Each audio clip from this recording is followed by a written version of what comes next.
How we doing, everybody? How we doing? How we doing? Check in to the stream today. It is April 30th, 2026. Not a whole lot of big earth-shattering news today. We got Pete Hegseth testifying to the Senate, which just concluded, but we're gonna watch it back anyways. It wasn't as long as the House from yesterday. But we're gonna be getting to that. Also, Graham Platner advancing in Maine, making kind of a rift, it looks like, in corporate Democrats and progressives. Even though I think Graham Platner had his own set of problems with the Nazi tattoo and whatnot, but seems that didn't matter. And he was able to advance on. We'll get to that in a second, or we'll get to that in a little bit. And he also has a statement, and Janet Mills dropping out. So Janet Mills in Maine is dropped out. Graham Platner is advancing on. Pete needs to go to a meeting. 1 second, too. He said he needs to go to a meeting. We'll get to that. Hold on. What up, Wicked? I gotta fix this.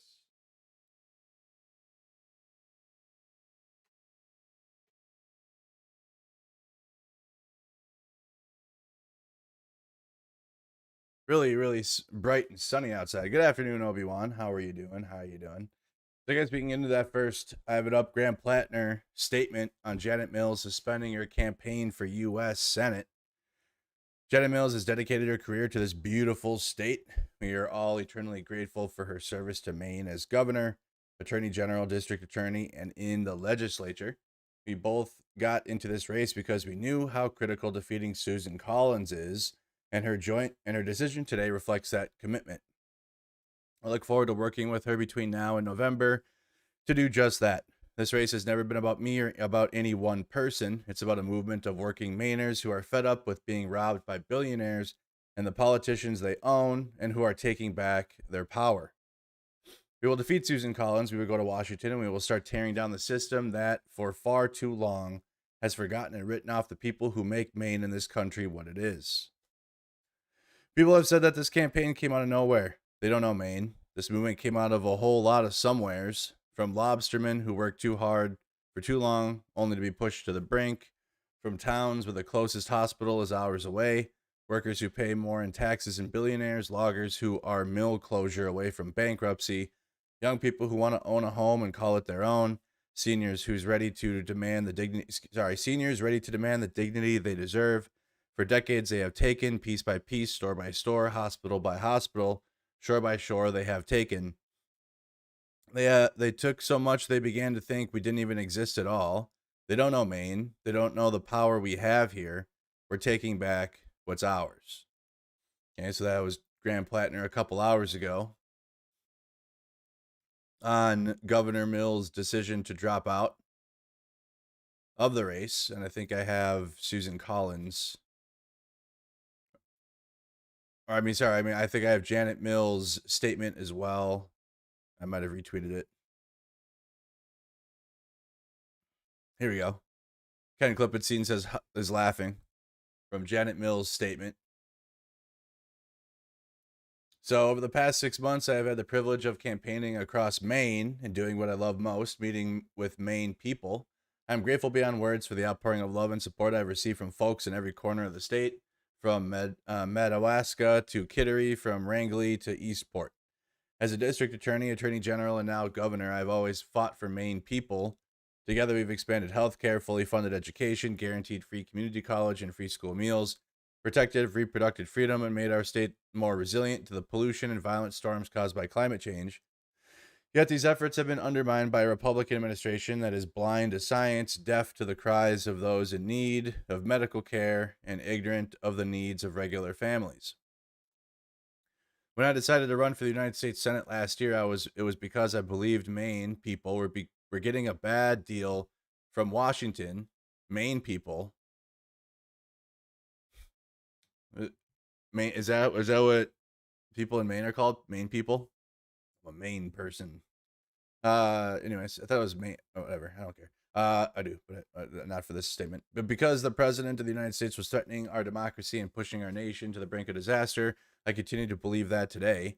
While I have the drive and passion, commitment, and experience above all else, the fight to continue on, I very simply do not have the one thing that political campaigns unfortunately require today: the financial resources. I don't have money, help. That is why today I've made the incredibly difficult decision to suspend my campaign for the United States Senate. I stepped back from campaigning with unending love, admiration, and hope for Maine people, a people whose hearts are filled with love and whose integrity and humility is surpassed only by their kindness, generosity, and compassion. To the people of Maine, I love you, and I will continue to fight relentlessly for your governor. And for the next 8 months, I will continue working hard for you, standing up for what is right, defending the Constitution, and doing what I can to preserve our democracy. And as always, while I am suspending active campaigning, I look forward to seeing you at Rennie's, at a Hearts of Pine game, or maybe even on a trout pond in western Maine. Thank you for always being my North Star and for the privilege of serving you as governor of the great state of Maine. It's the honor of my life. Okay.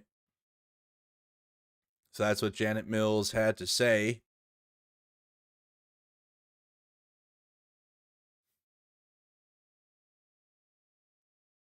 You got Israel flag and Ukraine flag name person. 'Twas very sad. 'Twas I voting in Maine, I would have no options worth pursuing. The pearl clutching Collins, who is always concerned but never does the right thing, and the unqualified Nazi tattooed fisherman. Yeah, well, Graham Platner's tattoo was I would say, his response was not good enough for me. He should have just owned it and been like, yeah, I was radical and radicalized. I got that dumb fuck tattoo and now I'm different. But he didn't do that. He like coped and was weird about it. But beyond that, we don't the unqualified part though. Like that's gonna go away fast. Corporate Democrats are not gonna win elections. I'm telling you guys that. Like they will if it's like a heavy like this is perfect example of like what's coming. If you are looking like Graham Platner, as flawed as he is with the Nazi tattoo or whatever, but like judging on his words and his vision for Maine as a political leader, right, based off his words, obviously, because he doesn't have experience, and that's fine. I don't need that. But he seems to be wanting to take Maine in a more progressive direction, not like this centrist type of, because a lot of these positions are centrist at this point. Okay, like climate change is not a progressive thing. Okay, like this is like it would have been progressive in like 2011, fighting combat or combating climate change and other things that like Democrats have slowly gotten on board with, like as the decades go on. But people are going to be looking for a more progressive candidate in elections, and they're likely going to choose the more progressive candidate over a Democrat that is a corporate person, or especially if they're funded by Israel. Like that's going to be a big problem. And you should have and you should have a problem with it too. Like I'm going to be honest with you, Amy Klobuchar is likely going to win Minnesota, but it's going to be drama. It's going to be drama in Minnesota again amongst the left wing, amongst the voting populace, because Amy Klobuchar takes a lot of money from Israel. She takes AIPAC money. So when that comes around and when we have the governor race, it's going to be a shit show because we're going to have Amy Klobuchar, who's again likely going to win. In the end, I will vote for her, but like leading up to that, I'm going to try to advocate for somebody more progressive. If that doesn't happen, I mean, I'm gonna Amy Klobuchar over the fucking pillow guy. It is what it is. But like, I'm gonna be like, I'm gonna understand and at least hear out the people that are gonna have problems with Amy Klobuchar and her Israel money. I'm at least gonna highlight how people feel, and I'm gonna do that. Okay, and try to highlight more progressive options than status quo corporate Democrats, because corporate status quo Democrats are not the answer in this country. They're just not. They're like a filler. They're like a filler as of like not Republican.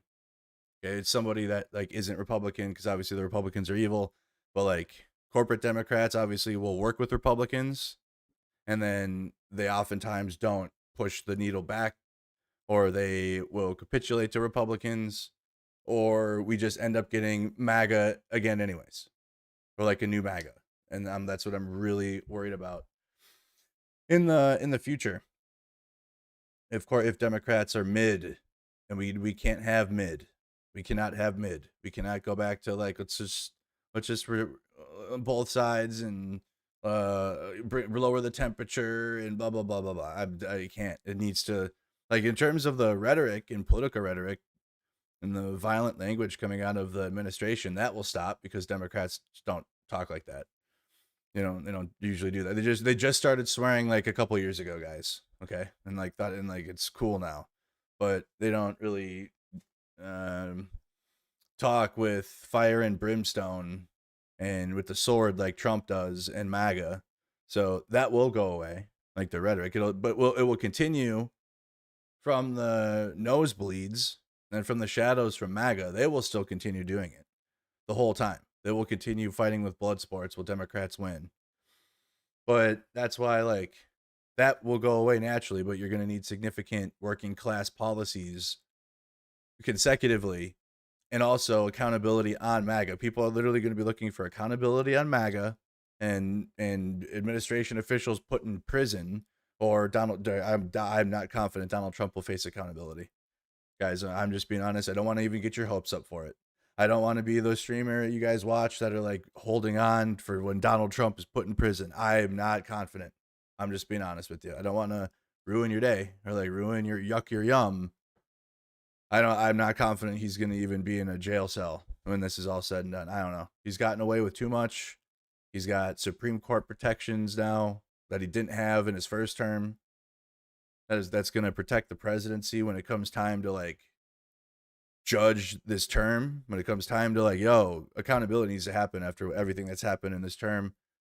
I don't think Trump is going to, I don't think much is going to happen to him other than like, he's going to grow old and die, and we're going to hate him until he dies, when he dies of old age. And he's getting there. Thank you so much, Elise, for the $2. I appreciate that. But when it comes to others, though, in the administration, like Pam Bondi and Kristi Noem and, Kash Patel, et cetera, though, I don't think they're going to have the same protections. And Trump will probably want to cut them off anyways. So Ryan Grimm, why was our coverage of the Maine Senate Democratic primary so on point while the rest of the national media missed what was happening? Partly it was luck in that our correspondent there, Nathan Tubernand, is a Mainer and someone whose judgment we've trusted for many years. He was telling us that he was seeing on the ground simply did not match what he was reading in the national press. This isn't a political reporter we sent there to cover a few events, but someone who's done reporting on civil liberties in New England, and we were lucky to have the race played out in his backyard. We don't have any similar reporter in Nebraska, though I'd love one. If anybody has any recommendations, tag them here. And so our coverage of that pivotal race has suffered. And instinctually, as a news outlet, we understand that someone with Platner's politics fits this moment, while someone like Mills belongs to a different era. Yes. As flawed as Platner is, he's more progressive and is younger and has vision. Old Dino Democrats, old Chuck Schumer Democrats are not it, and I'm not going to support them. Like, I don't know what point blank period. I won't support the Republican. Never. I'm never supporting a Republican ever in a day in my life. That clown party. Okay. And I'd rather we have no two-party system, actually. But like, I'm playing with the game we have. Okay. I play with the rules that we got until they change, which again, I'm cool with. And I won't stop any political movement or whatever that's like, we need to abolish both parties. Okay. Let me provide you some news coverage. Like, let's do that. But until then, I'm going with the game we got, the hand that's dealt, and it's never going to be a Republican ever. So because I'm likely going to have to vote Democrat here until the rules change, until we get multiple parties, or until this two-party system abolishes, which again, I'm cool with. The sooner the better, in my opinion.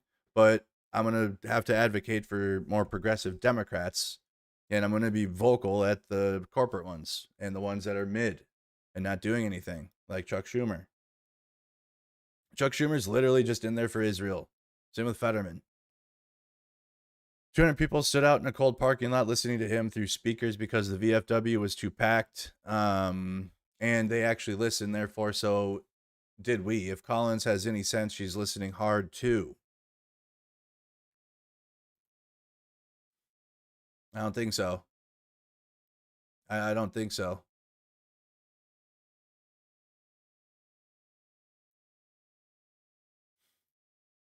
Graham Platner isn't just our best and only chance to beat Susan Collins. He's a good, decent man who struggled and grown and is always trying to do better. I need him to come out and I don't know. I don't need him to do anything though. I think he already addressed it. It's gonna come up again though. And when it comes up again, he needs to say this though. He needs to be like, I had like, cause it's gonna come up in the general. Yeah, it did. It came up in the primary. Corporate Democrats hit him hard. They were hitting him hard with all types of counter messaging to help Susan Mills. Same when it came to Mamdani, right? Mamdani did not have the support of the establishment. Mamdani did not have the support of the establishment Democrats until he was going to win. And then they're like, okay, that's how it works in the Democratic Party. You have to literally fight, and they don't help you at all. And then when you win because you're just naturally good, or like you're more progressive and the country wants more progressive, actually, don't listen to people that are like, the country wants middle ground. It doesn't. MAGA wants that now because they like want a safe place. They want soft pillows to land on. Former MAGA that have like voted for Trump 3 times, that are like just now waking up to everything. They want pillows, and we can't give them pillows. It is what it is. You voted for Trump 3 times. Like, you know, I voted for him once. Once was enough for me. Some people voted for him 3 times and want to vote for him a 4th. They're wearing Trump 2028 shirts and stuff. Okay? We can't provide pillows. Otherwise, they're just going to, like, can get comfortable and put a blanket on and go to sleep, and then wake up when MAGA and the right wing needs them again. They're like sleeper agents. Terror cells. You fucking domestic terrorists out here, dude. I swear to God, they are. Some thoughts as Mills drops out. I've been poorly inclined towards Platner for the obvious reasons. No use for you. People are gonna relitigate it anyways when the general comes up. Seems pretty clear Platner has just the juice with Maine voters, and Mills does not. Platner's younger. Also, that's a major factor. Major factor. If you honestly, if you take 2 Democrats and they even are sounding like they're mid and they even sound centrist, people are likely at this point are going to choose the younger person because they just will like think that that's, you know, like that's at least on its base level different. Okay, that's how people are wanting different right now, and not old Democrats. That is done. Okay, if there's an old ass Democrat running, you should like question that and be like, oh, is there any younger options? And if there is, like, figure out how to support them. If they're progressive, obviously, not if they're right wing. There's a ton of right wing youth because TPUSA cooked them, but and other right wing Nazi youth movements. But when it comes to the left, oftentimes struggles with reaching youth or like younger people to get involved in this. And that's why the right wing does well, is because they've had social media.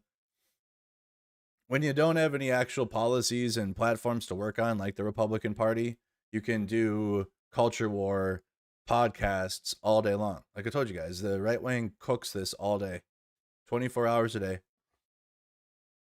Non-stop culture war, non-stop, never ends.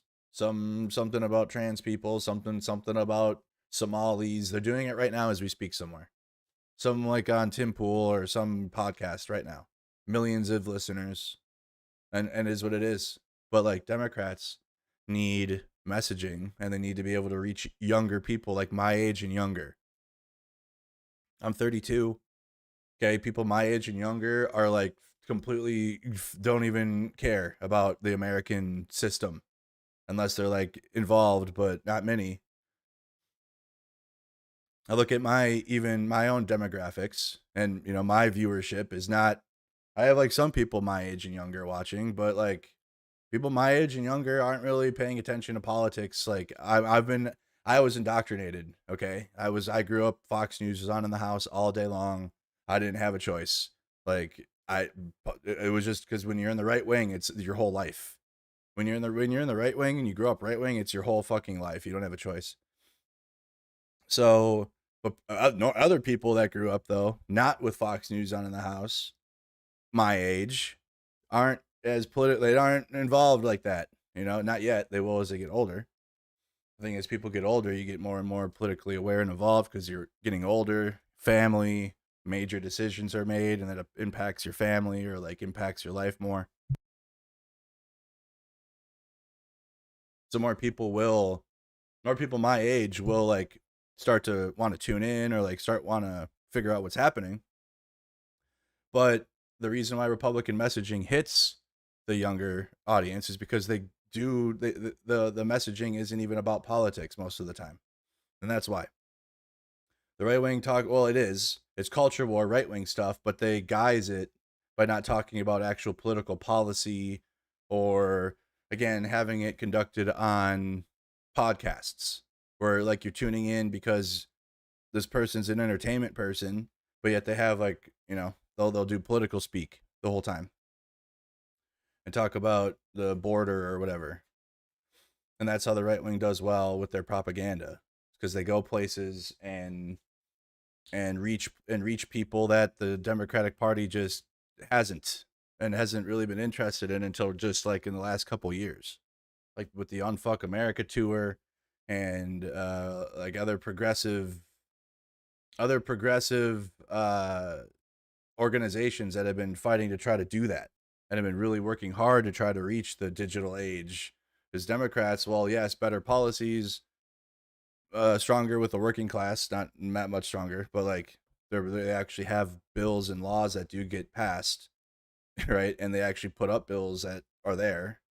Doesn't mean that they do get passed, but they at least try. There's an attempt, but there's no messaging or any type of like there's no sell on it. Like when Biden got the CHIPS Act and the child tax credits through, and also lowered the inflation rate and the it was the inflation rate, which was at 9.7 or 9.3%, got it down to 3.2 before he left.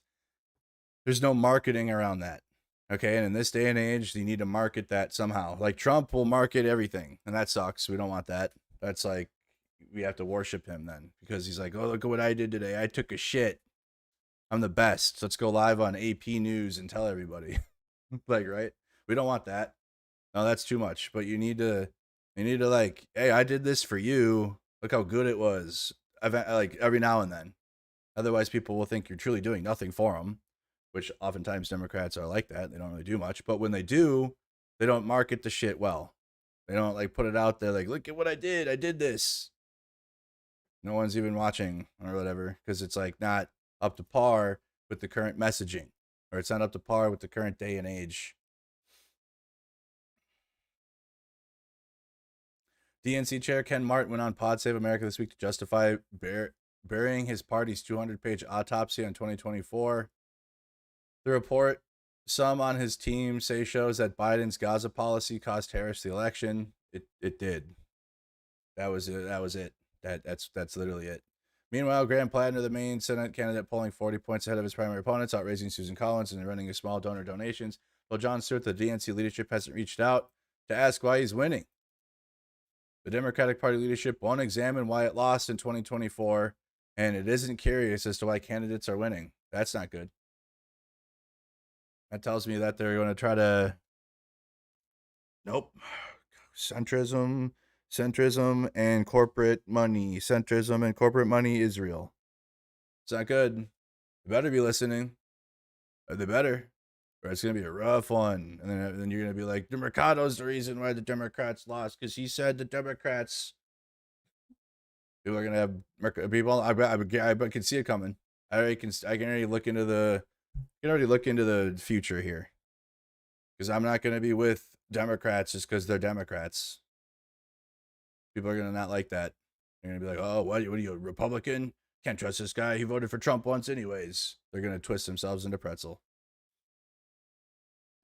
Congrats to Graham Platner, the Democratic nominee for the U.S. Senate in Maine. He's surging by taking on the billionaire class and fighting for working families. Americans are tired of status quo politics. They want real change, and that's what Graham will deliver. Okay. So that is Bernie. Just put that out 10 minutes ago. Congrats to Graham Platner. So he's advancing. He didn't win or anything, if you're wondering. He has to now win the general election against the Republican. Chuck Schumer gets his preferred candidate, Janet Mills, in crowded Maine Senate race. Finger on the pulse.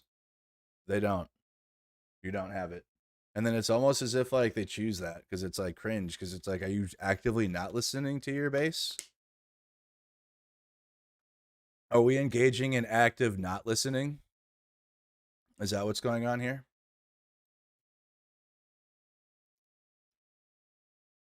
Huh?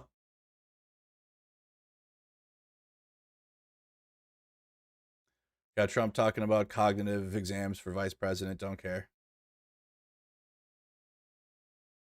I do love seeing AOC every day on the timeline. That's nice. Maine Governor Janet Mills is suspending her Democratic primary campaign for the U.S. Senate, clearing the way for Graham Platner. Shambolic stuff. This is from Tim Miller, from Schumer and the Democratic caucus.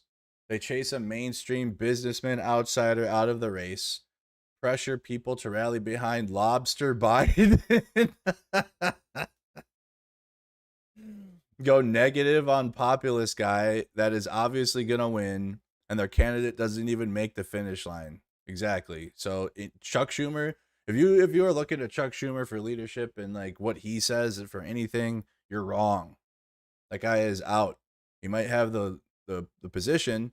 He does not have the understanding of the direction of the party or like the direction of the people that are actually voting left wing. And again, if you're just wicked, because I know, guys, there are a lot of MAGA. This is also true, and I don't see this being talked about.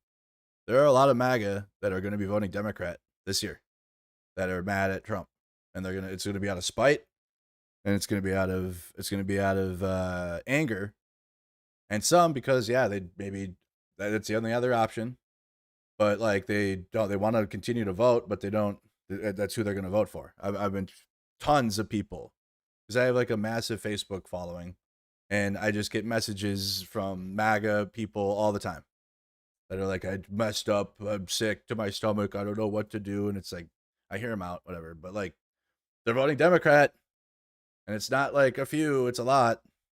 And so I'm not worried about if Democrats are going to win or not. They're going to. It's whether or not Trump will stop the elections and do authoritarianism, and we go there this year, or Democrats win and Republicans, as they do, will rally in the loss and like work and cook that, which is honestly I think what's going to happen. I don't know.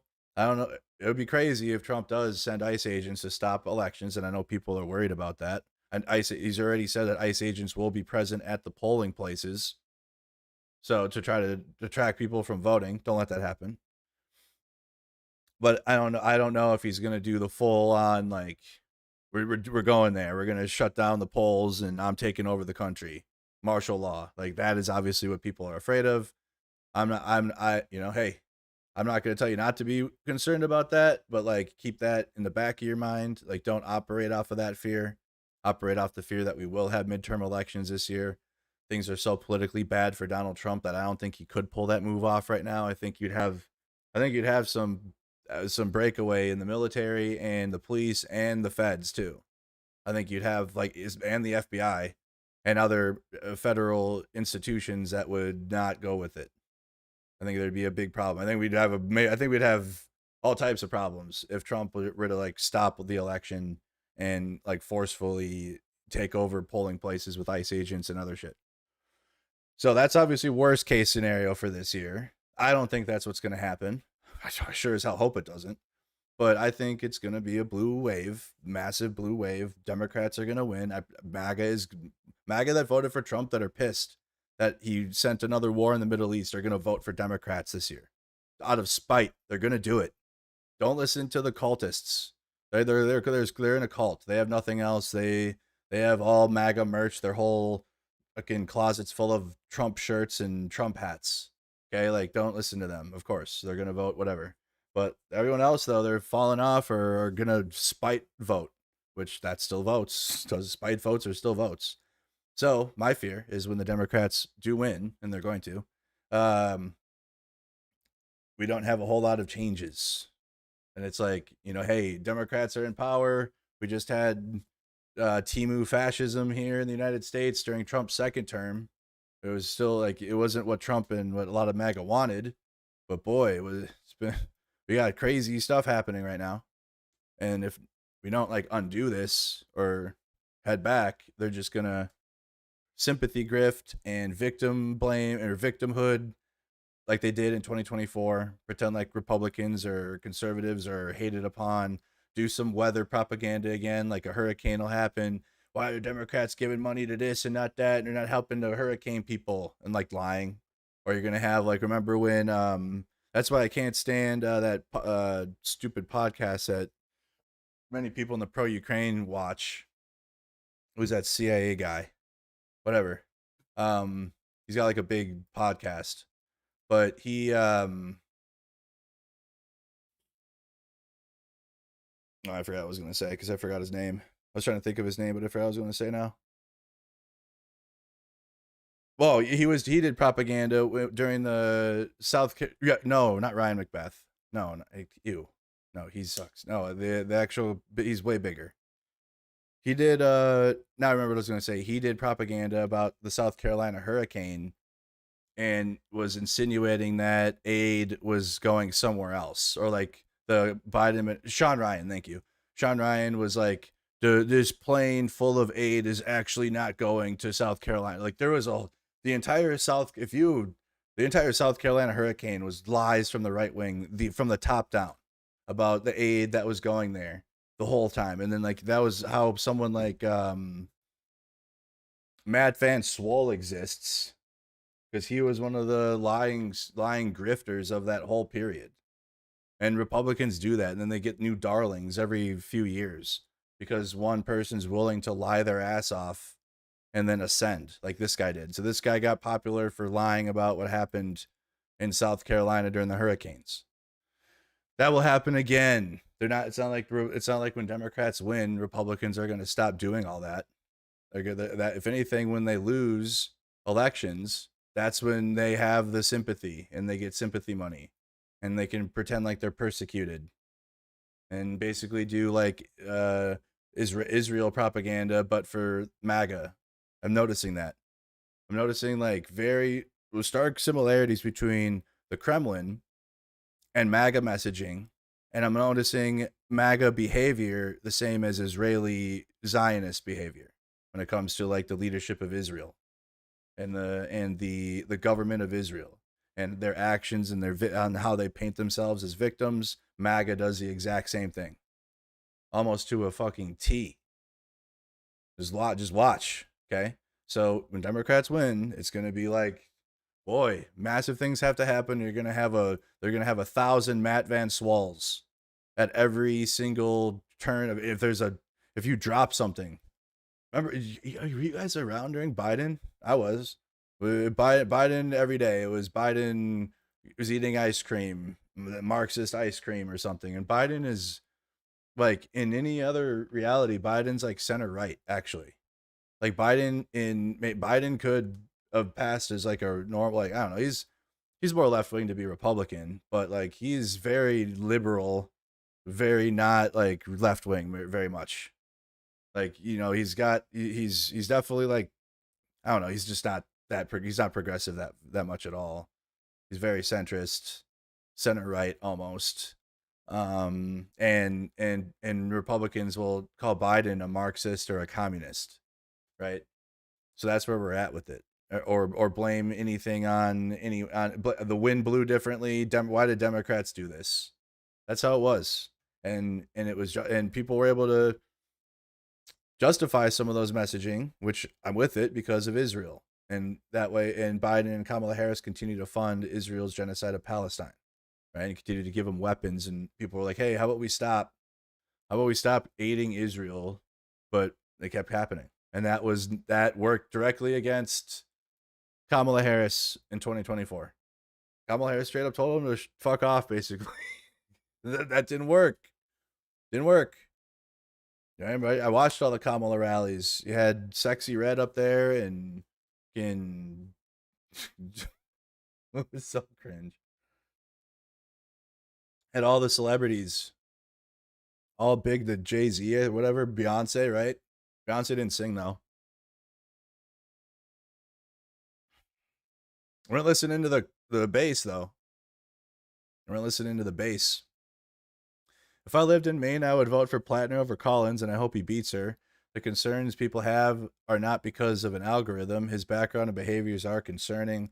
Instead of dismissing it, his supporters need to explain why he's still. Yeah, that will likely happen. Or if it doesn't, then yeah, it should be called upon. He was fighting internal, but I guess we'll see. He was fighting internal DNC battles from the establishment Democratic Party. Now he has to go against Chungus Republican MAGA, okay, and like what they're about, and he's gonna have to be honest.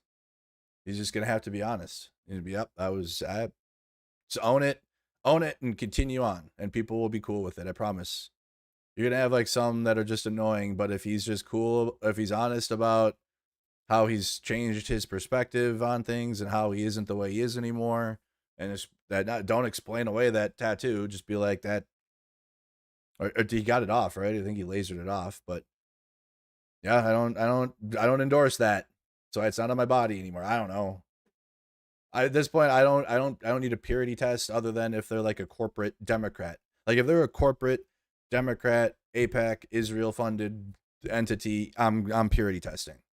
When it comes to somebody that's younger, progressive, trying to move the needle, and the policies that are there, and at least the words are there because he doesn't have experience yet. But again, I don't need the person to have experience. It's fine that they're gonna get it.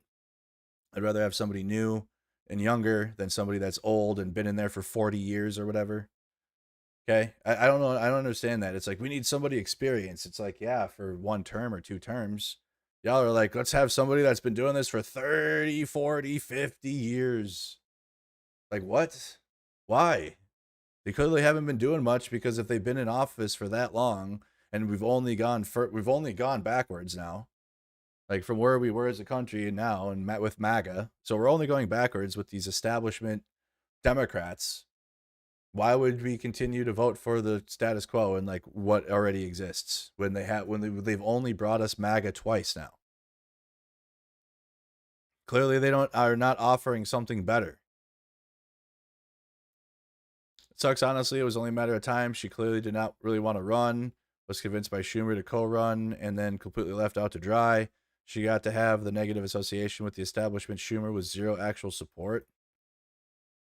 Baffling and shitty.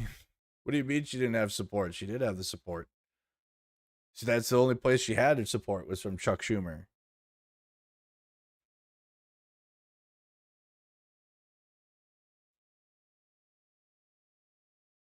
I mean, I hope Graham Platner wins, but some of you really have no dignity. Put up any half drooling idiot white guy with tattoos who says healthcare should be free, and you all clap and cheer like you just witnessed a miracle. I think we can do quite better. Well, then why haven't we? Why haven't you? We can always do better. Then you haven't been though. Democrats elect mid. They're that we're not. We need more progressives or people that are more progressive brained or younger. We can do better. Well, where? Where? Mamdani in New York. He's doing great. You can like or dislike Platner, but he's obviously a smart person. That's not a judgment or value call. It's just obvious. To call him a half drooling idiot, presumably because he's a white guy not wearing a suit, is a kind of repulsive elitism that got Democrats where they are now. Fortunately, it's fading, but not fast enough. Please make your way to blue sky.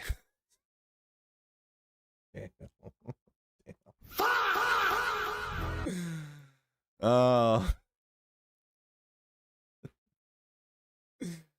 oh boy. Mills' withdrawal in Maine underlines 2 points. Platner is a force with Democrats and is a run on a strong campaign in a state with a uber high information Dem primary electorate. They know about his past comments and they don't care because there's something bigger going on. Exactly.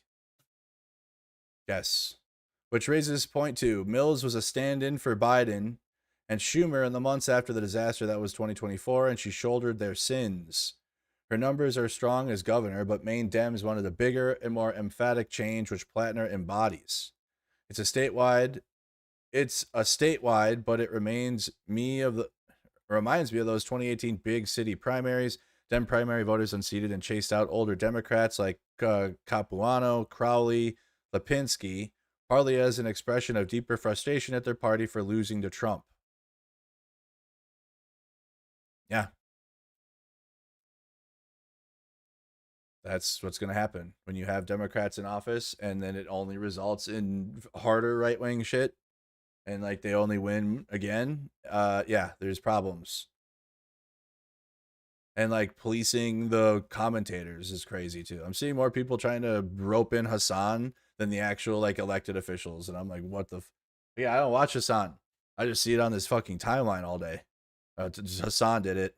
Hassan did it. So this is the reason why we don't win, because Hassan. It's like, brother, what?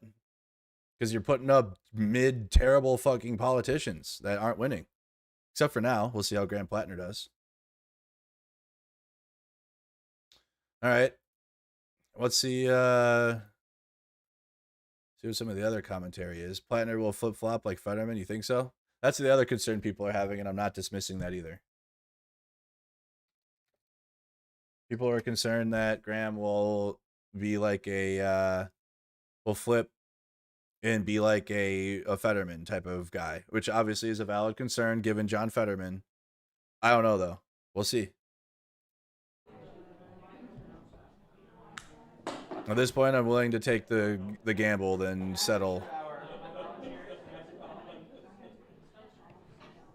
How about that? Does that ruin the shot? His audio, though, is terrible.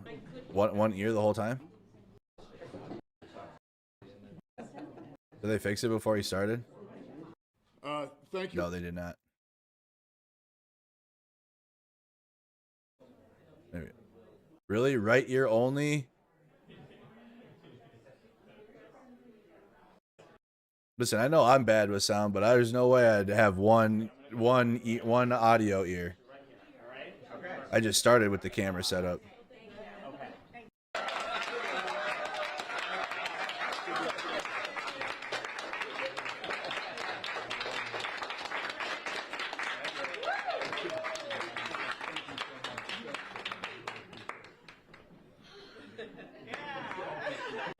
Thank you all for being here this morning. Governor Mills has dedicated her career to this beautiful state. We're all eternally grateful for her service to the state of Maine as governor and her Can you guys hear it? It's coming out of the right ear only. Lifelong career serving Mainers as Attorney General, as District Attorney, and in the legislature. We both got into this race because we knew how critical it is to defeat Susan Collins. And her decision today reflects a commitment to that project. I look forward to working closely with her between now and November to do just that, to defeat Susan Collins and turn this seat blue again. The race has never been about me or really about one person. It's about a movement of working Mainers who are fed up with being robbed by billionaires and the politicians who own them. We are now taking back our power. That is what this campaign is. We will defeat Susan Collins. We will go to Washington and we will start tearing down the system that for too long has forgotten and written off the people who make Maine and this country what it is. People have said this campaign came out of nowhere, but those people don't know Maine. This movement came out of a lot of somewheres.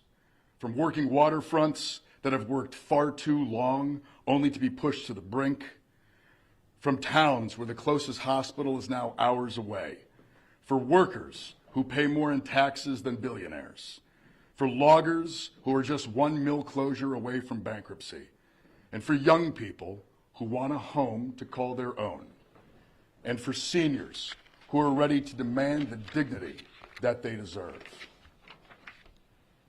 For decades, this system has taken, piece by piece, store by store, hospital by hospital, shore by shore, town by town. They have taken from us. And they took so much that they began to think that we didn't exist at all. But they don't know Maine. They don't know the power that we have here. And we are taking back what is ours. It is my absolute honor to be joined here today by all of the legislators who have served this state faithfully, who have Said he's got Merc support. I live in the state of Minnesota. I don't live in Maine. I'm showing you guys what's going on. This doesn't affect me. Okay, people, like, again, they get in America now and around the world, any and all elections become like a like we have to weigh in. This, I'm sorry, I don't live in Maine. I hope the best for the people in Maine. I have my governor election coming up this year I'll be caring about, though. Stood up to those in power, who have stood up to the interests of corporations, stood up to the interests of business over people. Everyone who's come here today to endorse me, it is an absolute honor to have you here. I very much recognize that the project that we are engaged in, this is just a continuation of work that has happened for a very, very long time. And so to everyone who's here, I really want to say, I speak for all M states. Okay, my bad. thank you Bad. I didn't know I spoke for M states. I didn't know I was assigned that. Okay. for all your work, all of these years, building the foundation that we all get to build on now, to build a state and to build a country that represents the people who build it. Thank you.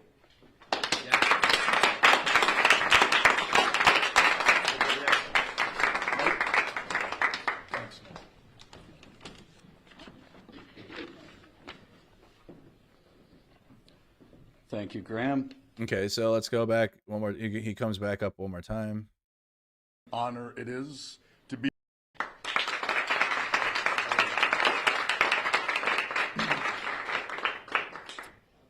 I can't stress how much of an honor it is to be endorsed by people who have been doing this work for so long. We are lucky in Maine.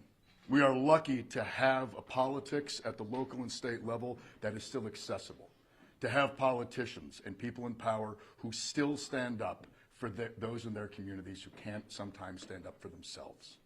That's the legacy behind me, and that's the legacy that we are now moving forward with and taking to Washington. We need a politics now that not only represents people, working people in the state, but a politics that is representative of them. We need people who work for a living in places of power, because we are the ones who know the daily struggles of the system we are living in. And it is an absolute honor to be endorsed by people who have known that truth for a very long time and have been fighting for the working families of Maine. So thank you all so much. I really appreciate it. We're going to do a couple questions, and then we have to get them out of here. Just raise your hand and give a question. Are you hoping to get Governor Mills' endorsement, and what would that mean? I reached out to the governor this morning, giving her my thanks for her decades of service to this state. I'm very much looking forward to working with her closely as we move forward. Bonnie? Hey, what do you say to voters who wanted to vote for Governor Mills and trying to get them on your side now? We need to beat Susan Collins. That's what this project has been about since the beginning. That is exactly what the governor got in it to do as well. And I think we all at this moment need to come together and recognize that building power for working people across the state, that's how we're going to do it. The same way that when corporate Dems win over progressives, that progressives have to suck it up and fall in line with the corporate Dem. All right, same thing.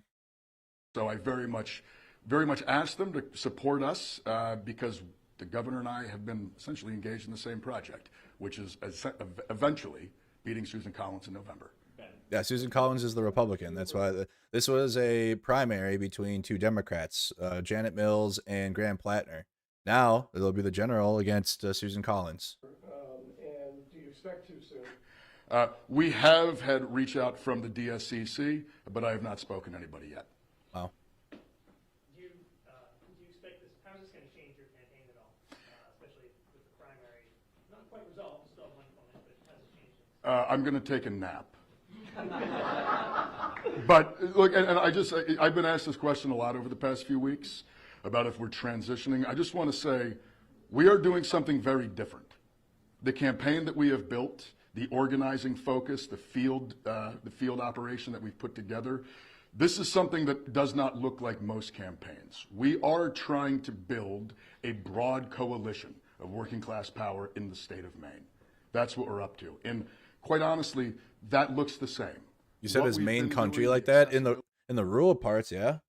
People are out doing outdoor activities all over the place. This is something that does not look like most campaigns. We are trying to build a broad coalition of working class power in the state of Maine.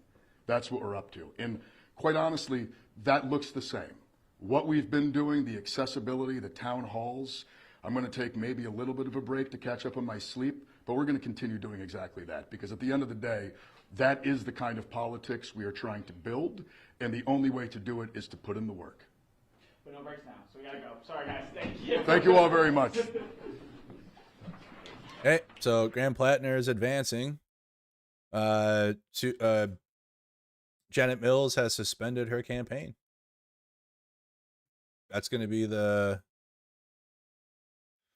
I don't care what Cenk has to say about anything. Susan Collins might be the luckiest politician of all time. For what?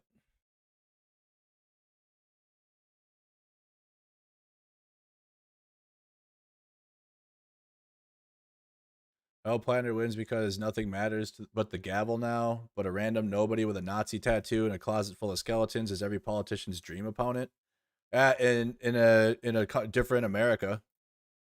Well, MAGA is destroyed. Like, people literally will never vote Republican again because of this.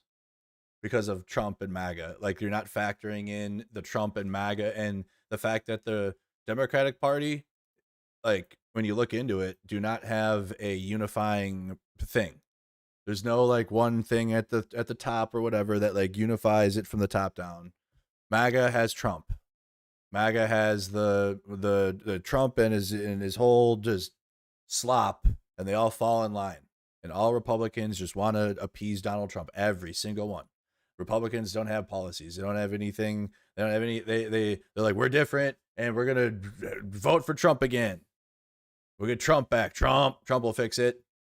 Yeah, with the Democrats, you got a mess of different progressives and corporate Dems, and this person doesn't like that person, and Hassan, like a whole bunch of other stuff going on. Then in the right wing, but the right wing is fractured because Donald Trump promised their base a bunch of stuff and obviously did not deliver, and outright lied. Yeah, right. The rest of us all knew he was gonna lie, but MAGA themselves are like feeling like they got duped. I fell for it. Oh no.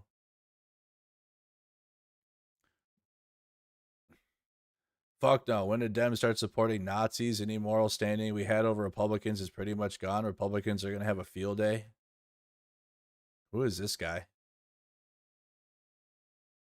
Denver via Minneapolis and Chicago. Any moral standing? What? I want to understand what moral. What do you? What? Moral standing? We're not talking about morals. Morals are gone in this country. What the fuck are you talking about? Morals? Morals in America? In the United States? The United States of America. Morals. We're running on morals? No, we're running because we have fascism because of MAGA, and we need to like undo that. Morals don't win elections. Oh, we're gonna bake everybody a cake and care for everybody, and why are you taking my taxpayer money and giving it to them? Just kill them. That's MAGA. Just deport them. Take them, send them all out. We just gotta win off morals, guys. Morals will do it. Hey, have you thought about just being a better person? MAGA. You just gotta be a better person. That's all it takes. We're better. That's it. How are you better? Don't listen. Doesn't matter. Can I be honest?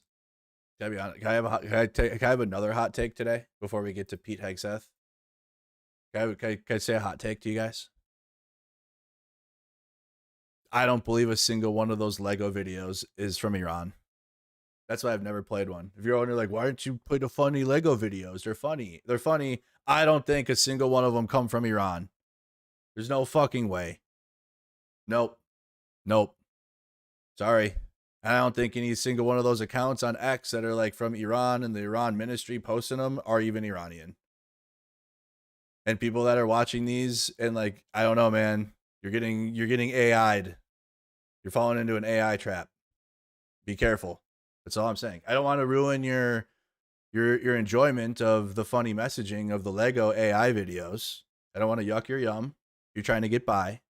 You're trying to do it, and that's fine. I don't think a single one of them are legit. Not a fucking one. And that's why I don't watch them. I don't watch them. I like hear about them. I watched like the first one and that was funny. And then more come out. And I'm like, I don't care now. I didn't care to begin with, but like the more it happens, the more I'm like, this is clearly not from Iran. This is clearly from something else. And I don't want to try. I don't like it. I do not like it. All right. But beyond that, let's get to Pete Hegseth. It wasn't that long of a hearing today in the Senate. It was like 6 hours yesterday in the House. So let's get to Pete Hegseth dying on the mic and see how drunk he is today. And now we will begin the public portion of this hearing. I welcome back Secretary Hegseth, General Kane, and our acting controller, Mr. Jay Hurst. I thank all of them, including their families, for their service. For the dozens of Americans that regularly watch our hearings, my next remarks will be no surprise, but for new viewers, I want to reiterate some. Totally forgot to put the limiter back on. I was just reading that. So JobSite interviewed the makers of them. My bad. It was way too loud. Apologize. Here we go. Context for my remarks. I've said this at almost every hearing. We live in the most dangerous security environment since World War II. Every uniformed officer who has come before this committee has agreed with that statement. First and foremost, we're locked in a competition with Xi Jinping and the Chinese Communist Party. The competition is high stakes, and it is about whether this will be an American-led century or a century defined by authoritarian, autocratic regimes that care little for the needs of their citizens or those in need. It's hard for me to, like, that doesn't do anything for me anymore. Like, when I was raised young, little conservative and like, oh, the China. I understand China is led by authoritarian rule. America seems to be the same. Okay. I live in the United States, and Donald Trump and the Republican Party have absolutely gone above and beyond their power in this country. Okay. And because we have 50 states, and I guess that's good, we have a union, we get to like escape from the, like, imagine if we didn't have 50 states in a union in which we had states' rights. Actually, I guess that's a little conservative in me because I like having states' rights. I like the state having its own independent laws. Obviously, we have the federal laws, but when it comes to our states' rights, I think those are very important to have, because then Donald Trump and MAGA can't exert its authority like it wants to. It tried to in Minnesota, right? But we have states' rights and states' protections. Obviously not in practice. It's more in the courts. Obviously, the government was not out there to help us at all. And what happened here, I'm not arguing that. But when it came to the courts and when it comes to being able to exert total executive authority like Trump wants and like MAGA wants, our states' rights will kick in to prevent some of that, which is why in some red states, unfortunately, you're just seeing the governor outright capitulate. Yeah, for sure. Trump, take my National Guard. We'll send them to Chicago. Or the Texas governor. Yeah, we'll send them to Chicago. You can have our soldiers. We'll go help you in Chicago. Yucky shit. Yucky stuff. But I actually do like that states have rights and we're independent. You know, we have our own laws. We have states laws, which more often than not align directly with the federal government, but we are supposed to have, independence. Beyond that, China is a threat here. Like, we have a problem in our country, and we've been leading the world. Europe can't do anything without America say so. I've learned that over the past 4 years. Europe can't even put a weapon system out there without getting approval from the United States' satellites. Like, they can't do anything without us. We have total authority in most of the world, except for, I guess, China and Russia and other places in the East. But we have that already. So, like, what are you saying? We have to fight to have it. We have it already.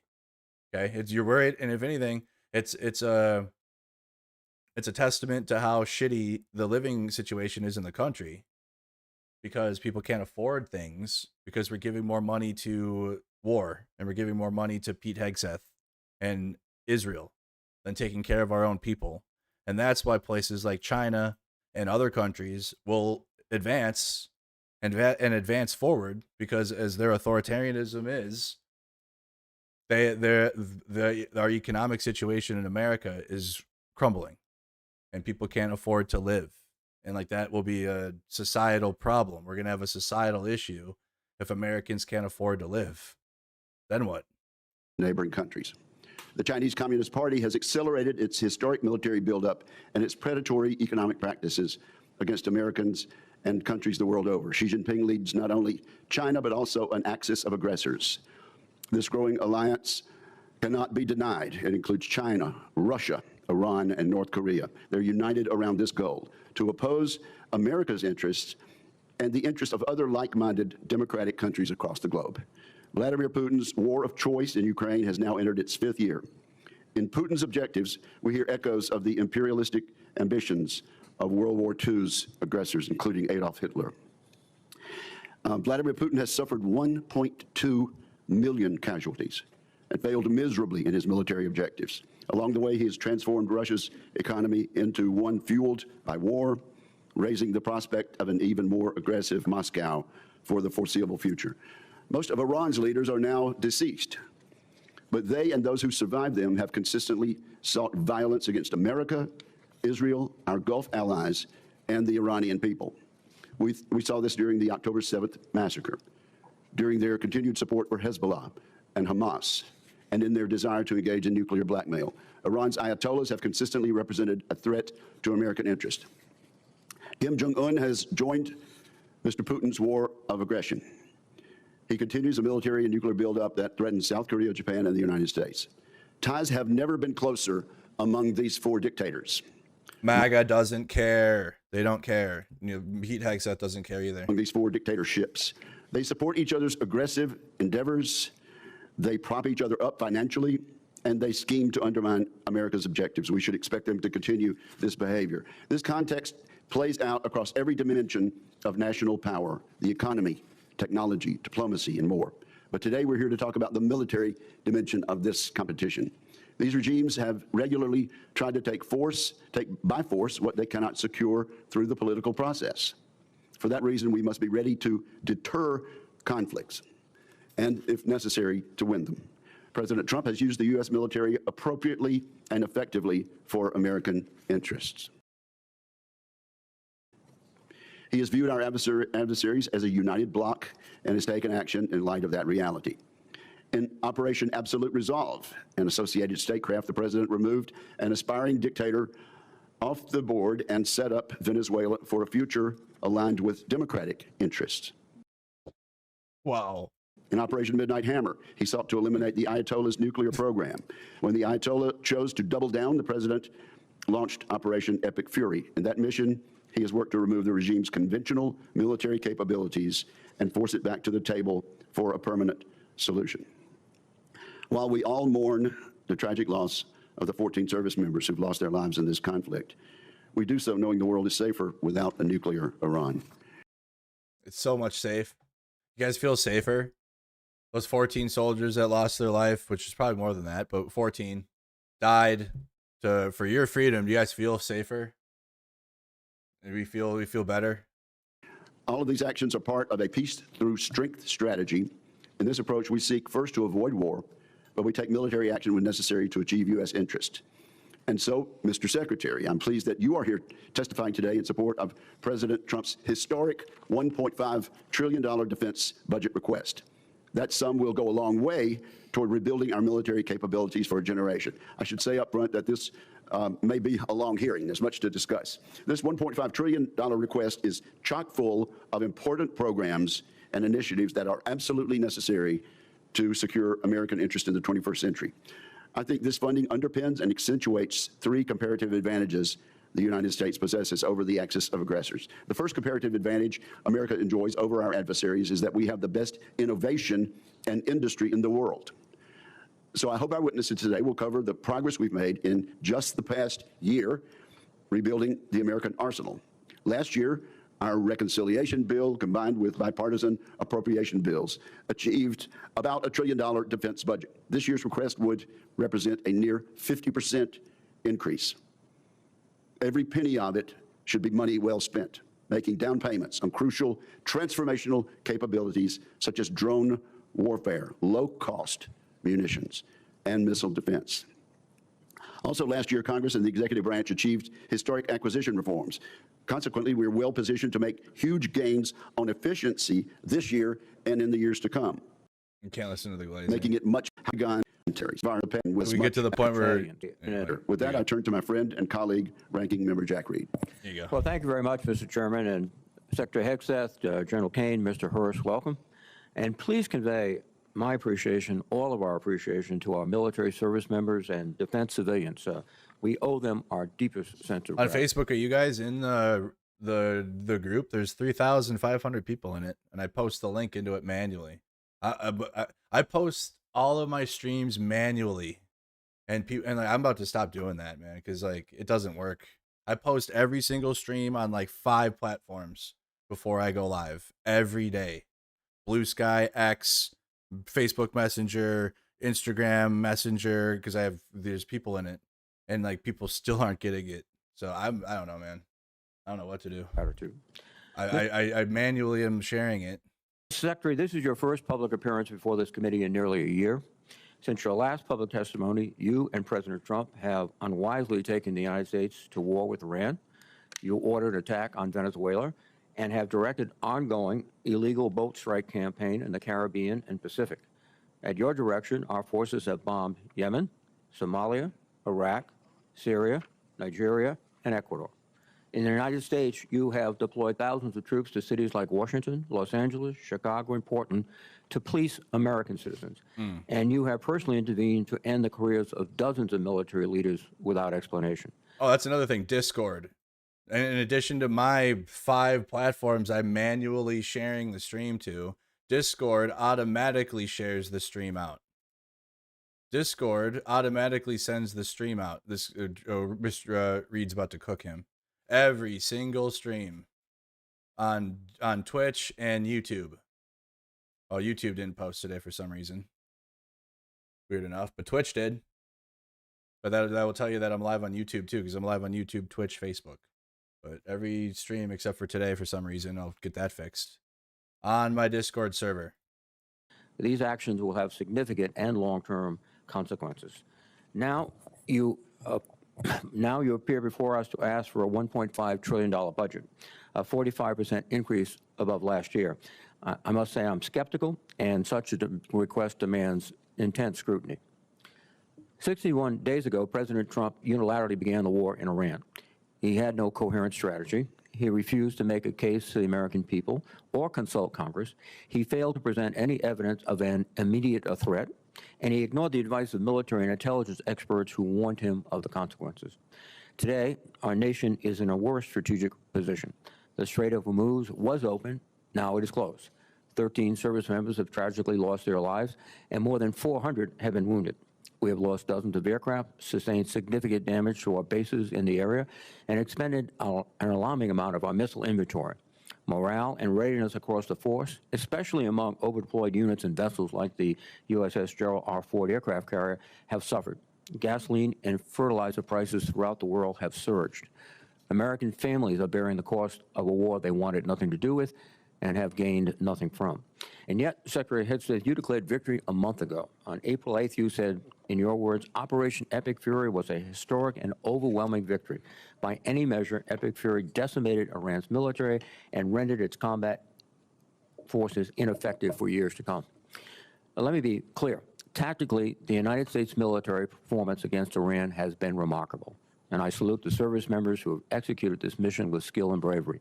The problem with your statements, Mr. Secretary, is they are dangerously exaggerated. Iran's hardline regime remains in place. It still retains stockpiles of enriched uranium, and its nuclear program remains viable. Iran's military retains enough combat effectiveness to keep the conflict at an impasse. Its missiles and drones remain a far greater threat than you have acknowledged, and the regime has demonstrated it can effectively control the Strait of Hormuz when it chooses. Mr. Secretary, I am concerned that you have been telling the President what he wants to hear instead of what he needs to hear. Bold assurances of success are a disservice to both the Commander-in-Chief and the troops who risk their lives based on them. Our military has performed heroically, but military force without a sound strategy is a path to long-term defeat. I'd like to know what options you're considering now, given the course from this war and the stalemate President Trump has put us in. More broadly, Mr. Secretary, too often you have made dangerous statements that are counterproductive to the mission. You boasted about, quote, no stupid rules of engagement, just days after hundreds of Iranian schoolgirls were tragically killed in a missile strike. You have made troubling statements about showing no mercy and no quarter to the Iranians, orders that would constitute war crimes. As importantly, while our men and women are fighting and dying overseas, you have focused unduly on your own personal agenda. In the past 2 months alone, you have taken upon yourself to overhaul the chaplain corps, cancel flu vaccine requirements, repeal firearm restrictions on military posts, and bar service members from attending certain universities. Just this week, you brought performer Kid Rock to an Army base to go for a joyride on an Apache helicopter after dismissing an earlier investigation into the pilots who recklessly chose to hover above his home. That runs directly counter to the chain of command and maintaining good order and discipline. Most disturbingly, during your tenure, you have fired dozens of our most senior military leaders and personally intervened to block the promotions of many others. That is a betrayal of the merit-based system that forms the foundation of our military. You are hollowing out the military's bench of experienced and highest performing senior officers while making young officers wonder if they should continue to serve. My colleagues and I have heard from countless service members throughout the ranks, many of whom will be watching right now, who are confused and disturbed by your actions. Hopefully you can explain them today. Additionally, this committee expects a fulsome update on Operation Southern Sphere. This ongoing campaign against suspected drug trafficking boats has resulted in nearly 200 fatalities. You said, what do rank and file military people think about this? I don't know. You don't really have time to think about politics in the military if you're in a unit like that's active duty. That's what I was right wing, but even then, I didn't even think about politics when I was serving. You are literally like fucking busy, doing some stupid shit all the time. Like you wake up at 4, got PT, okay, gotta be done with PT and get back by 09. So you gotta go home and do all your hygiene, get the uniform, all that. Breakfast too, so you have to fit hygiene, breakfast, uniform. You got a formation. Better be there at 8:50, 8:45 for the 09 formation, and then you gotta listen to the first sergeant and commander, and then you gotta go do motor pool shit, and then you're just busy, and then you're there till 8 o'clock at night, and then you go do it again the next day. So you don't really, I don't think a lot of service members are even tracking this. Maybe they might be, but like the regular rank and file soldier is busy and like not thinking about anything other than what the sergeant told him. The administration has failed to explain the long-term objectives of this mission or provide any evidence of reduced drug flows into the United States. I would ask for a credible answer to this most fundamental question: what is the operation actually meant to accomplish? Mr. Secretary, you are here to promote the president's $1.5 trillion defense budget.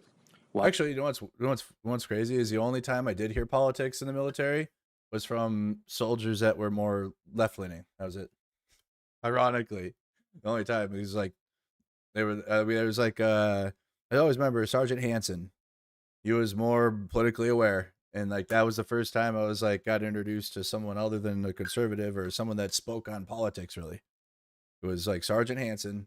He's like, he lives in Portland too, ironically, and I actually got to see him again. But it was weird seeing him not serving. But he was more left-leaning minded and would speak about it while we were like hanging out in the computer lab, or like while we're hanging out, you know, like, because there's times when you're like doing nothing and you're just sitting there, and like then people have conversations, but it's usually like about sports or about nothing really, just small talk. But sometimes some soldiers are more politically aware and they'll speak on it, but it's very rare. Like like I said, I can remember one person in my whole unit that had like hundreds of people in it. I can remember one person being like aware of how bad the war on terror was going and was speaking about it. While this budget provides funding for necessary programs, including shipbuilding and drone manufacturing, many other critical programs like barracks repair and aircraft procurement would rely on the passage of a party line reconciliation bill. Further, this budget slashes research and development, provides no funding for Ukraine, and includes no funding for losses incurred from the Iran war. Yesterday, Mr. Hurst testified that Operation Epic Fury has cost $25 billion. If nothing else, that help clarifies that we certainly do not need a supplemental anywhere near $100 billion, much less $200 billion. And in this record-breaking budget, there is no pay adjustments for the civilian workforce, and with inflation, that is a pay cut. After a year of Doge layoffs and a hiring freeze across the department, this is an insult to the 800,000 men and women who support our warfighters every day. I cannot imagine a faster way to erode readiness and distract from our abilities to deter our adversaries. Ultimately, Mr. Secretary, I believe you are causing lasting harm to the military. Like many members of this committee, I had the opportunity and the privilege to serve in the military. And every officer knows they are duty-bound to give their best professional advice, even if it is not what their superiors want to hear. Because when leaders fear to speak honestly, people die, missions fail, wars are lost. Yep. The American people's trust in our military took 250 years to build. You are dismantling it in a fraction of that time. And a lot of people don't like, they'll support the military, but they don't have this rose-colored lens of the military, and like there's like the military is saviors and stuff. Okay, it's easy for me to understand that perspective because I was raised conservative, and of course it like kind of comes with it, the military and law enforcement and dudes with guns. Like that's like but most Americans though, like, thank you for your service, but they're not like, oh yes, thank you, Mr. Soldier, sir, oh my god, you saved me. Like they don't think that. They're like, yeah, thank you for your service to the country, for sure. You're gonna get that by most Americans, which is good. But beyond that, you're not getting the glazing of like the soldiering and the military like you get on the right wing, obviously. And trust, once long, can take generations to rebuild. And this administration will, especially my concern, especially last year, was the use of the military, and Reed mentioned it in Los Angeles and in Chicago, and obviously the concern in Minnesota too, and that's why I was glad that Tim Walz did activate the Guard before Trump did something. That's the one thing Walz did, to cordon off the murder scene of Alex Pretty. But beyond that, I was hoping he was going to have the Guard stand against Trump. That didn't happen, obviously. In my world, that's what would have happened, but we live in America. But beyond that, we've seen the military used for political means with Donald Trump just last year and before. And that will turn people from thank you for your service, and I don't really think much more, to I am afraid of the military and I don't want them, and I'm not going to thank them for their service either. And especially when we're going to war for Israel in the Middle East, Americans are not like, again, I think the majority of Americans will not blame the soldier. I don't think they're going to have, negative feelings on the individual serving, but the culture of the military and like the view on the military itself will start to atrophy or start to go backwards under this administration, and people will look twice at the military, or even be scared of them because of Trump's actions in Los Angeles, in Chicago, and beyond, because we're still in 2 more years of Trump. Who knows when that's all going to come back again? I have a feeling it will. I don't know when. Secretary, today I hope you'll take a step forward toward rebuilding the trust that has been lost. Thank you, Mr. Chairman. Mr. Secretary, you are now recognized for your opening statement, sir. Well, Mr. Chairman, Ranking Member Reed, Senators, thank you for the opportunity to testify in support of President Trump's historic, as you said, Mr. Chairman, $1.5 trillion fiscal year 2027 budget for the Department of War. The President's budget request reflects the urgency of the moment, addressing both the deferment of long-standing problems as well as positioning our forces for the current and future fights. I'm honored to appear alongside General Dan Kane, Chairman of the Joint Chiefs of Staff, and Jay Hurst, our Chief Financial Officer and Comptroller. I'd like to start by thanking this committee and Congress for your partnership in securing the investments needed for a stronger, prouder, and more secure military. Your focus on acquisitions, your focus on efficiency are the reflection in our department as well and in this budget. A nation's ability to build, to innovate, and to support the critical needs of its warfighters at speed and at scale is the foundation upon which its deterrence and survival rests. However, upon taking office on January 20th, 2025, President Trump inherited a defense industrial base that had been hollowed out by years of America Last policies, resulting in a diminished capacity to project strength. Under the previous administration, we were offshoring, outsourcing, Biden. beset by cost overruns and degraded capabilities. But under the leadership of President Trump, our builder-in-chief, we are reversing this systemic decay and putting our defense industrial base back on a wartime footing. Urgency informs everything we do. We're rebuilding a military that the American people can be proud of, one that instills nothing less than unrelenting fear in our adversaries and inspires historic morale and recruiting in its ranks. That's not what's happening. It's because the economy. When there's a giant Chungus recruitment, that's because the economy's bad. Like the military is usually the last resort for people to be like, okay, I need something here. I don't know. I'm struggling. Like that's because you're gonna get you're gonna get hot meals. You're gonna get a place to live. You're gonna get direction. But boy, you have to go through basic training and potentially die. Right, obviously, but you know, people. It's like it's a place to land for a lot of people because they don't have one, and then it does. It provides opportunity, provides you career, can teach you something, you know, and obviously you can die for America or for Israel, but that's not a good thing. Like we should be providing non-military opportunities for people in the country. Like there's 1% of the country serves for a reason, and that's fine. 99% of the country should not have to look to the military and be like, that's what I need to do to get out of this economic situation, or like give myself something to do. I don't know what I'm doing with my life, but that's not a good message that we're a record breaking recruitment. And then we watch 14 soldiers die in a non-combat tour base because Kuwait is not a combat tour, but 14 soldiers died in fucking Kuwait, which again, you wear swim trunks in zone 1 of Camp Arif John, and you're in a mall and there's grass in the desert and they have grass there. It's not a combat tour, but like people are dying there because Israel, or soldiers are dying there because of our war with Iran that Trump started, that Americans didn't sign up for. Either way, the sales pitch that this is so good and great is not good for me. We fight to win in every scenario. The $1.5 trillion budget put forward by the president will build upon a previous $1 trillion FY26 top line and will continue to reverse the 4 years of underinvestment and mismanagement of the Biden administration. Biden. The $1.5 trillion budget will ensure that the United States continues to maintain the world's most powerful and capable military. So again, we're in year 2 of Trump's 2.0 term. Do you guys think next year we're still going to be hearing about Biden? You guys think in 2027 or even by the end of this year? Do you guys think by midterms? No, Democrats are going to win midterms and then MAGA will blame Biden. Biden's. We grapple with a complex threat environment across multiple theaters. Not to mention, the budget also includes a historic troop pay increase, 7% for junior enlisted, and the budget eliminates all poor or failing barracks. Quality of life for our troops is front and center in this budget. By supercharging our defense industrial capacity and transforming how the department does business, we are restoring American commercial dominance at a pace unseen in generations, transforming the defense industrial base from the broken, slow-moving systems of the past.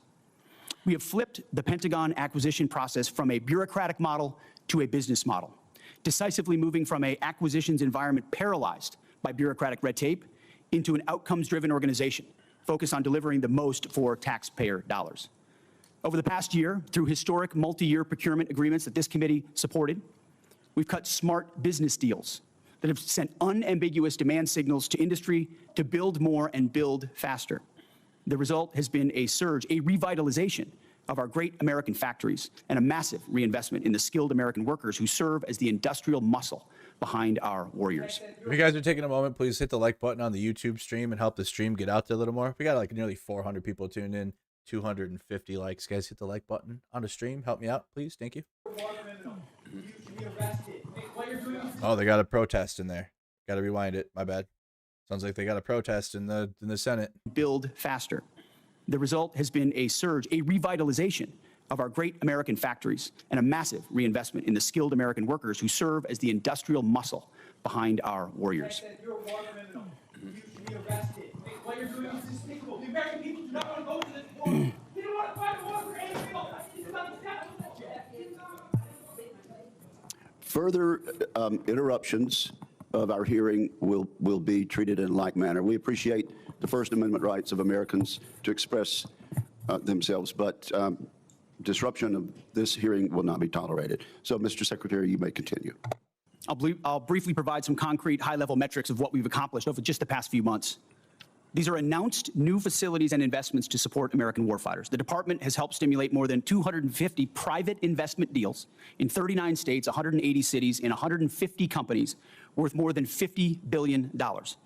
It's resulted in 280 new or expanded facilities, more than 18 million new square feet of American manufacturing, and more than 70,000 new jobs. These $50 billion in investments in new plants, new assembly lines, and new factories are private investments, not taxpayer dollars. By completely transforming our department's business model, American companies are investing in America with their own dollars, a historic demonstration of American manufacturing and defense revitalization, all with their money, not Uncle Sam's. This has never been done before and is long overdue, from a bureaucratic model to a business model. These investments equal great things for America, for American families, and American workers, to ensure that our warfighters have everything they need, all American-made. Together with the help of the policy updates and appropriations passed by Congress, President Trump's War Department has begun to turn the lights back on in our manufacturing towns across this country, forging a lethal arsenal of freedom. Every policy we pursue, every budgetary item we request serves to ensure that this department remains laser-focused on increasing lethality and survivability from the front lines to the factory floor. This is a historic budget, as you said, Mr. Chairman. This is a fiscally responsible budget, and this is a warfighting budget. Speaking of warfighting, the topic of Iran, I'm sure, will come up often today, which I welcome. I look forward to sharing the incredible success of our military effort achieved in a matter of weeks.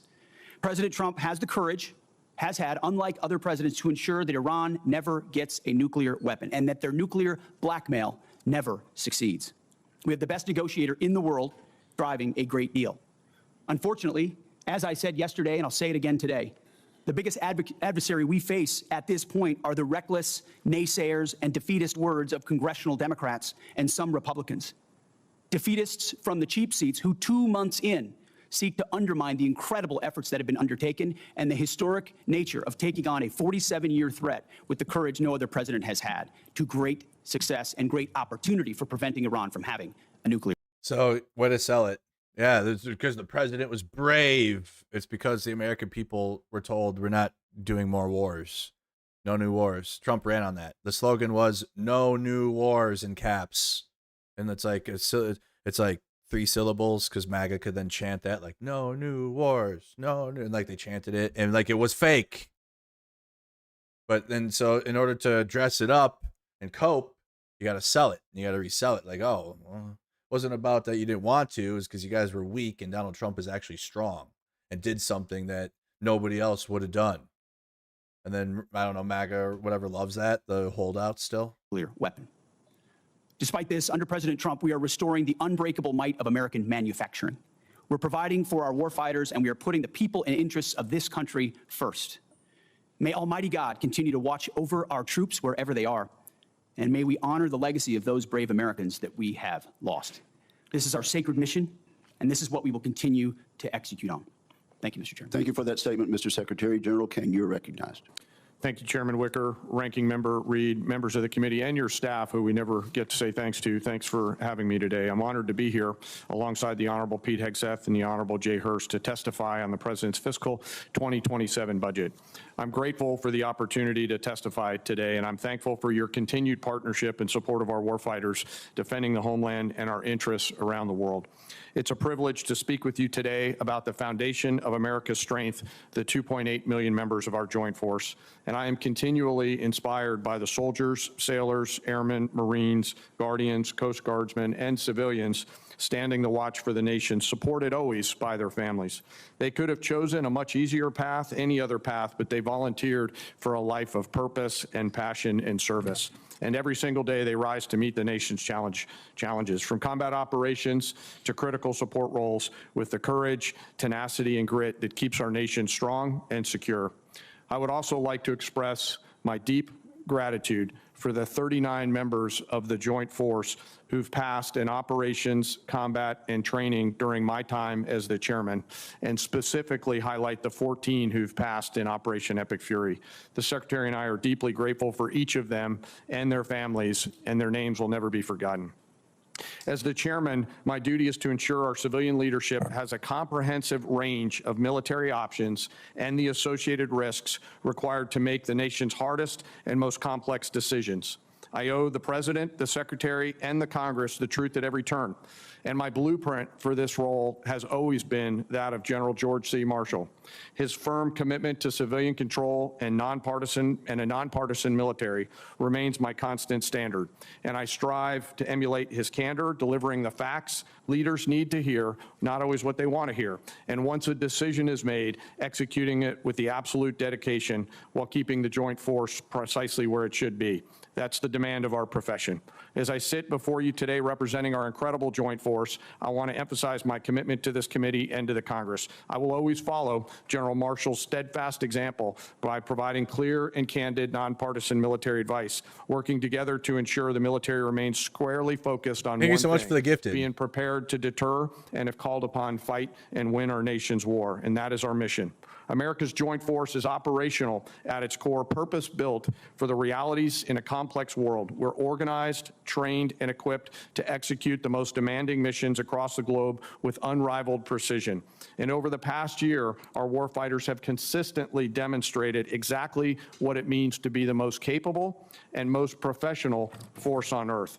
Our shared goal is to ensure the joint force sustains the strategic initiative and advantage and ability to project power to respond to the global challenges on our nation's terms. During Operation Rough Rider, Midnight Hammer, Southern Spear, Absolute Resolve, and Epic Fury, the Joint Force executed globally integrated missions alongside our interagency and international partners. And once our leaders made a decision, our forces demonstrated the unmatched ability to seamlessly synchronize actions and activities from the seabed to cislunar space. We're able to accomplish these complex things that we are asked to do because we draw from a deep reservoir of training, professionalism, and commitment. Our operational tempo is high, but we're designed to sustain it, rebuilding readiness every day, training professionals every day, and sharpening our edge every day. And I am incredibly proud of this Joint Force team and the leaders at every echelon who command it. As the chairman said, we are living in a complex environment. Today, I look forward to discussing how we can sustain America's military advantage. And I know this committee recognizes the challenges and the urgency in the environment that we face. We're operating in delicate and dangerous times where risk is scaling, and the complexity of the modern battlefield demands America's constant adaptation, innovation, and partnership with Congress. As a joint force, we're up to the challenge. We're built for this environment. However, our continued success is not guaranteed by our past achievements. We must continue to be forward-looking and innovate together with the Congress. To drive the pace of change and maintain our superiority requires timely, predictable, and sustained investment. And the resources we're going to discuss today are critical to modernizing the joint force and ensuring whatever threats might emerge, we are prepared to defeat them, to protect our interests and defend the nation and win. This President's budget for 2027 supports the Secretary and the Department's goal of reinvigorating, recharging the defense industrial base and the national industrial base, enhancing our readiness and securing our military advantage to ensure that our warfighters are properly armed, globally integrated, and ready while always taking care of our people. And that is what truly sets America's joint force apart from each other, especially the 1.8 million members, enlisted members of our joint force.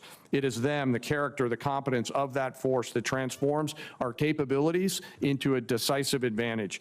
And our enlisted force is represented today by the senior enlisted advisor to the chairman, United States Navy Fleet Master Chief Dave Isom, sitting behind me, a teammate who I greatly greatly appreciate and many of you on this committee know from his time in the Indo-Pacific.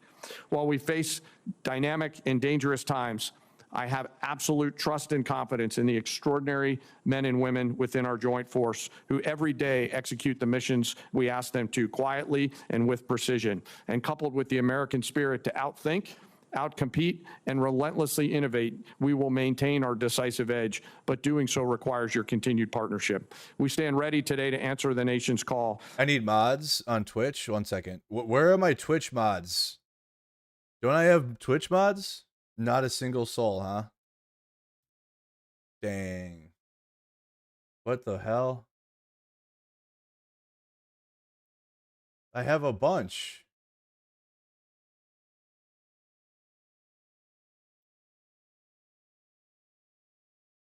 What up, Alan? What the heck? My bad. Mods. What the, I have your mods on Twitch. What the heck? What the heck? You have to add new people? I humbly ask A bunch of people volunteer, then they leave. that as we're here today in this hearing, we remember those deployed service members who are out there right now doing our nation's work. And may we always remember our fallen and never forget them or their families who continue to show us what courage looks like. Thank you for your enduring support, and I look forward to your questions. Thank you very much, General. We appreciate your service. Let's jump right in. Secretary Hegseth, let's talk about the money from Reconciliation 1.0 last year. There have been some complaints about the speed, but not everything we hear is actually accurate. How much of the $154 billion from Reconciliation has the Pentagon put on contract? My understanding, Mr. Chairman, first I'd like to say what an important vehicle reconciliation was for us and how it gave us a chance coming out of FY25 to advance the president's priorities, whether it's drone dominance, Golden Dome for America, shipbuilding, the defense industrial base. It was a critical vehicle for us. The number you're looking for is about what I'm looking at, about $26 billion right now. But we've got the floodgates about to open and apply to those priorities. Okay, so unfortunately, you're starting a bit late through no fault of your own because the money was not sent timely by the Office of Management and Budget to the department until last month. That's over and done with, but it should be mentioned. Mr. Secretary, where are we on the obligation rates as far as a normal appropriation bill? Are we a little behind, a little ahead, or what? I would say probably a little bit behind as it pertains to reconciliation, but part of that is, as you know, this is a new funding vehicle for the department, and twofold. One, you got to make sure you do it right and do it in a fiscally responsible way in conjunction with the Congress to ensure that we meet congressional intent, but also that we've been using it to energize our ability to exercise new pathways, to get at problems in different and more dynamic ways that don't get stovepiped or stuck in the bureaucracy. So yes, there's been some delays, but ultimately I think it's all goodness on the other side, given the new nature of this funding vehicle. Right, yes, well, and things have been done differently, and we appreciate that. But, Mr. Secretary, will you commit to us that you'll keep the committee informed frequently of your efforts to get all this money out the door so our industrial base can start building as you have described in this new flexibility that we provided them? Absolutely. And you mentioned a few things in reconciliation that you think have been game changers. I don't think we've talked enough about some of the game changers. For years, we failed to take action on rebuilding America's drone industrial base and critical mineral supply chains. After last reconciliation bill and the National Defense Authorization Act, we're in a very different position on drones and critical mineral supply chains, are we not? Very much so. Mineral supply chains, drones, we went from JIATA 401 to an autonomous warfare group. We're looking at the concept of a sub-unified command, and you're looking at $54 billion in the FY27 budget dedicated to drone dominance, UAS, counter-UAS, ensuring we can scale not just exquisite drones, but also the attritable ones that are proliferating on the battlefield today. We need to be ahead. Are there any other initiatives from last year's bill that you want to point out? And you only have a minute and a half. The investment in Golden Dome for America, Right. The ability to get running on that, and we are on schedule to deliver capabilities inside this administration. Minerals and shoring up supply chains on minerals. The Office of Strategic Capital, which its ability to loan gives 10x to new entrants into the department. The opportunity to fund things that wouldn't normally meet the threshold for the department, but give them the running room to invest in those capabilities, and we've already seen fruit from that as well. And briefly, General Kane, there's no question that Who wants to be a Twitch mod? Let me know. I'm looking at my list of mods of Twitch mods, and none of them are in the chat. Like Vladimir Putin's never Russia is taking. You got to be in the Twitch chat though. If you like YouTube, then stay there. Don't say I want to do both, and then you're never on Twitch. Serious action to undermine our efforts for success in Iran. Is there any question about that? Senator, I think there's actions and activities that are mindful of the hearing room we're in, but there's definitely some action there. Thank you very much. Senator Reed, you're recognized. Thank you very much, Mr. Chairman. Mr. Secretary, you recently fired the Army Chief of Staff, General Randy George, who's one of the most distinguished and decorated officers of this generation. General George's nomination came before us. We reviewed it thoroughly, and we concurred. Why did you fire General George? Well, as I did then, and I'll say now, we thank General George for his service. And out of respect to him and other officers, we never talk about the nature of why certain officers are asked to step down. But we all serve at the pleasure of the president. And ultimately, my view in coming into this department, as I stated in my confirmation hearing, was to change the culture of the department. And it's ultimately challenging to change the the culture of a department with the same people who are a part of or in that department. So I have made many changes with general officers. We will continue to make changes as necessary with general officers, and they will be in keeping with the trajectory of where we would like to take the department, but it doesn't take away from the service of those, and I think you will note that every officer that's been asked to leave has been treated with respect. Interesting. Of the 2 dozen officers that you have fired for reasons unrelated to performance, since you have not indicated any cause, 60% are black or females. Now, did the president direct you to single out female and black officers to be dismissed? Yeah, why don't you answer that? Why don't you actually answer that for once? Senator, of course not. And as we've emphasized at this department from the beginning, the only metric is merit. Members on this committee and the previous leadership of this department were focused on social engineering, race and gender in ways that we think were unhealthy for the department, focusing on those things, making decisions based on those things. Okay. In President Trump's War Department, we make decisions based on only one thing, merit. And that's how we've made decisions going forward. That's how we've made them, and that's how we'll make them going forward. Let me go back to General George. What did he fail in terms of his lack of merit to continue serving? As I've said, I don't talk about the nature of dismissal out of respect for these officers. But ultimately, we want to take the department in a particular direction, certain services in a particular direction, and we want leadership that's running as fast in that direction as possible. And in some cases, we make changes accordingly, but do so out of respect to those officers. Well, I think that direction from your behavior is an intense interest in Christianity, in nationalism, and in not recognizing the talents of women and non-white gentlemen, and that's the wrong direction. I don't know what you're insinuating, Senator, but I am not ashamed of my faith in Jesus Christ. Well, you shouldn't be ashamed. And if you want to shame me for it, go ahead. I'm not shaming you, but are you critical of other faiths? I am a believer. I'm quite open in that, and our department allows for a multitude of faiths. So I don't know what you're suggesting. I've heard the likes of things that people like you suggest to try to smear my character, and I won't give into it. No. I'm sorry, Mr. Secretary, but broadcasting before the national religious broadcasters stressing the need for more Christianity in the military forces doesn't seem like a neutral position in which you tolerate and accept all religions. Let me move on. The strategic aspects of this operation in Iran. The president declared that we're going to destroy their missiles and raise their missile industry to the ground. And after more than 13,000 strikes, unclassified assessments conclude that Iran retains more than 40% of its drone arsenal and 60% of its ballistic missile launches compared with pre-war levels. That's one of his objectives. The second objective was regime change. To the great proud people of Iran, I say tonight that the hour of your freedom is at hand, and we will take over your government. Well, when we finish, we'll take over government. That has not succeeded.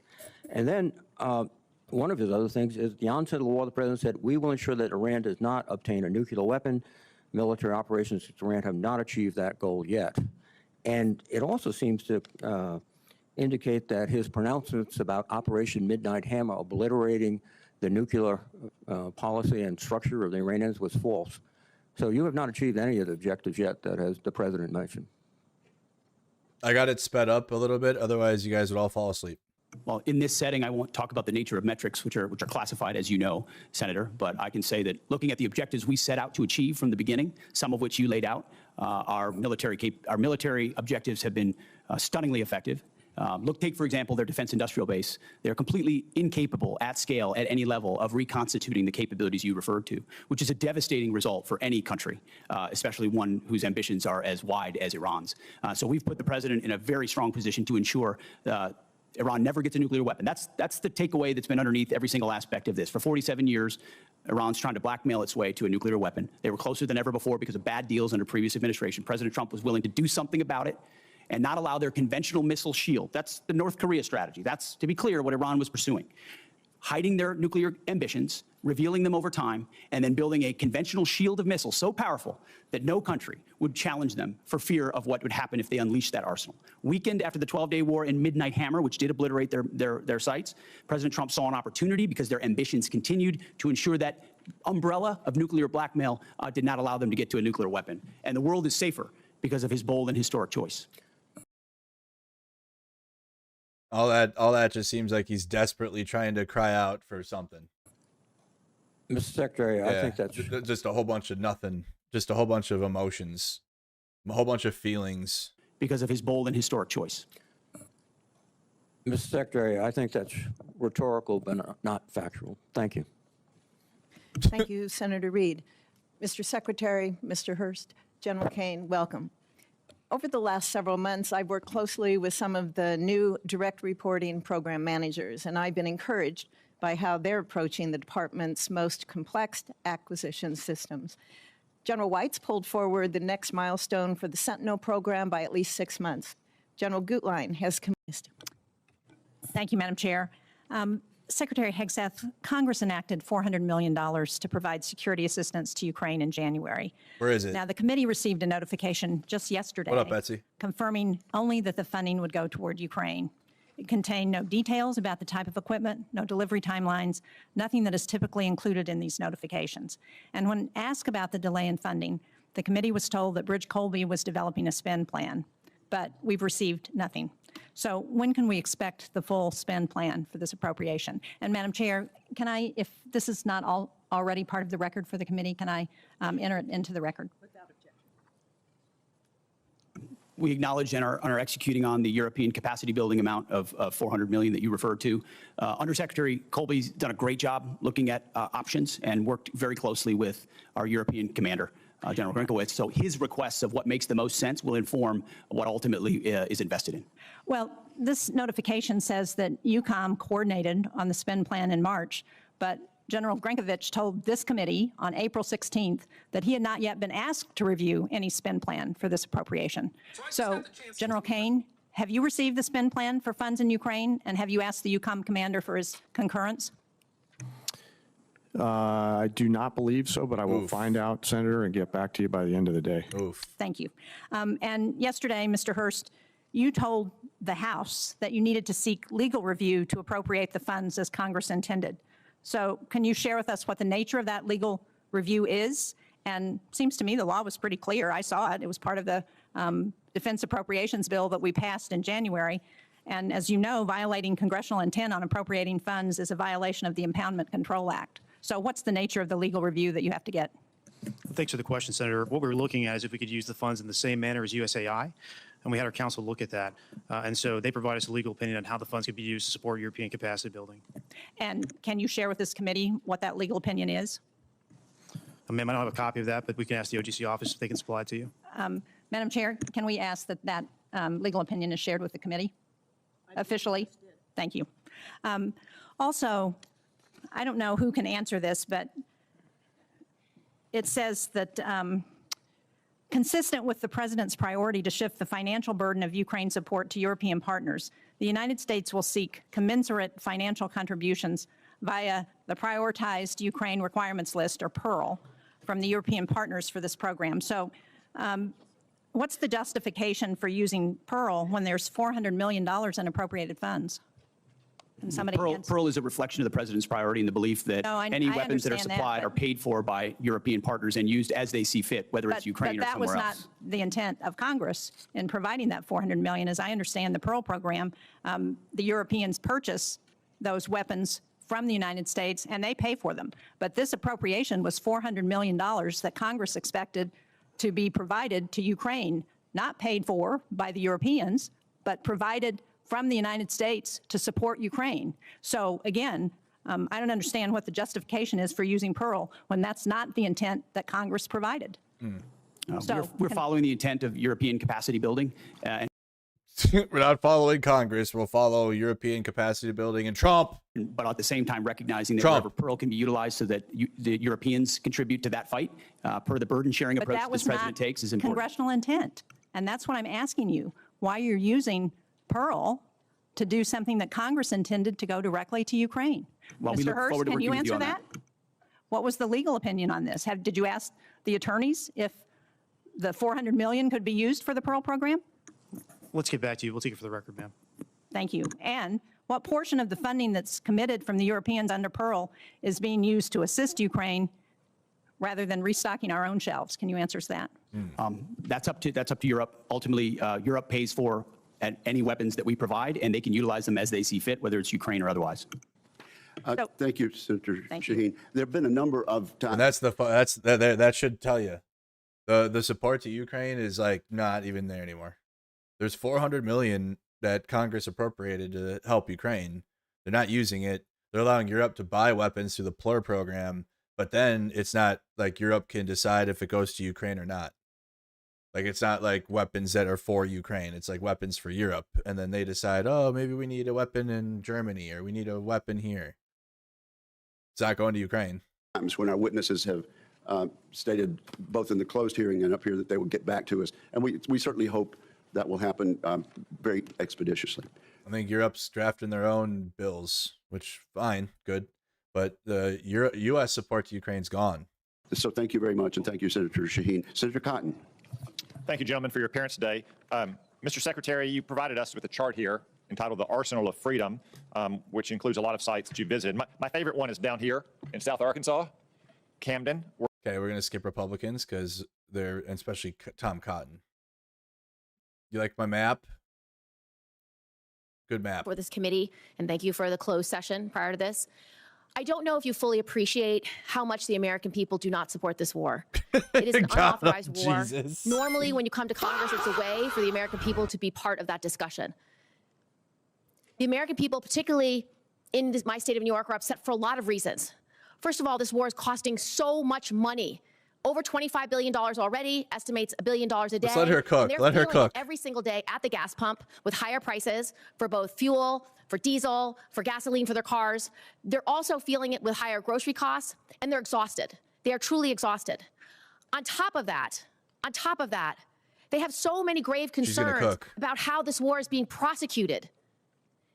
They read in the paper that 22 schools have been hit. They read in the paper about a girls' school, hundreds getting killed. We have a debate going on in this country about... Yeah, that's why you should stop reading the fake news. That's what he's going to say. Yeah, that's why you don't read the fake news, because they're just trying to divide us. That's MAGA. MAGA is like, news is just out there to divide us because they say things that are true. And that yucks my yum and makes me all confused inside of my head. And then, so you're the division. You're the problem, media. That's what he's going to say. He's going to say, well, that's the reports from the fake news. At the gas pump with higher prices for both fuel, for diesel, for gasoline for their cars. They're also feeling it with higher grocery costs, and they're exhausted. They are truly exhausted. On top of that, they have so many grave concerns about how this war is being prosecuted. They read in the paper that 22 schools have been hit. They read in the paper about a girls' school, hundreds getting killed. We have a debate going on in this country about AI, a serious debate about AI. And I haven't heard yet from you that you will not allow AI to make final targeting determinations, even when nuclear weapons are being used. That's a huge issue that we need to discuss. So I want to start from the top, Secretary Hegseth. Why do you continue to prosecute a war that the American people aren't behind? First of all, I appreciate the opportunity for that closed session where we had a, unsurprisingly, very different discussion than we have here with the cameras on. We support this. Because my job is to represent New Yorkers, and I can tell you, when I talk to them all across my state, they are furious, and they expect me to explain to them why they are furious. And Senator, when I talk to Americans, and especially when I talk to the troops, They are grateful for a president who has the courage to take on this threat after 47 years of what Iran has done, targeting and killing Americans, and what it would mean to the world if Iran's nuclear ambitions were actually achieved. So the question I would ask to you and to others is, what is the cost of a nuclear-armed Iran? What is the cost to the American people if the world's most dangerous regime has a nuclear weapon? But the truth is, they don't want war coming to this shore, and when you do a decapitation operation, the likelihood is going to be exchanged in the United States. There's no... Exactly. Thank you. Yes. The risk is that they're going to attack back, and you're putting civilians in harm's way because these countries are going to respond. They're going to respond back. And when you don't have the will of the American people even on board to go to war, which is overwhelmingly no, you're setting us up for failure. You're setting the American people up for failure. She's cooking him right now. I got to rewind. I don't want to ruin her fire. Let's go back a little bit. Here you go. Huge issue that we need to discuss. So I want to start from the top, Secretary Hegseth. Why do you continue to prosecute a war that the American people aren't behind? First of all, I appreciate the opportunity for that closed session where we had a, unsurprisingly, very different discussion than we have here with the cameras on. We support this. Because my job is to represent New Yorkers, and I can tell you, when I talk to them all across my state, they are furious, and they expect me to explain to them why they are furious. And Senator, when I talk to Americans, and especially when I talk to the troops, they are grateful for a president who has the courage to take on this threat after 47 years of what Iran has done, targeting and killing Americans, and what it would mean to the world if Iran's nuclear ambitions were actually achieved. So the question I would ask to you and to others is, what is the cost of a nuclear-armed Iran?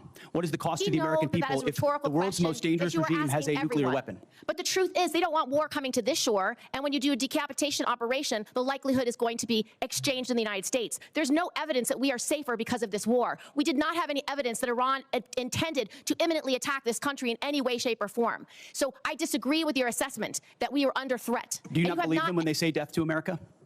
Listen, our adversaries use rhetoric all the time.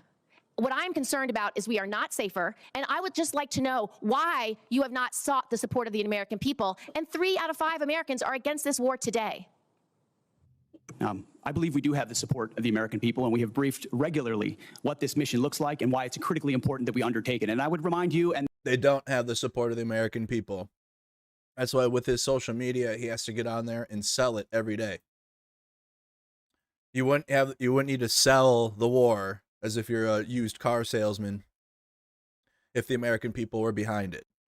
And this group, that we're 2 months in to an effort. And many congressional Democrats, as I pointed out, want to declare defeat 2 months in.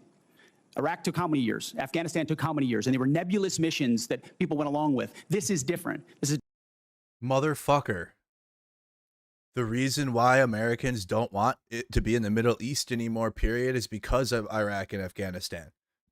We're done. It's over. GG's. We lost, maybe. I don't know. I don't want to go back and find out. Didn't win. No hearts and minds. No schools. No democracy in the Middle East. Oh well. They didn't want it. We sucked. So what is that? How are you justifying? Because those wars took forever. This war is short war. Americans didn't want any war. What are you talking about?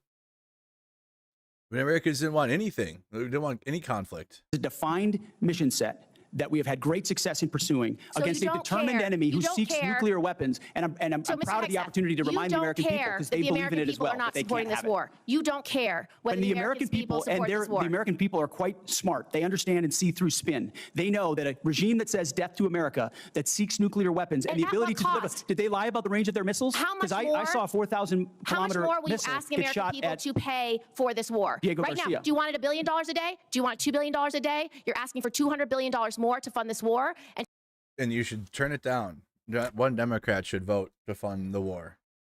I don't care. They're like, and they're trying to sell it like this is historic bill. It's a bill to continue to fund Israel and the Middle East. You should never be supportive of this. We got a poll coming. This is wicked. Wicked behavior. Oops. I gotta redo it. I did it wrong. Whoops. End it. Hold on. I gotta redo it again. 1 second. I put a wrong word in.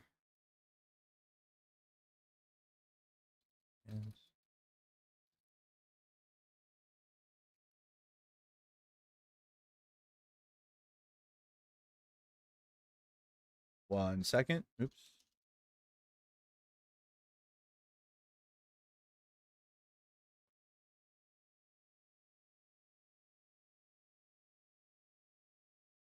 All right.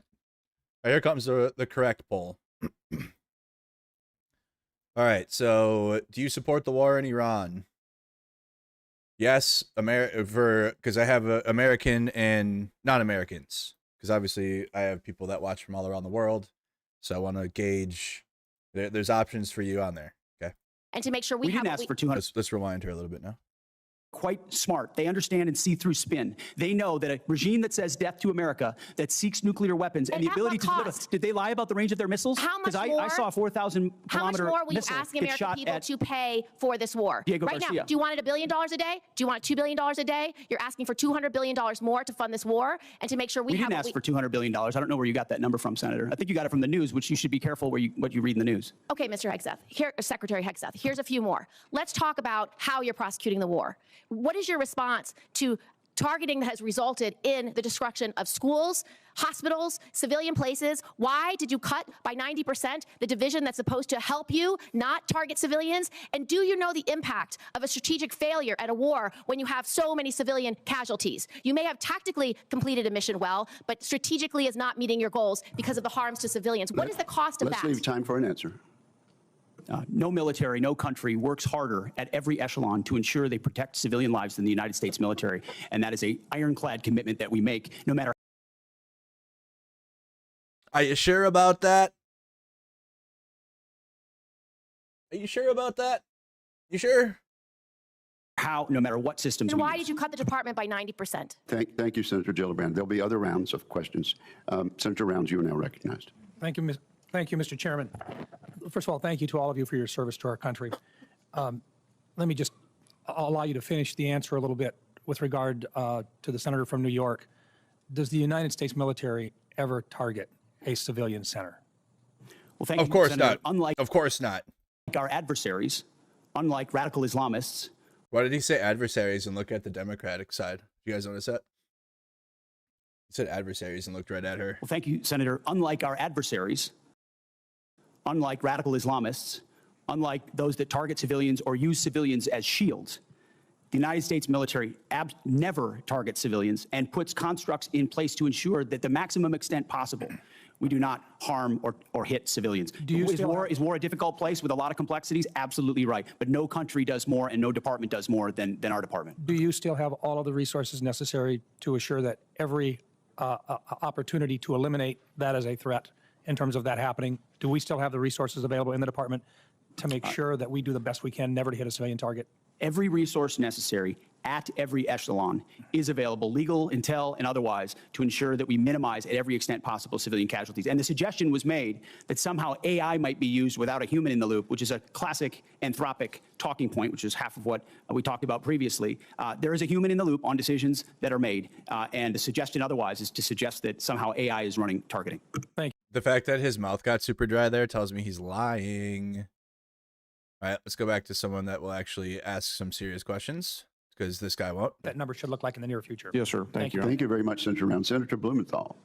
Thank you, Mr. Chairman. Thank you for being here today. I want to talk about the costs of war. The costs of war include caring for our veterans. We've had an estimate from Mr. Herseth yesterday that the cost to date in dollars for this war has been $25 billion, which I believe is well below the actual cost based on everything that I've heard, everything available to us in various kinds of settings, and I'm going to ask for a more accurate assessment. But we also know that about 400 service members have been wounded as a result of this war. When they retire, when they come home, their retirement pay will be docked dollar for dollar for every disability benefit dollar they receive.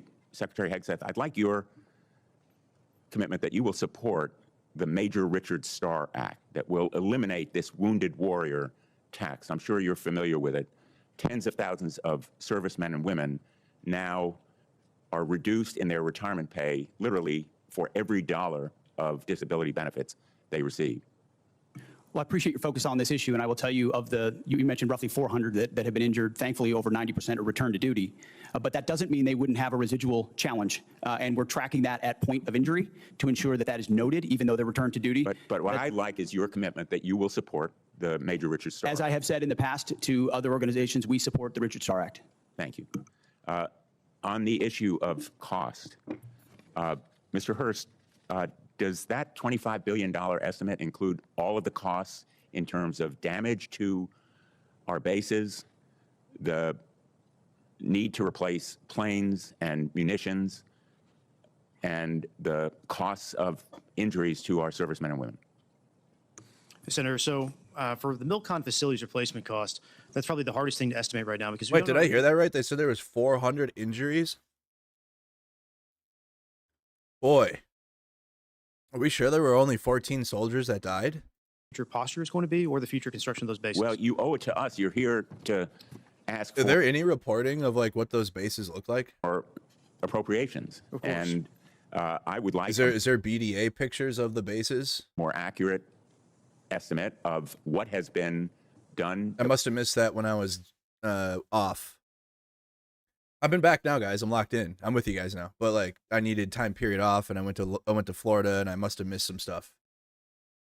Will require replacement. We're and back now, though. renovation, I'm locked as in. well as the other costs. And I think $25 billion is probably less than half, maybe less than a quarter of the total cost of war, which is the reason why the supplemental request is. There's a much picture of a higher. destroyed So base. I think you owe it to the American Where? people. Can you send it to give us Discord?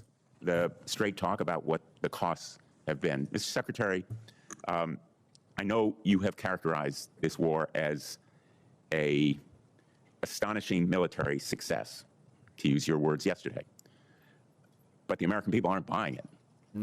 And I know you feel the American people are seeing through the abstruse stuff that is thrown at them, but one point is irrefutable, which is America never succeeds in war unless the American people are behind it. And if what you're seeing as success now is winning, I would hate to see what losing looks like, because none of the shifting and contradictory objectives of the war so far have been. Damn. If this is your concept of winning, I'd hate to see what losing looks like. Holy, is that a bar? Astonishing military. Old man Blumenthal still has it in him. Success, to use your words yesterday. But the American people aren't buying it. What the And I know you feel the American people are seeing through the abstruse stuff that is thrown at them, but one point is irrefutable, which is America never succeeds in war unless the American people are behind it. And if what you're seeing as success now is winning, I would hate to see what losing looks like, because none of the shifting and contradictory objectives of the war so far have been achieved. Likewise, let me ask you, yesterday, the president said that Ukraine has been, quote, militarily defeated. I assume you don't agree with that assessment. The negative nature in which you characterize the incredible and historic effort in Iran is part of the reason, Senator, why the American people view it the way they do. It's why. Oh, it's your bad attitude, Senator, and you Marxist Antifa Democrats. It's your bad attitude. It's your anti-American attitude that we've labeled as what Americanism is. Even though this president campaigned on no new wars, right? And ending all wars, ending all the current wars, and then not starting a new one for the United States. He's literally done the opposite. He hasn't ended a single war, despite him lying. I've ended 9 wars. 9 wars now, whatever. Not a single one. Especially the big 2, which was Israel and Russia's invasion of Ukraine. Those are the big 2. 0 for 2 on those. And then he named a bunch of other shit that is not over with. Not over with at all. So, what in the world? What the helly? Likewise, let me ask you, yesterday, the president said that Ukraine has been, quote, militarily defeated. I assume you don't agree with that assessment. It's your attitude. The negative nature in which you characterize the incredible and historic effort in Iran is part of the reason, Senator, why the American people view it the way they do. It's why I looked up. That's like with Donald Trump. That's the same thing. Now zoom out. when it comes to criticism of Trump. It's not for MAGA people. It's not that Trump does bad. It's that the media and everyone views him bad, and that's why. And you don't give him a fair shake. You don't give Trump a fair shot. You don't say good things about him. Why do you think whenever Trump, back in his first term, he doesn't do it anymore now because he's just like eliminating the First Amendment. But in his first term, he'd be like, why don't you say good positive stories about me? Why don't you? And then MAGA and right wingers would be like, you have to like include 2 positive stories about Trump. Why do you think Scott Jennings is on CNN? They have to. That's forced centrism. That is actual forced centrism. Because Trump is so dog shit and there's nothing positive to say. You got to say, oh, Mr. President, like your hair looks so good today or something. Oh, wow. Okay. Well, at least Mercado says something positive about him. Is that what you want? Wow. His cankles are less swollen today, guys. He's less orange. Yeah, I don't see, there's less bruising today. Wow, Mercado can say positive things about Trump. Is that what you need? You need that? Because that's about it for me. That's what I got. It's for that forced centrism nonsense. Out at our press corps of the Pentagon and called them the Pharisees in the press. It's because they look for every problem. Well, I'm asking you about look for every Ukraine. problem You that believe exists, Ukraine and you has been miss. militarily defeated. Yes. You Make missed him the answer I would that. admit, based on my No, make him answer that. Hell yeah, make him answer this. Is Ukraine militarily defeated? Do you agree with the president? That believe exists, Ukraine and you has been miss. militarily defeated. You missed the I would plank. submit, based on my 9 trips to Ukraine, that is a false narrative that the president's We are buying 2 from months Vladimir into a Putin. I historic hope that military success in Iran, and you Oh no! Why don't you make him answer about Ukraine? Is Ukraine militarily defeated? want to call it a defeat, and it's defeatist Democrats like you that cloud the mind of the American people and would otherwise fully support preventing Iran from having a nuclear weapon. Administration, and they are bravely fighting our fight. And that is the reason that I'm pursuing the Russian sanctions bill, which is bipartisan, along with Senator Graham, and why I hope we will recognize our obligation to release that $400 million. Thank you. We've appropriated. Thank you, Senator Blumenthal. Senator. Got attacked. And that's why you don't support the war in Iran, you Democrat, Democrat. Ernst. Thank you, Mr. Chair, and thank you, gentlemen, for being here today. Really, Pete Hegseth, gonna have the shakes, alcohol, cortisol spike, epic cortisol spike by Hegseth. You look for every problem that exists, and you miss. Militarily defeated. You missed the I would plank. submit, based on my 9 trips to Ukraine, that is a false narrative that the president's We are buying 2 from months Vladimir into a Putin. I historic hope that military success in Iran, and will you want to call it a dispute it defeat. And it's because defeatist Democrats it like is you the that people cloud the of mind of the Ukraine American who are people fighting and for their would otherwise survival, fully support fight no preventing help Iran from having a nuclear weapon. Administration, and they are bravely fighting our fight. And that is the reason that I'm pursuing the Russian sanctions bill, which is bipartisan, along with Senator Graham, and why I hope we will recognize our obligation to release that $400 million. Thank you. We've appropriated. Thank you, Senator Blumenthal. Senator Logic pilled. Ernst. Logic maxing. That's what you got to say now. That's different. 420 viewers in the chat. Spark up. Thank you, Mr. Chair, and thank you, gentlemen, for being here today. Really do appreciate your time to be with us.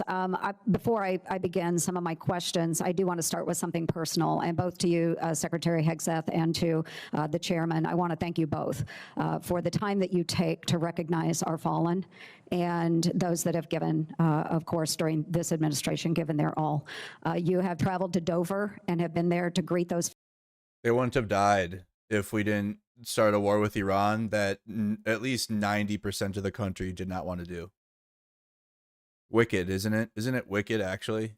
This is a 4K version of like war against the will of the people. And obviously the war on terror, we got justified because of 9/11. We had a terror attack. That was what got us into the war on terror, right? Literally, it was a Saturday night, a random Saturday night in February. No, everyone woke up. We're at war. What? Our bases are getting bombed. 14 soldiers died. Why? Oh, Israel as Israel, and how important it is, and blah blah blah blah blah. That's what happened this time. Nothing else. Nothing. Literally nothing. Oh, but the 47 years of Iran. If that was so important, then why didn't the American people overwhelmingly protest when I don't know, you got shit on Biden for how the war ended, obviously, and the plane and people and shit. Trump set that deal up, though. People forget that. Trump set that deal up. Biden just like, went with it, and it was a shit show. That war was never going to end clean, no matter who it was, right? That war was never going to end normal or whatever. But Biden ended it, carried out Trump's plan. It was a mess. And I do wish Biden would have he did own it, but not enough for me. I wish he would have. But it would have. But like, it's not something that I'm going to hold to him. Honestly, MAGA will.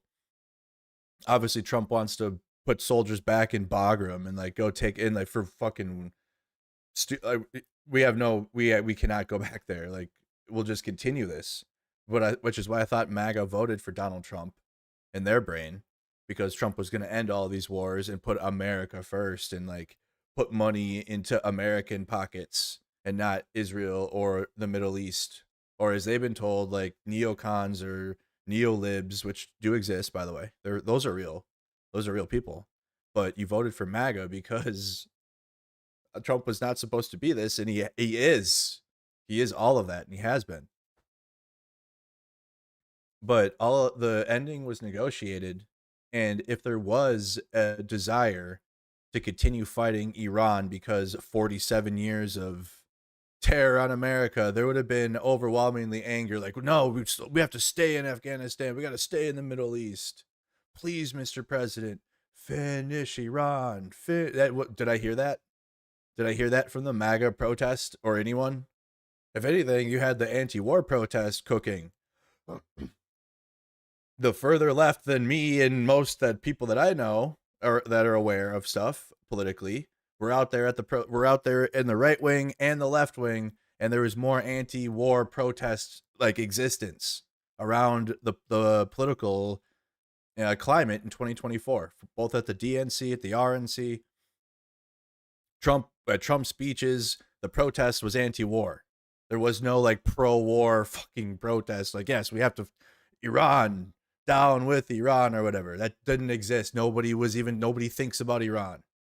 Nobody in America except for CENTCOM sexuals and Israel cucks think about Iran in America. And that is overwhelmingly the majority of us.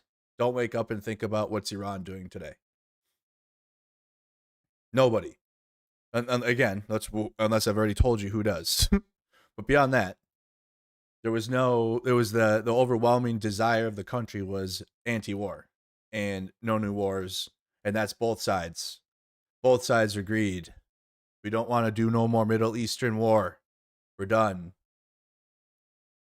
The rest of us just knew MAGA was not going to do that at all, and Donald Trump was lying. And but the worst case scenario was what Kamala Harris was going to continue funding Israel, which is what there was an anti-war protest against Kamala Harris at the DNC because they were continuing to support Israel. And Donald Trump was the only one that had like this no new war message, and that's all it was. Obviously, Donald Trump lied, and we all knew he was lying, but that's why that happened. It's crazy work to me. All of it's crazy. This is all nuts. Families and to welcome home the fallen. I've been there with you, and Iowa has been hit in particular very hard. We lost 2 of our Iowa National Guardsmen from the 2nd Brigade Combat Team, 34th Infantry Division. Secretary Hegseth, you know full well the 34th.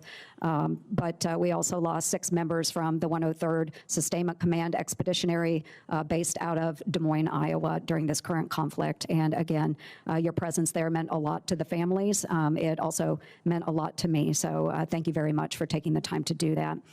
Secretary Hegseth, you and I have had many discussions over the course of many months now regarding general officer positions. And, you know, I believe that we were operating in good faith as we talked through a couple of those in particular, 2 Iowans, General Mingus and General Randy George.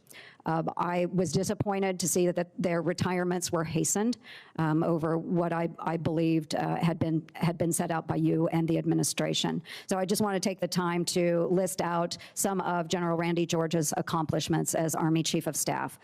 He pulled the Army out of its worst recruiting crisis. Okay. All right. Let's get back to real questions again. Sorry about that. Election of even more capable. We look forward to. Before I begin my questions, I'd like to take a moment to highlight the true costs of this war, both for the military and everyday Americans. and the true cost of the president's illegal war with Iran. And since the start of the war, 14 brave U.S. service members have been killed, and more than 400 have been wounded. We burned through over $25 billion in taxpayer money with no end in sight. The fiscal year 27 budget request is a massive 42% increase from last year. Hundreds of critical munitions have been expended, and deployments have been extended, directly impacting service members' quality of life, military readiness, and our ability to deter our adversaries. The relationships with our allies, some of our closest allies and partners, have been fractured. And the closure of the Strait of Hormuz, which somehow caught the president by surprise, even though he had to have been warned, is directly contributing to the affordable crisis that Americans are facing. Energy costs are skyrocketing, with the price of gas now at its highest level in almost 4 years. Instability has driven interest rates to its highest level since September of last year. The cost of fertilizer is spiking, which will have a direct impact on the cost of food. This illegal war is driving up costs, undermining readiness, and alienating our allies, with neither a clear rationale for starting this war nor an exit strategy. And when the president was asked how long he'll let this war continue, he said, "Do not rush me." I have a question for General King. I'll feel it in my Relating bones. to women serving in combat, and I'd like to hear your best military advice. Does the mere fact of women being in combat armed units lower standards or readiness if they meet the physical standards? Well, ma'am, the standards are set by the civilians. We have examples of women leading well across the joint force. The answer would just be no. It doesn't change the readiness.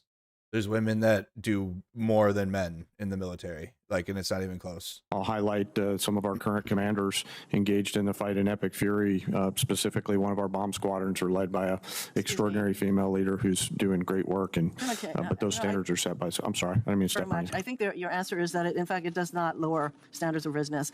Yeah, the answer would be no. Question, Easy. should every service member, regardless of gender, be permitted to serve in any role, including the combat arms, if they meet the standards established?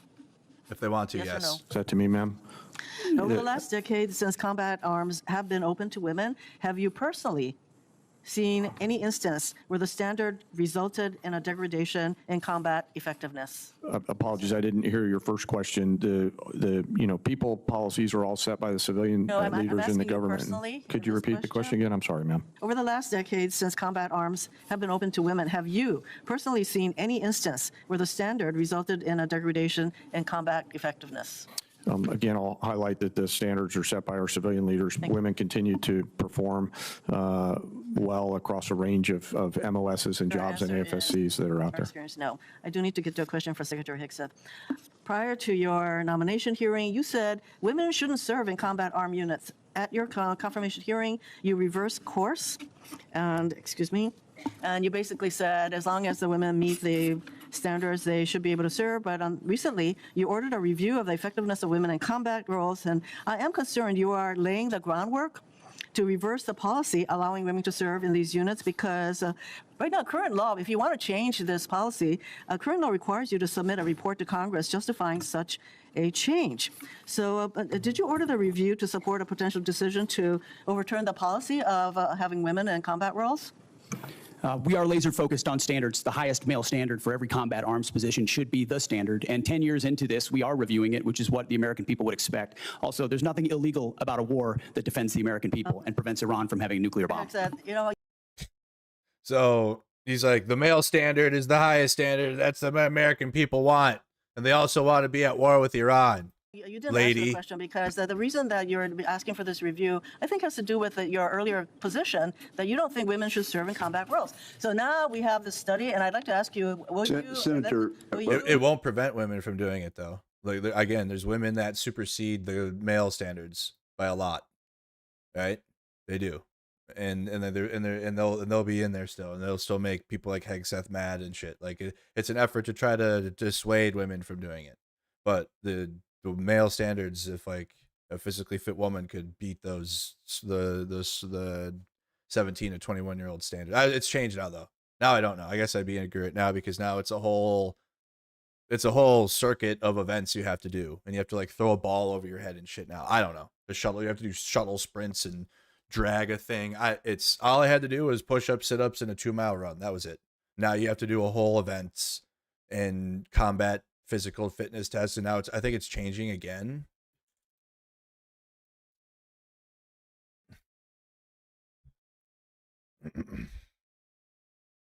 Yeah, there you go. You have to do a new one. I'm so glad I'm not in the military anymore. Holy fuck this. Fuck that. At least when I was in for all of the 8 years of in the uniform, that was the same PT test. These fucks have had to learn 3 PT tests because you had the classic, and then now you have this ACFT, but now you're going to do a new one. Isn't that fun? This is news just 8 days ago. The U.S. Army today announced an implementation of the new combat field test, a major update to its physical readiness program designed to align fitness standards with the demanding readiness of modern combat. You can throw a fucking sandbag into the truck. Oh my God. In uniform too. Oh my Lord.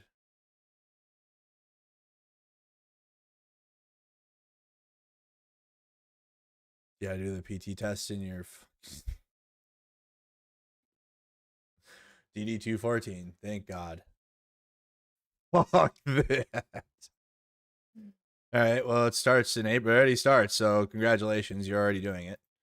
CFT is required annually for active duty soldiers serving in 24. Okay, so only in 24 designated combat military occupational specialties. Oh. Okay. Active duty. The combat field test is a critical step forward, ensuring our soldiers serving the most physical demanding specialties have the specific fitness required to dominate on the modern battlefield. This is about readiness, lethality, and the well-being of our soldiers. Really? For sure. Soldiers definitely, I can just, hell yeah, in your full uniform. So you got that, and that's more expensive than the peds, so. Are they getting the money to buy a uniform to do PT now? We would have to do shit in, obviously, our full uniform, but it's usually when we got in trouble or if you're in the field, right? But even then, you have a pair of PTs in the field, but you're not doing PT in the field unless your NCO hates you.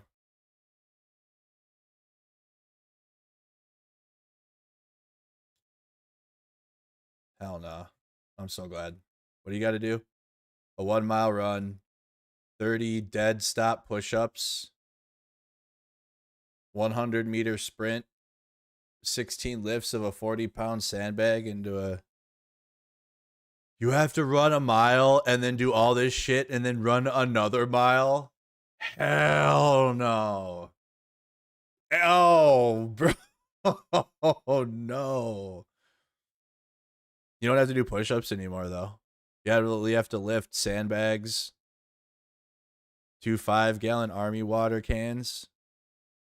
So no more push-ups. Oh, no, you do have to do dead stop push-ups. What are those? The hell are dead stop push-ups? Army CFT, what the fuck?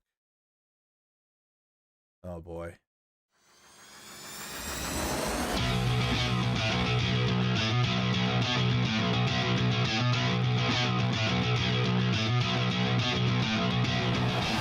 What in the fuck? Those are push-ups now? No wonder the numbers are up. We have the biggest numbers. No wonder.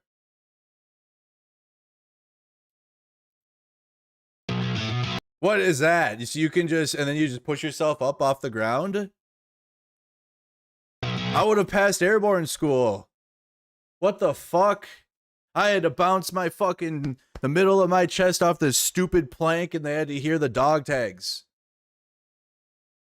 I had to go all the way down, all the way up, keep your back straight. What the fuck is even that? Whatever.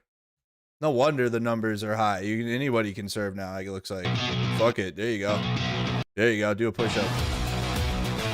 What the fuck is that? Oh my Lord.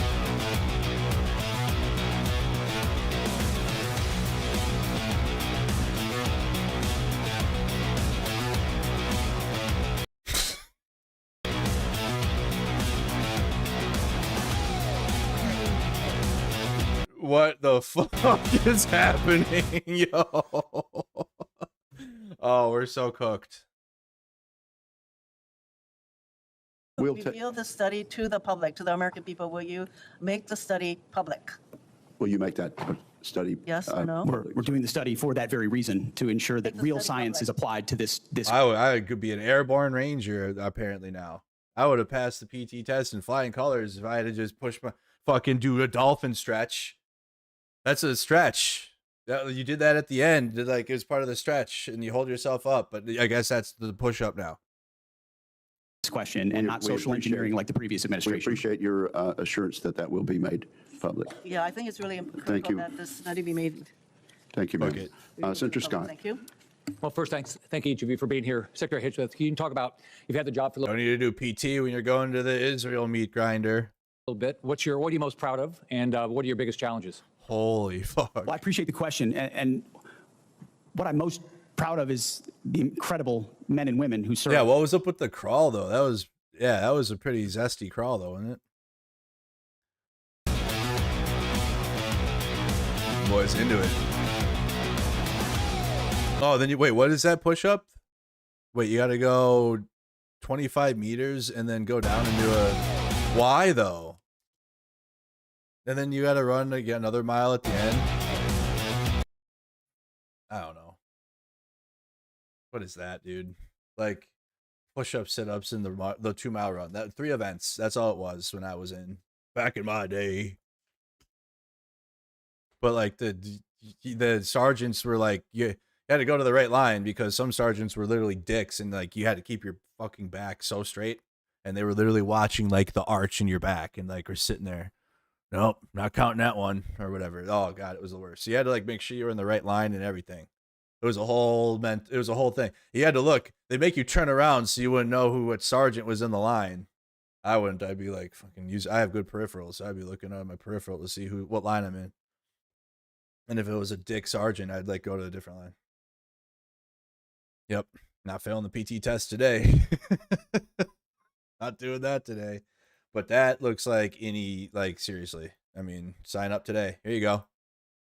And you carry some jugs around, go low crawl, do some stretch push-ups. What the fuck? So wait, is this like an additional test, or is this replacing? Yes, 1 mile. I can do that all day. Is this in addition to the? Is this replacing it? If this is replacing the whole PT test, that's crazy. Yeah, that's like you can do that outside.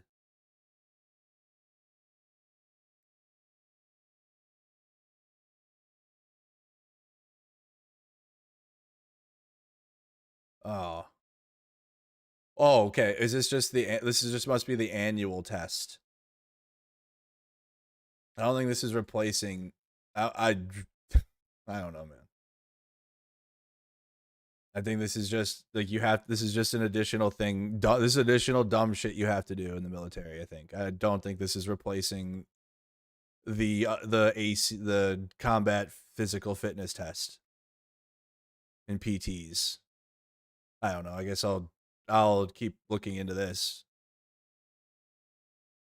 If it's either replacing it, because here, there's the new Army, what is it, the ACFT? Yeah, it just came out 7 years ago. 7 years ago is just coming out to me. Okay. Sit-ups and a 2-mile run. Hold on, what's all the events? I think this is still a thing. Introducing a new physical fitness test. The current test, the Army Physical Fitness Test, has been the test of record since it was developed and implemented in 1980. It's a good test. That's a damn good test. It consists of 2 minutes of push-ups, 2 minutes of sit-ups, and a 2-mile run. The 2-2-2. What's wrong with it? That the soldiers have used that forever. It's been fine. What the hell is wrong with it? The new test, the Army Combat Fitness Test, or ACFT, consists of 6 events throw a that ball are based on and tasks a soldier might fail, no go. You didn't throw the ball straight. encounter in training or combat. The ACFT tests all of the major muscle groups and provides an accurate assessment of a soldier's physical readiness for military duties. The events are completed in order and take 50 minutes or less for an individual soldier to complete. The uniform for the ACFT is getting tight. the Army Physical Fitness uniform. The events are the 3-repetition maximum deadlift, the standing power throw, the hand release push-up, the sprint drag carry, the leg tuck, and the 2-mile run. So you gotta do 2-mile run though. That doesn't go anywhere. So you gotta do all this dumb shit now. But I'm wondering if I mean this because this is a more of a regular thing than the annual test. Because all right, so I'll find out, I guess, or I'll ask.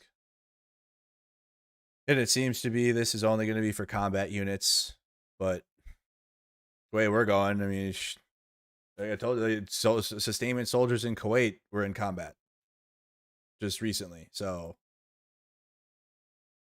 I don't think it'll matter soon. I think it'll be implemented wherever, especially the energy this guy brings. Yeah, I'm so glad I'm not in the military anymore. So glad. In our nations in uniform and what they are capable of when they're given a clear mission and unleashed to do it. And I think the best reflection of the success of President Trump and this War Department is the historic recruiting success and the historic morale amongst our ranks. I would encourage every member of this committee, Democrat or Republican, go into the formations. Go into the Air Force formations, the Army formations, the Marine Corps formations, and talk to corporals, talk to sergeants, talk to lieutenants, talk to captains, talk to colonels. And what you will find are men and women more inspired to serve in the military than they have been in a generation. And you see that in the young Americans who are rushing to recruiting stations at historic numbers, 30-year highs across the force. We're hitting our recruiting numbers halfway through the year. Why is that? Because the American people look at what we're doing at the War Department by getting back to basics, and they're attracted to that. Same with our retention rates, which are now merit-based. Our best sergeants, our best leaders are staying. That's exactly what we want. So we've made changes to change the environment. The renaming of the department to the War Department is not just a name. In fact, it's restoring it to the original name of the department, set by George Washington. But it's an ethos as well. That warrior ethos lives inside the heart of each one of these men and women, and we're unleashing it. I'm proud of I mean, you name it, the border, the missions, yes, those are all incredible demonstrations of that, but it's the people and the urgency of Americans to want to be a part of it that is the best affirmation, Senator. Thank you. So we talked about the importance of not relying on Chinese drugs for our military. Can you just talk about what what you're doing to make sure that we don't continue to rely on China for anything, including our drugs? If we're going to increase the duty in 4.10 the president, thank each of you. Our drugs confirm something for me about the president's submitted budget. $1.5 trillion is about 40+% increase from FY26. Am I right that not a penny of that is to go to a pay raise for the 800,000 civilians who work for the Department of Defense? We have 4.2% of a civilian salary set aside for bonuses to make sure we can recognize high performers in the civilian workforce. But you have guaranteed pay raises for the active duty and the Guard and Reserve component, but no guaranteed raises for There are civilians. guaranteed raises for the military, but you know, the last year this department's given out more civilian bonuses. Well, if we're going to increase the defense budget by that much, I would hope the committee would take a look at this. Chairman Kane, man, I like the sound of that, Chairman Kane. General Kane, I want to ask you a question about Southern Spear. It's an operational question. I know from your background that you carefully act to keep military actions within the rules of war. What legal justification could there possibly be that would allow the U.S. military to strike boats in international waters and kill the occupants of those boats without a showing of evidence that there's narcotics on those boats? Well, sir, as you know, our job is to show the range of options, the associated risks, and then take those execution orders, transmit them down to the COCOMs on legally appropriate and legally backstopped actions. Could you give me a legal justification the execution order, I don't have striking boats that do not have evidence that they're carrying narcotics? I apologize. I didn't mean to interrupt you. I don't have a copy of the order issued to Southcom with me today. It's classified in its own right, which clearly articulates, based on a variety of criteria, what constitutes a valid military and legally valid target in that theater. And I just want to say I know and trust that our commanders at Echelon are rigorously following that legal opinion and those legal boundaries upon which we've been issued those orders. And General Kane, I would encourage, again, my colleagues, I am at a disadvantage. I've seen the legal opinion, but I can't talk about it because it's classified. I've seen the targeting criteria, but I can't talk about them because they're classified. I've seen the secret list of DTOs against whom we have declared war that even they haven't been informed of, but I can't talk about it because it's classified. But I would urge all of my colleagues to go to the SCIF and read the targeting criteria and get briefed about it, and then also look at all of the files of all the strikes that have taken place. I've done that with the first 46 strikes or so. And I think there's a profound mismatch between what is occurring and the underlying assumptions in the legal opinion. And I would just encourage my colleagues to dig into this. To Secretary Hegseth and General Kane, the War Powers Resolution specifies that a war initiated by a president without congressional approval must be concluded within 60 days. It can be extended by an additional 30 days if, quote, the president determines and certifies to Congress in writing that unavoidable military necessity respecting the safety of the U.S. Armed Forces requires the continued use of such armed forces in the course of bringing about a prompt removal of such forces. We're right at the 60-day deadline. Is the president intending to either seek congressional authorization for the war in Iran or send us the legally required certification that he needs an additional 30 days to remove U.S. forces from the war?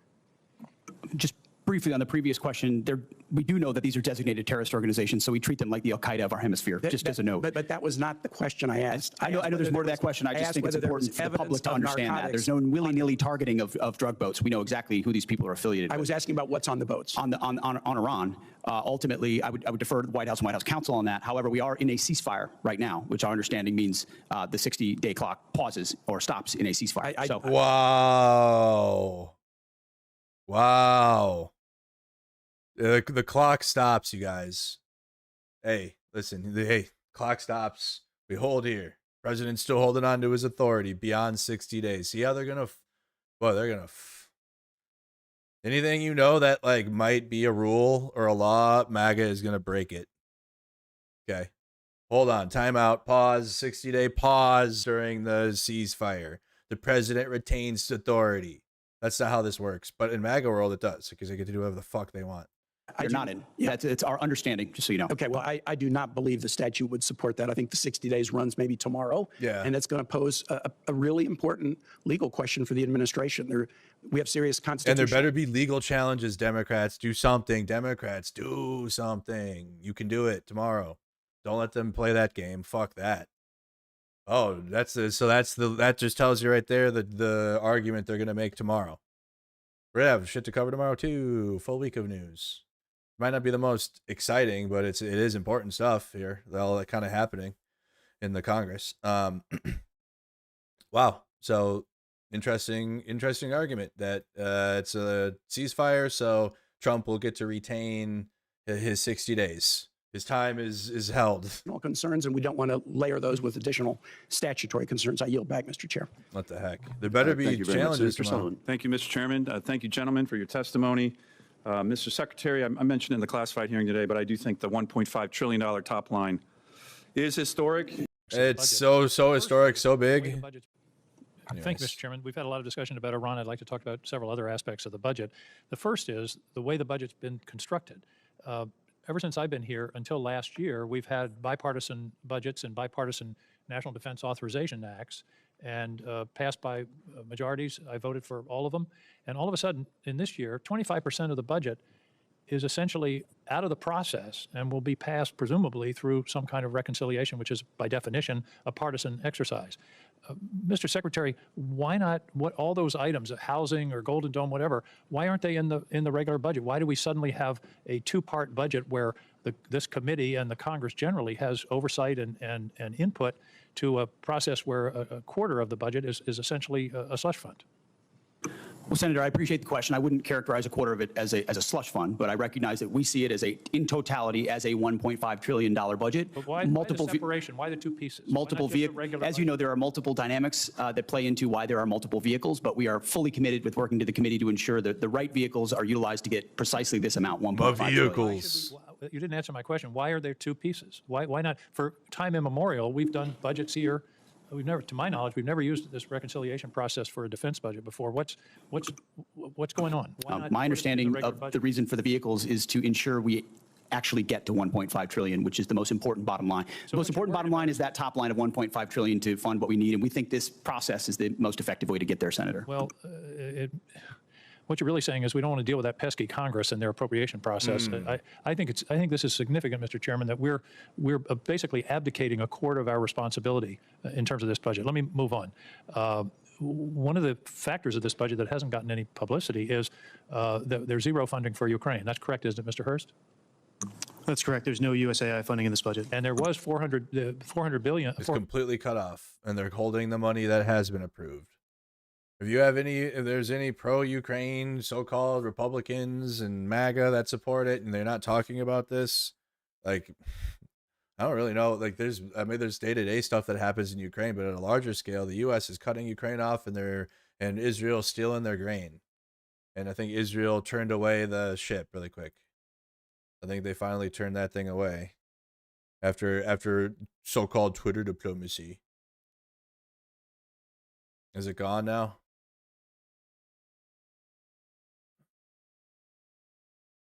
So Israel has been taking in stolen Ukrainian grain. Not like almost did, like it has been, and was going to take more until Ukraine finally took it to social media, and Israel cried about that. Ukraine was working through diplomatic channels, offline, to try to get Israel to stop taking in Russian grain. They ignored. So Zelensky was like, "Fuck it, I'm making a post," and Israel cried. But that crying only led to more people not like taking Israel's side in the matter, because why the hell is Israel taking in stolen Ukrainian grain? Like, they lose the argument off principle, let alone there's already negative polling and opinion on Israel overwhelmingly. They don't have the side of the American people at all. So they're pissing off the last remaining either quiet people about Israel or Israel aligned people that might not support it outright but aren't going to be against it necessarily. You're starting to piss people off. So Israel had to turn it away. So all that pressure worked, and Israel looks like the ship is gone now. I don't see it. And that matches reporting I'd seen this morning when I woke up. Yeah, it's not there. Anyways. 400 million that was appropriated last year by a bipartisan bicameral act of Congress. What's become of that money? My understanding is not a dollar of it has been dispersed. It was released very recently, and again, we got these funds, I believe, in March, and it takes time for funds to flow through the department, but it's going to get put to work very shortly. We're going to work with the UCOM commander to make sure we use these funds in the most appropriate way possible. I didn't want Senator Sullivan to be the only one with an exhibit. This indicates what's happened to our support for Ukraine over a period of years. The orange bars are U.S. support. The blue bars are Europe. As you see, Europe is 99% in the year 2026. Same thing with humanitarian and other aid to Ukraine.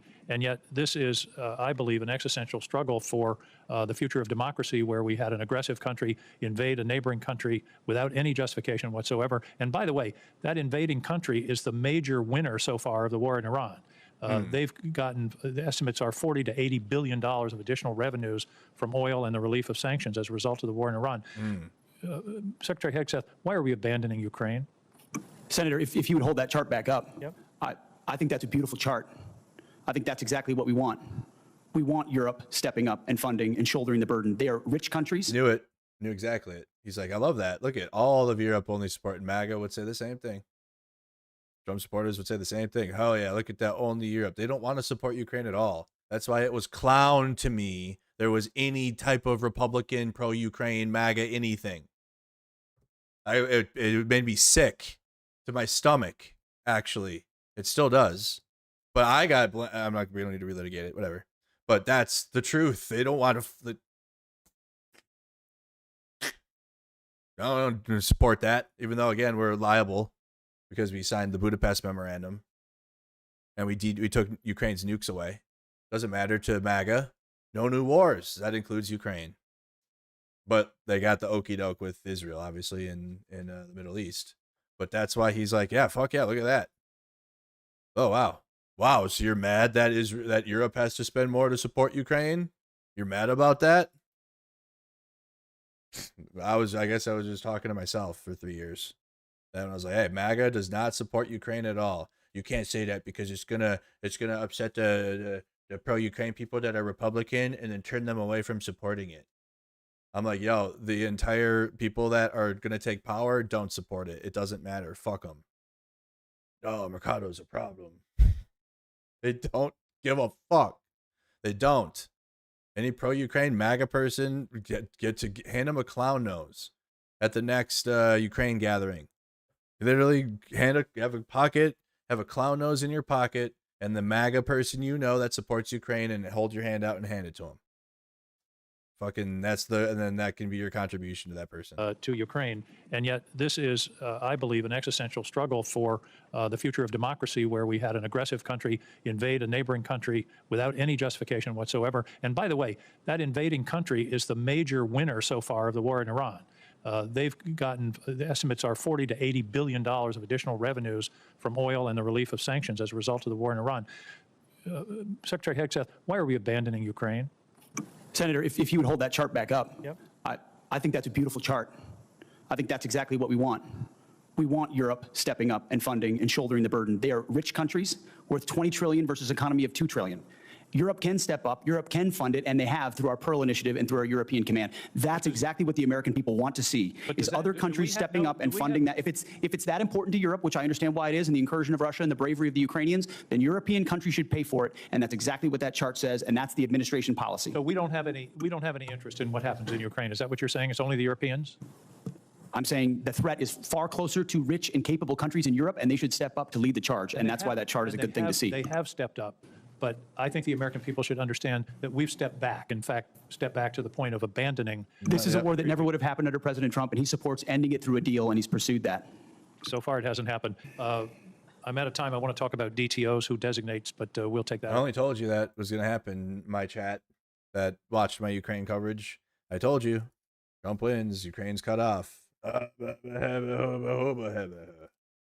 Biden, and I know Biden was not good and slow, but well, this is Trump now, and Trump is friends with Putin. Trump likes Russia. Trump wanted to build in the Kremlin. He literally wanted to have a Trump Tower in the Kremlin and was there touring it in the 80s to do that. He loves Russia, but he's attached to Putin with a hip. Thank you, Senator King. Senator Schmidt. Thank you, Mr. Chairman. And it's apropos that I'm following my friend from Maine. Missouri and Maine came into the union at the same time, but we couldn't disagree more on this particular point. We may have to separate here. I actually think it's interesting that Ukraine just came up, because we've heard from my colleagues on the other side.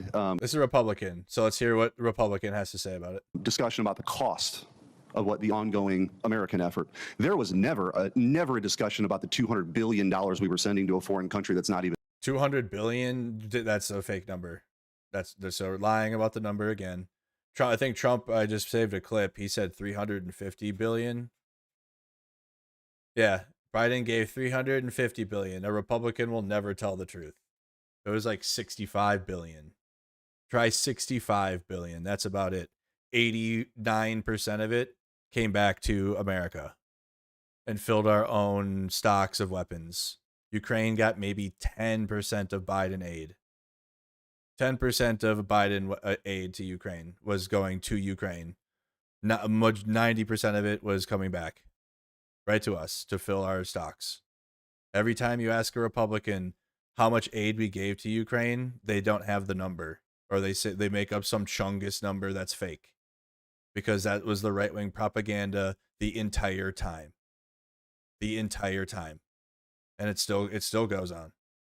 Try 65 billion. That's it. That's the number. Not anywhere near 100 billion, let alone 350 or 200 billion. And that money was coming from already existing stocks of weapons. It wasn't coming from taxpayer money. It's not like when you were at work, the work you were doing was going to the fucking Ukrainians. We were sending them hardware and weaponry, and that costs money to move that. But again, when 80 to 90% of that is coming back to fill our own stocks, which is what was happening, the rest of that is covered just in the weaponry and like the actual fucking hardware that's in Ukraine that we funded, or that already that honestly, no, maybe my grandpa funded when he paid taxes, because the weaponry we were sending to Ukraine was from Vietnam, fucking early war on terror, old shit. We weren't sending them brand new weaponry that we have now that you just that worked your ass off to go fucking pay for. It's already, they were sitting in fields and collecting dust, and we were giving Ukraine that, but very slowly. Not fast. It wasn't fast either. It was a very slow process to give Ukraine these weapons. It was not quick at all. But the whole time, because again, I understand Biden's funding of Israel, but it opened the door for other propagandists to lie about Ukraine, heavily right wing, about how much we were funding Ukraine and what was even happening with the funding to Ukraine and all of it. And then and then that introduced the southern border propaganda. And like, well, we're helping Russia's invasion of Ukraine. And we're giving them $600 billion, but we have an invasion at our southern border and blah, blah, blah, blah, blah, blah. Okay. Bipartisan funding bill for the border and Ukraine. What's up?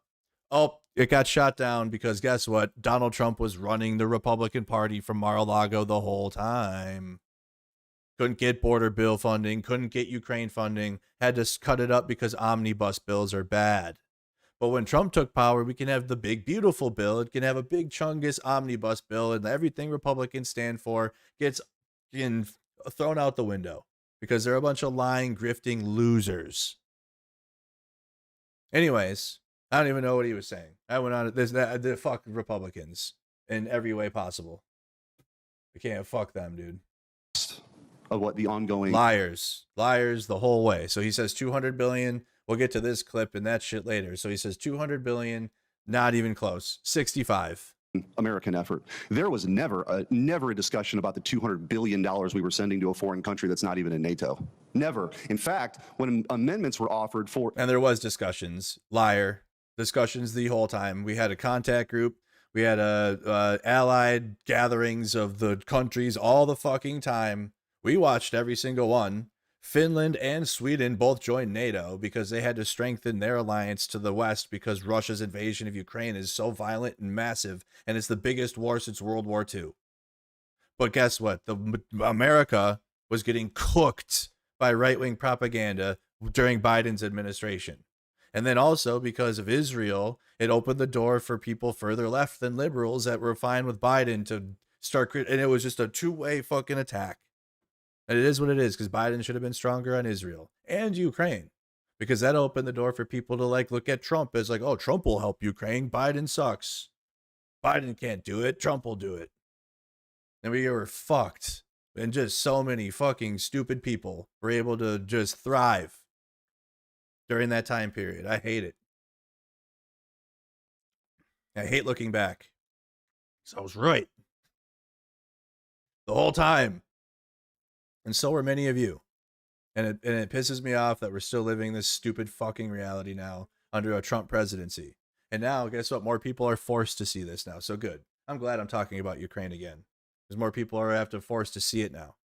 Independent audits of how that money was spent. And we had that. Fuck that. No, liar too. We have independent audits of the money spent. Ukraine has audits of the money spent. When we went to Ukrainian positions in the front lines, the lowest level soldier has a fucking logbook of every munition possible. The artillery was separated by country, right? So like we went to a fucking artillery position. There was American artillery that the unit got in one pit, fucking French artillery in another, and they had German artillery in the other. And some dude in there, he was chill. He was fucking smoking a cig. Not the way we would do it. We couldn't have our munitions specialist out there smoking a cig and tracking shit around the munitions, whatever. But and you're there fighting a war. It's aggressive. They don't give a fuck. Whatever. But he's writing everything down. Everything is annotated. Everything is logged. It was to the point where open source intelligence, social media users are able to track weapons going to Ukraine. There's literally like this guy on X not only tracks every single troop movement, he tracks the weapons that go there and the equipment and how much. And then also it looks like he's starting to fundraise, or he has been, but like he's doing his own fundraisers too. The information, it's literally the most open source in war ever. Open source for everything in terms of what's happening, where the troops are, what's gone there, how much has gone there, who's involved. It's literally like, but you have to like just fucking look at the websites, I guess. You got to go to them. You got to like go and read the shit and like not be a lazy piece of shit and watch right-wing media and then like figure it out. Or like connect to Ukrainians. Like that's a thought. Have you ever tried asking Ukrainians what's going on? Maybe they might know. You guys think? What a thought. You think Ukrainians might know what's happening in Ukraine? I don't know. There's tons of Ukrainian YouTubers and stuff. Tons of them. And they talk about it and what's happening there. But like, because you watch right-wing media and people like this, you don't know what's happening. And you don't know numbers, you don't know things, you don't know that you can like literally pull up the fucking map. Where is it? Overview. Map like I did for 3 years. Oh, interactive map of Russia's invasion of Ukraine. Wow, look at that. Holy. There's a map that tells me where soldiers are and like what's been taken and what hasn't. Wow, dude. I'm like looking into this is the fucking holy grail here. Wow, this is so difficult. Wow, but no, I gotta watch Tim Pool. I gotta watch Joe Rogan. Joe Rogan will tell me what's happening in Ukraine. He'll bring on Douglas McGregor or something. Yeah, fucking dumb people, dude. I hate people. And this war has made me hate a lot of people. Like hate because of how stupid people are. In opposition to that kind of oversight. So I find it really rich now that there's a complaint that we're not spending money on Ukraine. And by the way, $30 billion for salaries for bureaucrats, pensions, and social safety net programs and government operations to keep the state functioning during wartime. That's where American tax dollars are going, $30 billion for bureaucrats in Ukraine. Liar. Liar. Liar, liar, liar, liar, liar. So this is Republicans, but normally. But during this time period, if I were to say anything, like they wouldn't even put me in the Republican meetings, you guys. When we went to Capitol Hill, they wouldn't even put me in the Republican meetings. It wasn't until 2024 that I got to go because we only had a small group. Had to be, but I didn't act out though. I fucking yelled at them or anything because you still had to be like when you're lobbying in Congress. You got to in your fucking suit. You're representing what Ukraine needs, not like my feelings, right? So that's what you got to do. Obviously, you can go there and walk in the hallways and do a protest or whatever. You can do that. Use your First Amendment right. But we were there lobbying for Ukraine aid, so we couldn't we were there representing Ukraine, not ourselves. So I had to keep it together amongst Minnesota Republicans, but we weren't even advocating for anything real anyways. But this has been the Republicans the whole time, except for maybe two of them. Maybe two, but then you got Lindsey Graham. Have fun with that guy. Next, all lies. Every single thing this guy would say about Ukraine would be a lie, so there's no point. Let's go to Warren, Senator Warren. To include your exhibit in the record. Yes, please. Without objection, that will be done. Senator Warren. Thank you, Mr. Chairman. So Americans are paying a high price for Donald Trump's war with Iran. We've got 14 service members who are dead, over 400 more who are wounded.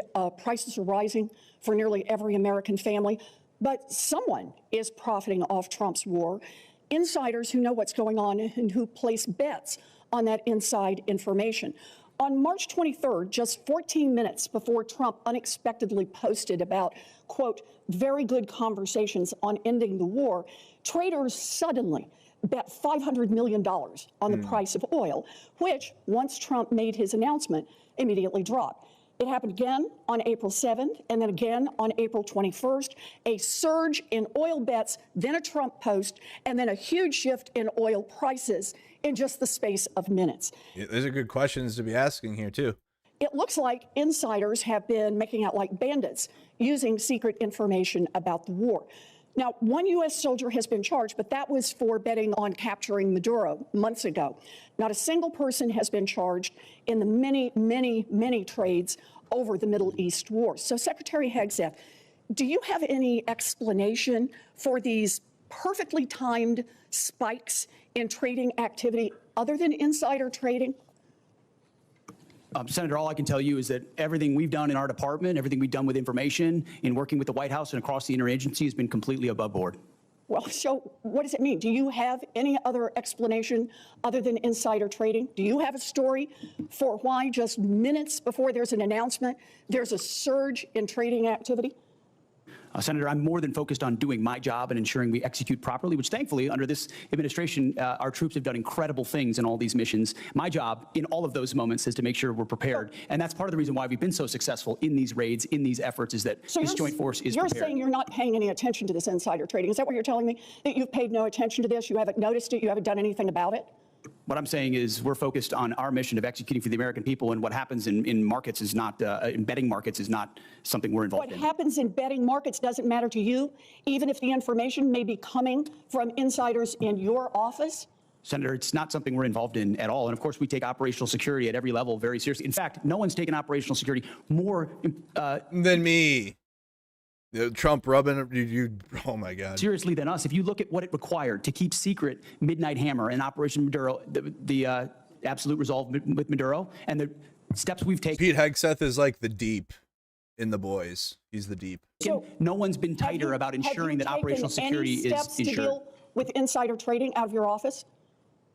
I mean, we would ensure at every level that inside information I is take that as a no. properly safeguarded. All right. Well, obviously you're not. I'm also concerned about recent reporting on your own financial dealings with regard to profiting from the war in Iran. The Financial Times reported that your broker tried to buy hundreds of shares in a BlackRock fund invested in defense companies just before the war began.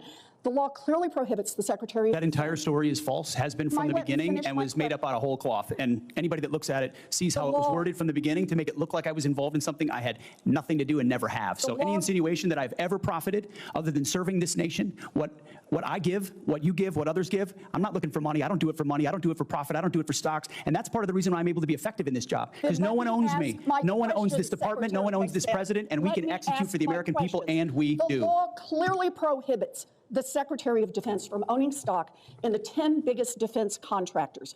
Other senators and I sent you a letter with detailed questions about this, and you have not given us a response. So I'd like to hear you say, did you, through your broker at Morgan Stanley or otherwise, seek to invest in any defense-related funds right before Trump started the Iran war?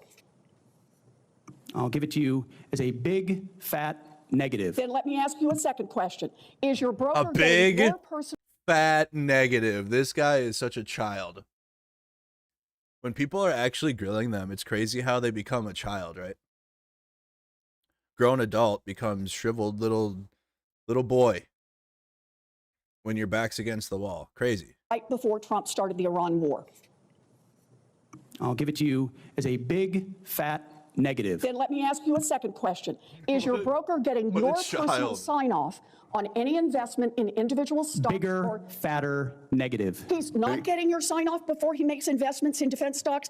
Can I refer you to your I'm not making investments, agreement? Senator. I am asking, does he know that he has to get your sign-off before he does that? Of course. I don't know what you're looking for, but you ain't going to find it.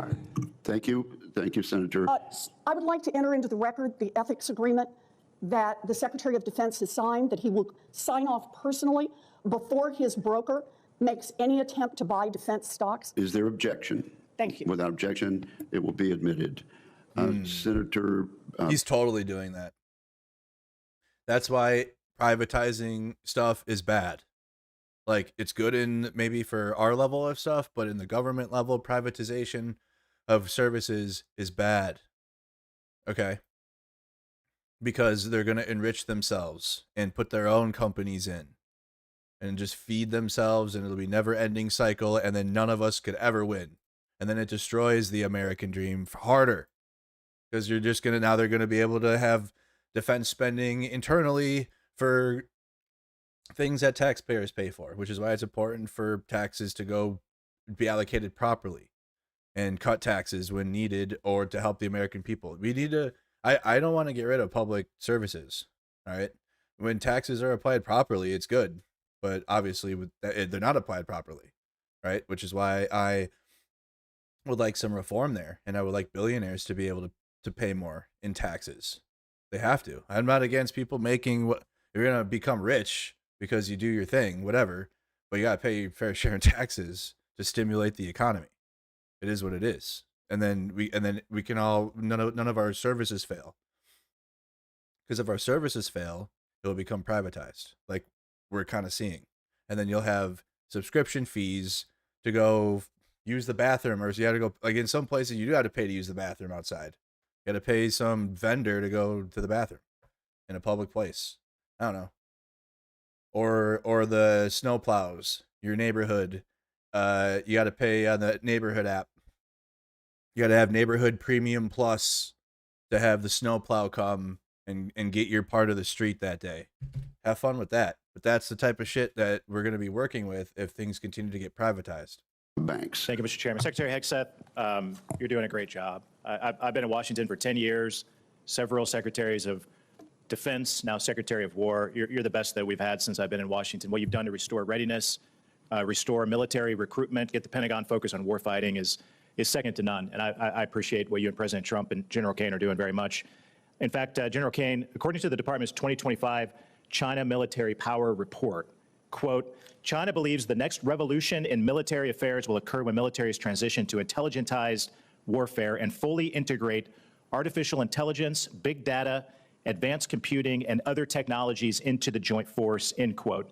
Can you describe, General, in greater detail how the PLA is using AI to enhance its military capabilities?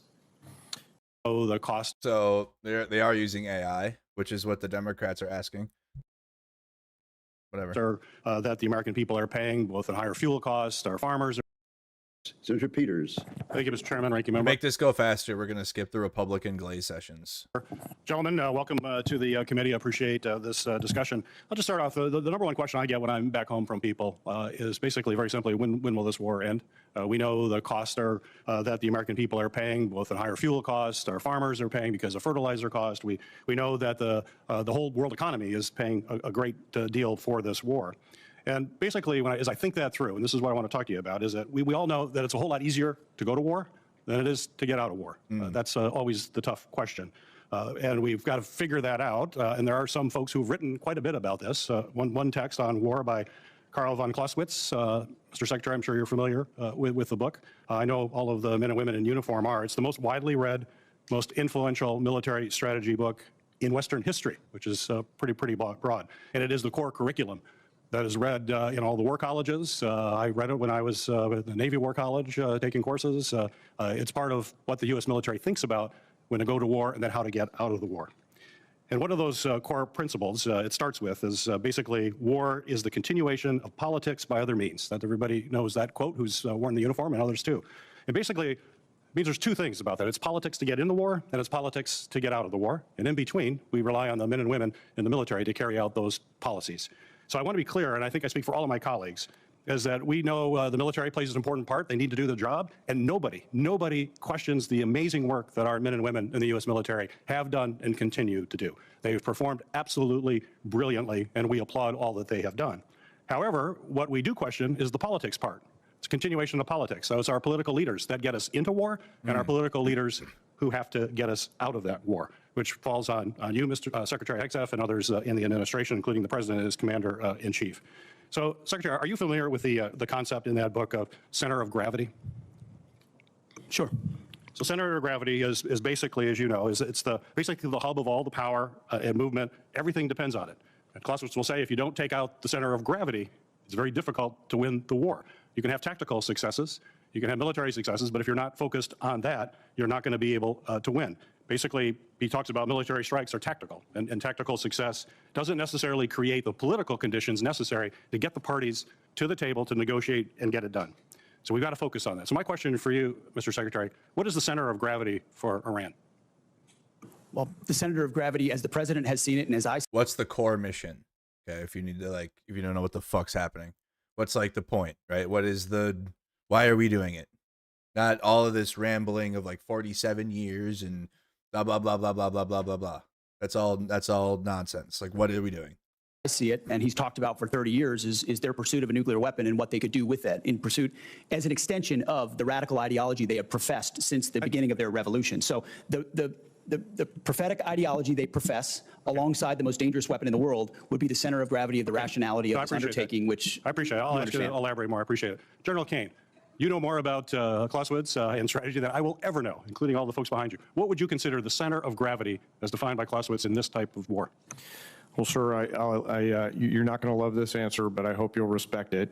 War is politics by any other means. Right. And the political side of that necessitates that our political leaders determine what is the center of gravity associated with that. From a military-only perspective, there's a variety of things academically that we could look at for center of gravities, from leadership to will to capabilities to intent. But I'll defer to our political leaders to determine. There's multiple centers of gravities. That's fine. That's fair. Oh my I don't God. like it. You're right. But I know, and sir. I know you know the answer to that, and you're just not telling me. Well, I get why you're doing that. my inner But I would marshal. say, other observers say that basically it's not the leader. Usually, if you take out a leader, that doesn't This necessarily. is why Trump actually politicizing the military was bad, because now like people like General Kane, who obviously is a political type of general, actually he doesn't skirt around being, because his stupid long-winded Trump glazing speeches are not that's political. That's political speak. That's not just keeping it, pointed, which we do see some military generals do. We see that where they don't really even, they won't do it, but General Kane will, and he'll be long-winded and do story time. Make the changes that in It was a long night, and those helicopter pilots, in Iran's case, they hadn't slept for days. probably the Islamic. Their wives kissed them goodbye as they left the doorstep on a mission that they wouldn't know they would come back home from. That ass telling stories like, bro, generals, what the hell are you doing? That was during Midnight Hammer or whatever. And he did it again for Venezuela. Of gravity, as defined by Clausewitz in this type of war. Well, sir, you're not going to love this answer, but I hope you'll respect it. War is politics by any other means. Right. And the political side of that necessitates that our political leaders determine what is the center of gravity associated with that. From a military-only perspective, there's a variety of things academically that we General could look Kane at for does center of that. gravities, from leadership to will He to does it. capabilities to intent. But I'll defer to our political leaders to Okay, determine that's what fine. that is. That's fair. I don't like it. You're right. But I know, And sir. I know you know the answer to that, and you're just not telling me. Well, But I get why you're doing that. my inner But I would marshal. say, other observers say that basically it's not the leader. Usually, if you take out a leader, that doesn't necessarily make the changes. That in Iran's case, it's probably the Islamic Revolutionary Guard. That's the center of gravity. They're the ones that control the country, and they're very diverse to do that. The Americans' center of gravity is probably our economy and our ability to maintain public opinion support. We already know the public isn't there. We know the impact to our economy. And central to that is the leverage. And I'm running out of time here, but the central of leverage is the Strait of Hormuz. That is bottom line. We have to open that up. We have to take that away from Iran. The fact that we haven't done that yet, and we're 60 days in, we're just now bringing minesweepers from the Pacific. Mr. Secretary, we've got to see action a whole lot sooner in the Straits. The world community needs it. We're not going to bring this war to an end until we seize control of the Straits in a way. Needs it. We're not going to bring this war to an end until we seize control of the Straits in a way. Which in part is why we have a blockade that has been impenetrable for the Iranians, because they don't have a The AP feed glitched. conventional navy to contest it, which means we control the Straits. The time of Senator Peters control the has streets. expired. Let me observe that I very much appreciate the senator from Michigan suggesting ways in which our effort in Iran could be more successful. I do appreciate that. And let me also observe, Senator Kane, that civilian control. He was saying to open the strait, not okay. Oh my goodness. Okay, let's go back. No more glazing. There we go. Thank you, Mr. Chairman. Gentlemen, thank you for being here. Secretary Hegseth, safe to say that our weapons like SM-3s, Tomahawks, safe to say that our weapons What is like going on? SM-3s, Tomahawks, Patriot missiles have capabilities that are unmatched. That's why they cost a lot. This is a quote. This was a massive, overwhelming attack across all domains of warfare, striking more than 1,000 targets in the first 24 hours. On March 10th, you said, yet again, our most intense day of strikes inside of Iran.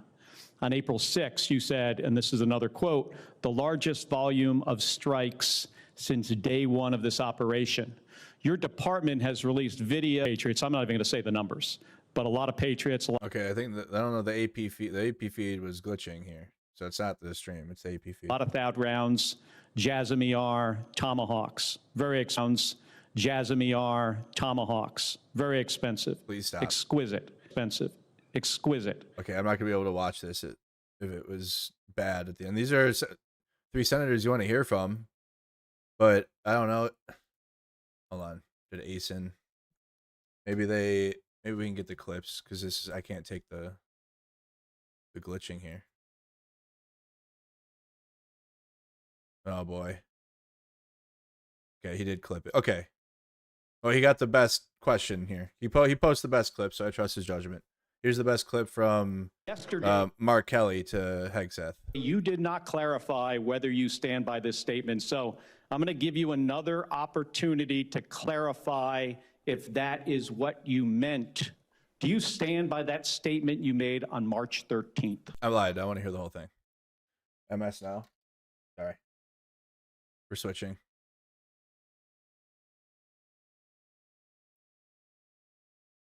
They had it on the live feed. There you go. Okay. And obviously we can just go right to Senator Mark Kelly. All right. Here we go. I don't know. The AP feed was glitching. I don't know what the heck. 24 hours. On March 10th, you said, yet again, our most intense day of Oh, start at the beginning. My bad, guys. Tomahawks, Patriot missiles have capabilities that are unmatched.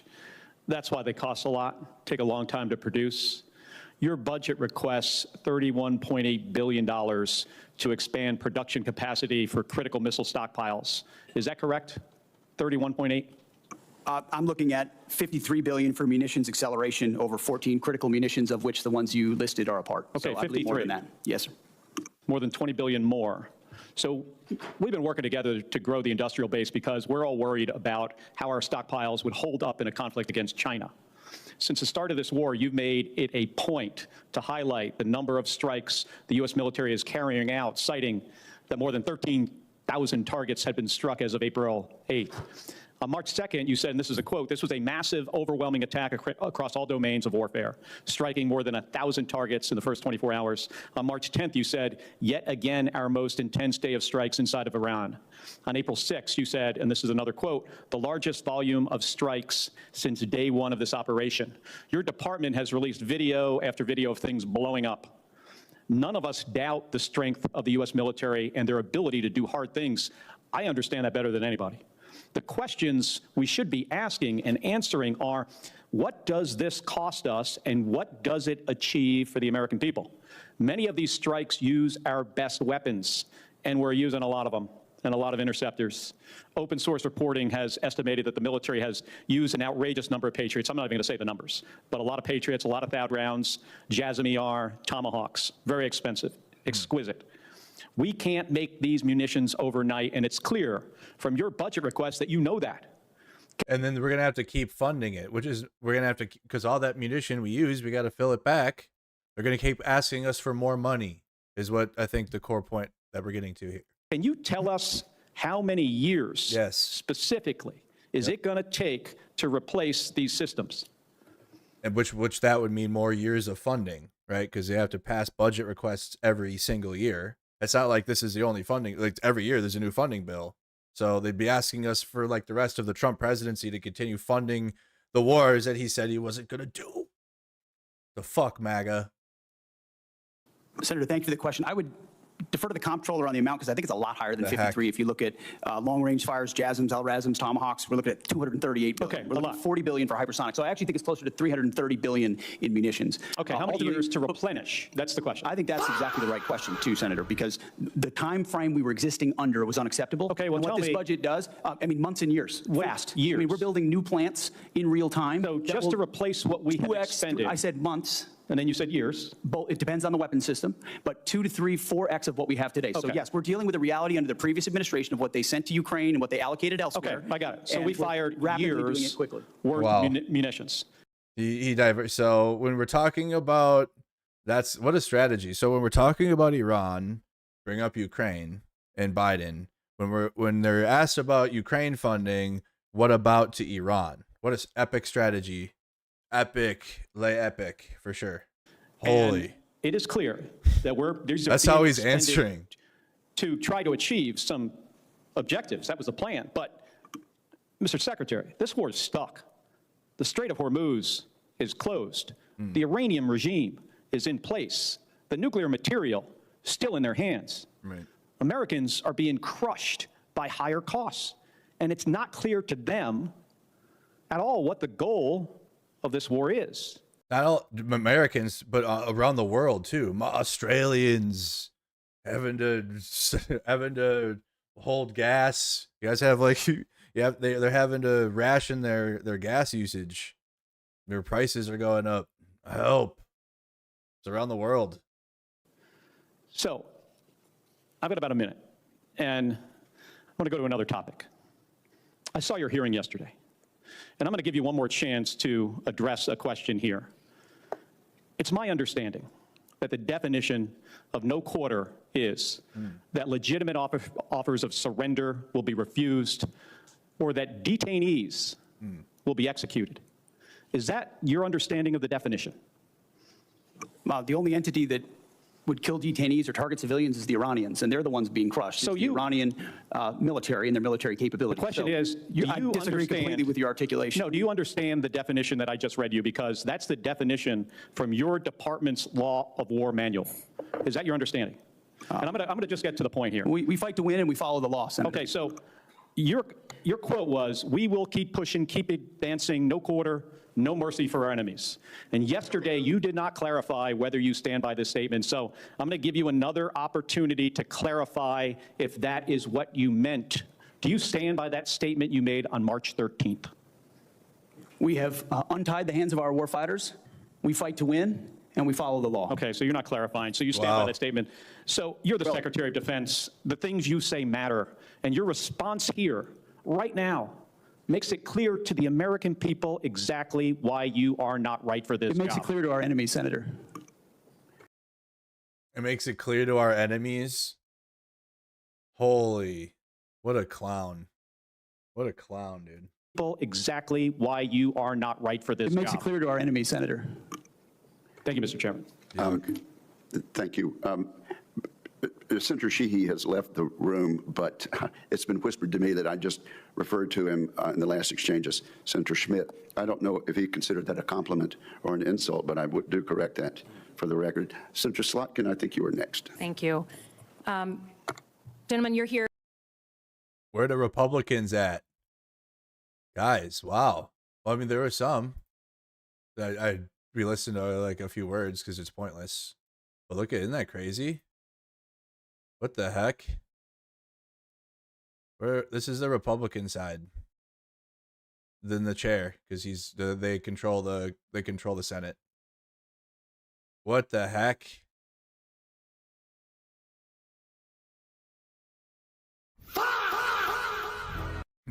They're not there. Why would you be there though? Because you'd have to actually like just glaze or ask hard questions, which is all they did in the House yesterday. To ask for $1.5 trillion, 40% more than what we gave you last year, $1 trillion. And I agree with the chairman of this committee that the world has never been more dangerous and complicated. And regardless of whether we disagree on the reasons for getting into this war, I think we can all agree that we want our military to come out of it safely and successfully and as soon as feasible. The military has taken, the administration has taken military action in 10 different places in the world in 15 months, more than any president in U.S. history. I think President Trump has really become a foreign policy president. And many of those operations, were on the news for a couple of days, but then the American public didn't feel them. And I think the difference with this war with Iran is that the American public is feeling it in their pocketbooks. Gas in Michigan is $4.99 today. The cost of fertilizer, of airline tickets, things that are real to people. Secretary Hegseth, the president said that you were most keen on this war. He said that you were the most gung-ho about it. I think despite us all wanting to come out of this successfully, it is hard to miss that we are at the stalemate, that we don't control the Strait of Hormuz because shipping is not getting through. And we can block what they're trying to get through, but nothing is moving and it's costing the American public. And I think that's a fundamentally different moment than. So they're trying to strong arm Americans into even supporting it. Isn't that fucked?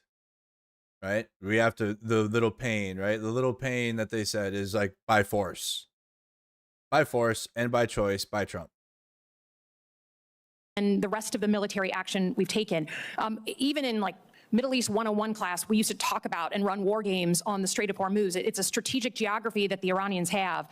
And I think it's just concerning to me that we can try and tell the American people that it's going great and we're killing it, but until the Strait of Hormuz is open, I don't think we can credibly say that with any seriousness. Damn. I think the question I have for you, though, is future looking, and it's our 2026 elections. The president has been very clear. He said in the State of the Union that essentially if his side doesn't win, then the election was rigged. He said that before the 2020 election. He's asked for voter rolls for 29 different states. He just asked for Detroit's votes or ballots. And we know that in 2020, he wrote an executive order that he didn't sign that said to the U.S. military, to the Secretary of Defense, you should go and seize ballots and voting machines. A few months ago, he said that he regretted that he didn't sign that executive order. So the U.S. military has never been deployed. You incorrectly said yesterday that they were deployed during different elections. Governors deployed them under their authorities, but the federal government has never put the uniformed military at our polls during World War II, right after 9/11. We've never had to do that. So Secretary Hegseth, if the president, who regrets not signing that executive order to the then SecDef in 2020, asks you to seize ballots or voting machines in states during the 2026 election, will you stand up for the Constitution and say no, or will you salute and do his bidding? Senator, I didn't get a chance to answer the front part of your question, which, there was a lot of deferred maintenance under the Biden administration that needed to be addressed because the world was in chaos when President Trump was elected. Just address the election issue, please. Well, again, Biden. It's the most important thing. It's what's happening. It's yet another gotcha hypothetical, which is your specialty. It's not. We had an executive order under the Biden administration in 2020. Under Biden, it's a gotcha hypothetical. What a clown. Clown. Senator, I didn't get a chance to answer the front part of your question, which, there was a lot of deferred maintenance under the Biden administration that needed to be addressed because the world was in chaos when President Trump was elected. Just address the election issue, please. Well, again, that's the most important thing. It's what's happening. It's yet another gotcha hypothetical, which is your specialty. It's not. We had an executive order under the Biden administration in 2024. It's not a hypothetical. I refuse to accept. You give that answer all the time. You and I have done this dance before. Get over it, okay? In 2020, he's the president, your boss, the guy you're performing for right now, told the journalists this year that he wished he signed that executive order to your predecessor. And your predecessor said publicly, thank God, we didn't actually go forward with it. What are you going to do? You're the guy here in the seat. It's not hypothetical. Tell the American people, will you deploy the uniformed military to our polls to collect voter rolls or machines? Are you accusing me of performing? Because you're performing for cable news right now. Dude. Why won't he answer that, though? That's actually what he won't answer if they're going to... I rambled about that maybe an hour ago, right? I said ICE agents at the polls. I didn't think about the military. Trump already wants to send ICE agents to midterm polls. He won't commit to not sending the military to the polls during midterm elections. Oh, boy. That's why I told you guys. I have a feeling I'm going to be back out there on the streets again, and it's going to be some Trump fuck shit around elections. And people aren't going to be happy, and then it's going to be state aggression against people that aren't going to be happy, and we'll be doing it again. So I just have a feeling that's how this is going to go. The American public is feeling it in their pocketbooks. Gas in Michigan is $4.99 today. The cost of fertilizer, of airline tickets, things that are real to people. You should go and seize ballots and voting machines. 2020, he wrote an executive order that he didn't sign that said to the U.S. military, to the Secretary of Defense, you should go and seize ballots and voting machines. A few months ago, he said that he regretted that he didn't sign that executive order. So the U.S. military has never been deployed. You incorrectly said yesterday that they were deployed during different elections. Governors deployed them under their authorities, but the federal government has never put the uniformed military at our polls during World War II, right after 9/11. We've never had to do that. So Secretary Hegseth, if the president, who regrets not signing that executive order to the then SecDef in 2020, asks you to seize ballots or voting machines in states during the 2026 election, will you stand up for the Constitution and say no, or will you salute and do his bidding?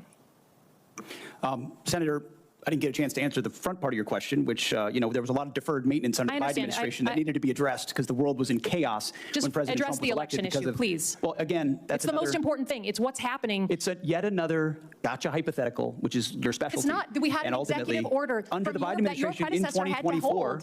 It's not a hypothetical. I refuse to accept. You give that answer all the time. You and I have done this dance before. Get over it, okay? In 2020, he's the president, your boss, the guy you're performing for right now, told the journalists this year that he wished he signed that executive order to your predecessor. And your predecessor said publicly, thank God, we didn't actually go forward with it. What are you going to do? You're the guy here in the seat. It's not hypothetical. Tell the American people, will you deploy the uniformed military to our polls to collect voter rolls or machines? Are you accusing me of performing? Because you're performing for cable news right now. Dude, But just Mr. answer the Secretary, question. we have. It's a hypothetical. By the way, in 2024, under the Biden administration, 15 states did deploy. Under troops to their polling governor's stations. authority, when their governors asked What for did it. Joe Biden say about That's that? fundamentally. What did Biden? I don't think anything, because he needed them for cybersecurity and for COVID. Trump did it too, under Trump. But it was not the federal decision. It was those governors of the states under their authorities, okay? It's never been done in our history. Please stand up for the Constitution. Do not send uniformed military to our polls. Do you have a response to that portion of the question, Mr. Secretary? I've never been ordered to do anything illegal, and I won't. That goes without saying. Thank you for the answer. Senator Duckworth. We're in danger. Uh-oh. Uh-oh. Not confident now, after watching this part, that the elections are going to be not fucked with for sure now. Now I have to reassess what I said earlier in the stream a little bit. Now I gotta reassess what I said earlier when I said I was confident that the worst case scenario couldn't happen, but then I just saw this and I'm like, oh no. No. Now new information has been learned. And that face he's giving is also like, fuck. And the reason why he isn't saying outright no is because, one, he can't because he is a Trump stooge. But two, they got to keep all doors open. They say it all the time when you watch him answer questions. Like, oh, the president needs to keep all options on the table, including the one where they send the military to the polls and do martial law. That's why he won't say no. Which you're supposed like that shouldn't even be a question, but it is in this administration, and the fact that he won't say no is in line with the usual. So okay, well, now I don't know, and now I'm concerned about the situation with the elections and if the military will be used at the polls, because the Secretary of Defense just outright wouldn't answer that, and his body language in response is everything. Okay, you're now recognized. Thank you, Mr. Chairman. Despite his again, no Republicans. All Republicans are gone now. No more questions. campaign promise of no new wars, President Trump has been obsessed with using the military any chance he gets, from deploying troops to American cities, to propping up Maduro's chosen #2 in Venezuela, to an endless war of boat strikes in the Caribbean Sea, and now in an illegal war with Iran, where hundreds of thousands of our troops are in harm's way every day with no exit strategy in sight. This administration hides bad policy behind the exceptional military operations and the valor of our uniformed personnel. I've long said Iran is a malign actor, but a responsible administration would have managed this short of conflict, instead of starting a war of choice. There was no imminent threat to the United States or our troops. The military was not the most effective tool to get Iran to capitulate, as we're already seeing too clearly now. And using force has made Americans in the Middle East less safe while spiking costs for Americans here at home, all to the tune of 14 service members dead, hundreds wounded, billions of taxpayer dollars, and untold costs to our military readiness. This administration claims to be focused on the warfighter, but President Trump told us when he announced a war from his luxury resort that he expected service members to die. Now, sadly, it's clear how unserious Trump is about his role as the commander-in-chief. His war within Iran has already reminded us how important it is to prevent a war, how serious it is to ask the military to wage one under poor strategic direction, how destructive a wide-ranging war can be for Americans, for our service members, and how difficult it is to actually end one once you start it. The incompetence and casual disregard for our service members' professionalism and sacrifice is, in my opinion, a scandal. General Kane, can you tell us the status of the Iranian Revolutionary Guard Corps' Navy, the entity actively closing the strait? Senator, apologies, I was listening to you. I was just trying to write it down. No worries. They're mostly destroyed. CENTCOM continues to watch. Mostly destroyed. Trump completely annihilated. They're in the bottom of the sea. No more Navy. They're gone. Today in testimony. Oh well, they're most. Is this like the right wing version of mostly peaceful protests? The Iranian military is mostly destroyed. Mostly destroyed military. Watch them. Not the Iranian Navy, No, the IRCG. yes, ma'am. The Mostly destroyed. Alternative Navy. smaller, I won't get into any classified materials, but the smaller, fast, and smaller boats, Boston whaler size boats, there's still some out there. Yes, ma'am. There's still some boats out there. Sorry. I have dark humor, guys. I served in the military. That's why I'm like this. This shit is clown show. Clown circus. Holy fuck. Yeah, I got some ships in there still. They wouldn't have the Navy blockading it if there weren't some Iranian ships still. The Navy would fucking go right in there. The U.S. Navy, because we do. I'm not going to shit on our Navy. We have a good Navy. Thank God we do. They would just go right in there. They would take that shit and just be in there. That's why they're like blockading it, because there's still Iranian warships, and then also air defenses, coastal defenses too. It ain't like we're fighting the insurgents anymore. All right. That's why this is scarier. We're not fighting dudes in sandals and shorts. Like, they're a conventional military that have electronic warfare. They have coastal defenses. Their Navy is still not destroyed, clearly. They have all that. And they're also getting funding directly from Russia and China, and other countries now will take advantage. So, yeah, they're going to have a lot more support and a lot more capabilities, and we're going to likely continue to see a lot more soldier deaths. But they're going to be like big. Like, I don't know how, because I was a kid during the War on Terror. Obviously, then I went and served, but I didn't really know how like the death reporting was going. Was it reported well? Was it reported like not really? Was it taboo to talk about soldier deaths during the War on Terror? I know we talk about it now because it's like, we had people, a lot of soldiers got untreated PTSD, and we had a whole like cultural change within the military too, because of a bunch of problems from the War on Terror that weren't addressed right away, and it was like a long wound, right? I don't know, like, but I feel like and especially we didn't have the social media back then that we do now, right? In Ukraine, Russia's invasion of Ukraine, that same account, that Andrew account, has seen like every single Russian that's been killed, basically, that's been filmed, and has watched that, and Ukrainians too, because it's on drone camera. So not only are Americans going to watch on social media soldiers' death, and soldiers they know too, and people they know personally, because we are more connected nowadays, I'd say, on social media than 2001, 2002. It didn't exist. You had to all sit down and watch TV. We had to watch TV with our family. Now we just scroll our phones. But also the videos too, like Iran is going to have videos on those drones, and there'll be FPV drones, and you're about to see videos of soldiers, and not like that didn't exist in the War on Terror, like especially videos from the American perspective, and the GoPro videos were getting massive, and a place like Funker website obviously has been hosting videos like that forever, but it's going to be brutal, like really bad, and people are going to see American soldiers getting brutalized and killed in ways that haven't been seen. But I've seen it in Ukraine. Like, and if you've watched any footage of that war, that's what's gonna come if we keep fucking around here. It's gonna be bad, and Americans will see that and be out, and like, you're gonna radicalize people in very bad ways.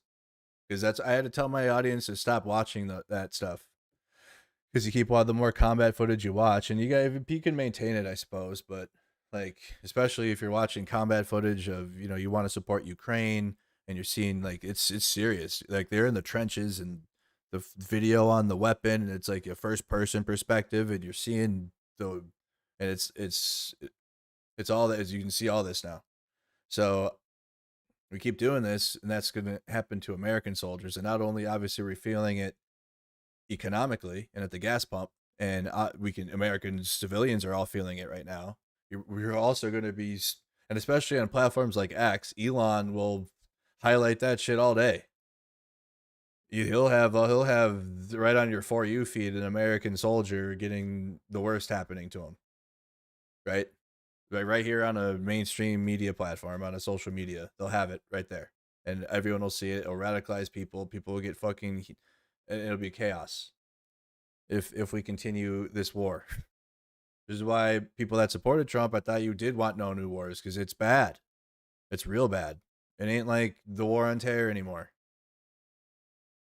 And the Secretary of Defense has been boasting about sinking the ships of the Iranian Navy, but let's call this what it is. It's misdirection. They want us to focus on the impressive number of large Iranian ships underwater to distract from the fact that they had no plans for the second navy that Iran owns that has always been a hard problem to address by military force. The IRCG Navy, not the Iranian Navy, has been Iran's tip of the spear at the Straits of Hormuz, seizing vessels and threatening to target U.S. assets. No, I didn't say the Iranian Navy was the sole thing keeping the U.S. Navy from going in there. I said there's still Iranian ships left. They're not all destroyed. In addition to the coastal defenses, electronic warfare jamming, and other capabilities that Iran has in the Strait of Hormuz as to why the U.S. Navy is not going in there. They have the advantage, the land advantage, and everything in there. But also, there's Navy. The Navy's still in there. They got mines in there. That's why Trump was crying why NATO didn't send their navies to come help clear mines and help have ship battles in the Strait of Hormuz. And if you're just be brave and just drive. If you're a ship driver, just drive through it. Guys, look at the comments on this video quick. There's a ship game coming out, and it looks sick. A ship simulator, or what is it called? Yeah, professional ship simulator. You can guess what the comments are. Guess what the comments are about. Where do I open them? They're down here. The intensity level of this game went from Farm Simulator to Battlefield 6. Look, hold on. I'll do this. It's just a ship simulator. You know, you're just, look at that. It looks good too. Like, I'll play this. You know what I mean? Advanced ship controls. Challenging missions. Went straight to the comments. Strait of Hormuz DLC when dynamic missile and mine avoidance mechanics must be included. Strait of Hormuz is the final boss. Look at me, I'm the captain now. Ballistic missiles sold separately. We've got a Euro Aqua Truck sim before GTA 6. This will be bought by many countries in order to figure out how to navigate the Strait of Hormuz. Waiting for the Strait of Hormuz DLC. Anyways, yeah, so, but Trump is saying that the Navy is obliterated every day. Every day, he's like, the Navy is gone. It doesn't exist. But right now, we just literally learned from Raising Cane that there's still some Navy in there. They still got some ships in there. You just said it. I didn't say it. He said it. Hundreds wounded, billions of taxpayer dollars, and untold costs to our military readiness. This administration claims to be focused on the warfighter, but President Trump told us when he announced a war from his luxury resort that he expected service members to die. Now, sadly, it's clear. Yeah, I'm going to play that ship simulator on my gaming channel. We'll navigate it. We'll do it. We'll navigate the Strait of Hormuz. I want to do it, though. I'll download mods and everything if they exist, which they should. And we'll drive and we'll send it. We'll absolutely send it. What's the biggest ship we can do? And we'll send it right through the strait and see if we can live. And we'll do that. We'll call it the Operation Epic Chungus. We're following Jesus Trump's orders to navigate the strait. There we go. Some shit like that. There we go. We'll get that ship and then download the Strait of Hormuz DLC or the mods and do it. We're gonna be brave today on stream. Clear how unserious Trump is about his role as the commander-in-chief. His war within Iran has already reminded us how important it is to prevent a war, how serious it is to ask the military to wage one under poor strategic direction, how destructive a wide-ranging war can be for Americans, for our service members, and how difficult it is to actually end one once you start it. The incompetence and casual disregard for our service members' professionalism and sacrifice is, in my opinion, a scandal. General Kane, can you tell us the status of the Iranian Revolutionary Guard Corps' Navy, the entity actively closing the strait? Listen to him answer. Senator, apologies. I was listening to you. I was just trying to write it down. No worries.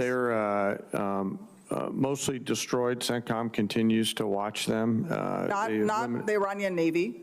No, mostly destroyed. No, The IRCG. Yes, ma'am. The smaller, I won't get into any classified materials, but the smaller, fast, and smaller boats, Boston whaler-sized boats, there's still some out there. Yes, ma'am. So this administration and the Secretary. Why aren't they blasting them or whatever over in the ceasefire?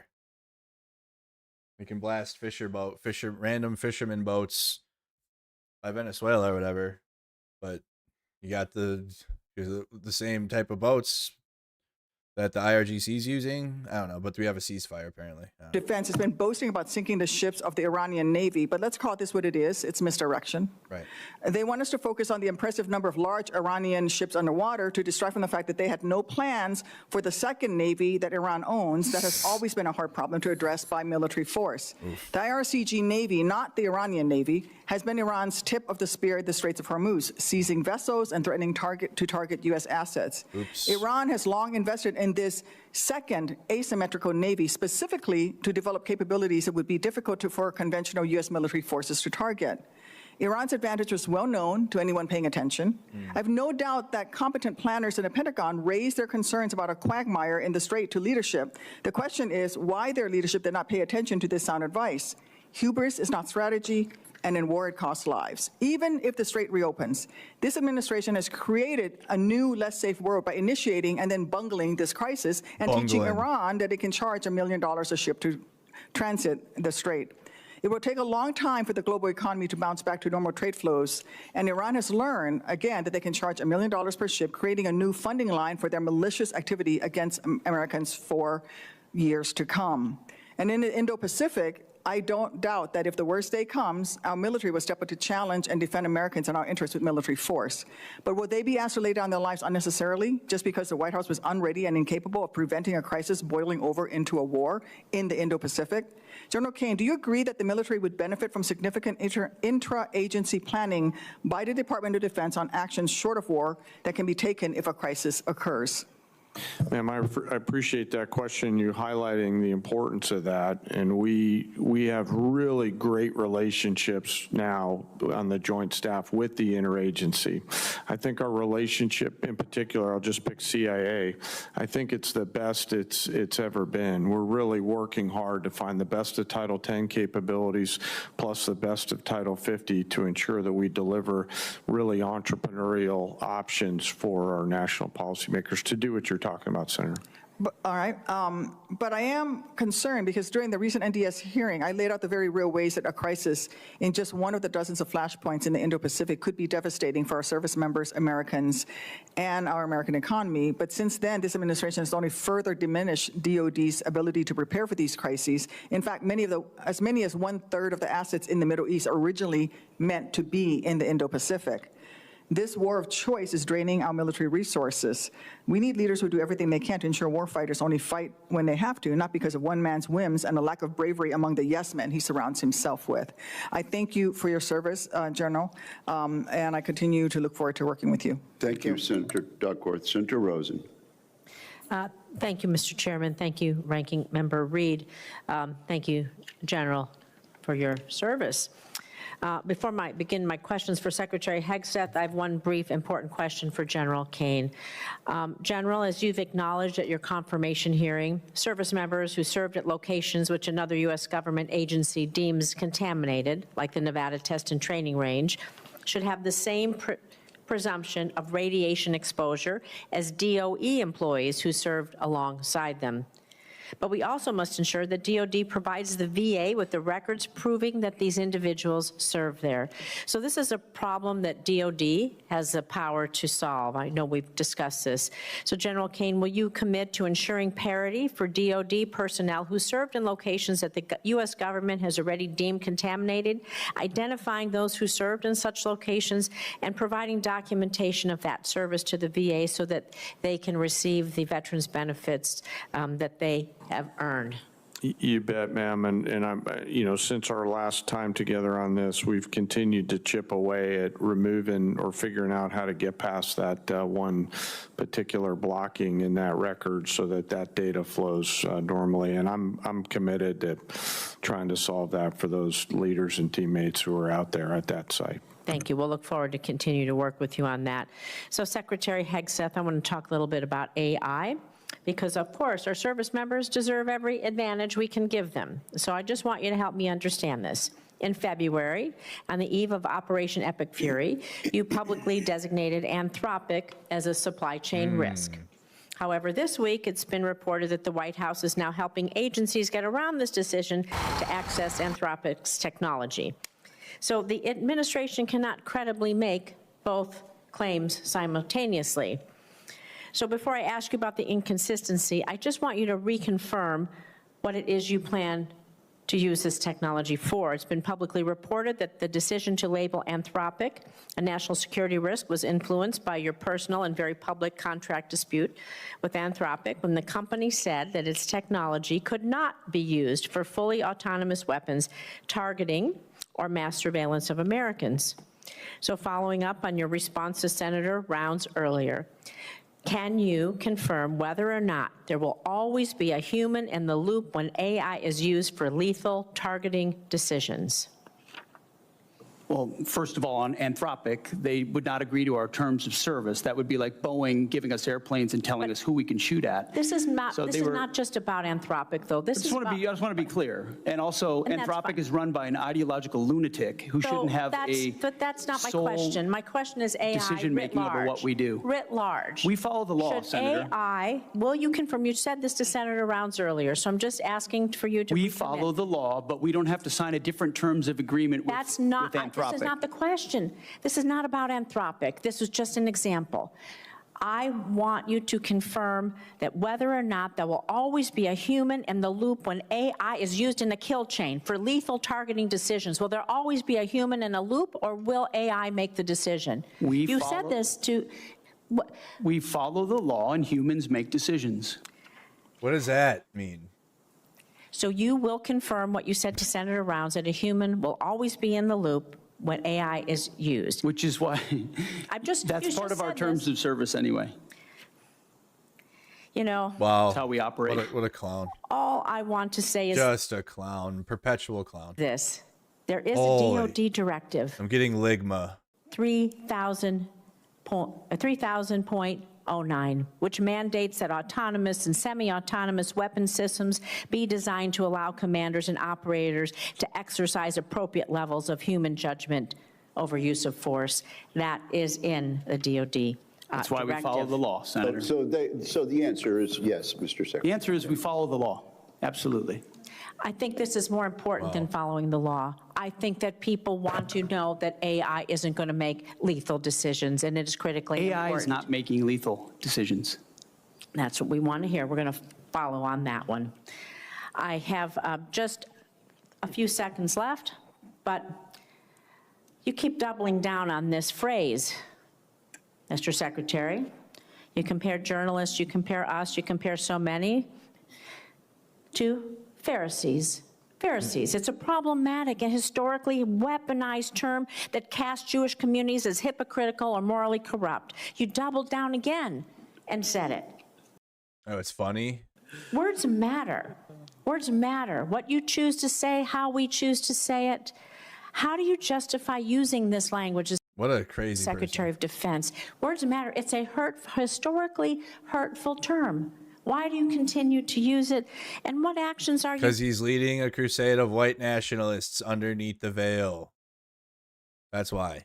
Taking to prevent rhetoric like this from permeating throughout the department that is going to target specific groups or individuals of people based on their religion? Senator, I feel like it's a pretty accurate term for folks who don't see the plank in their own eye and always want to see what's wrong with an operation as opposed to the historic success of preventing Iran from getting a nuclear weapon. So I stand by it. You stand by calling people Pharisees.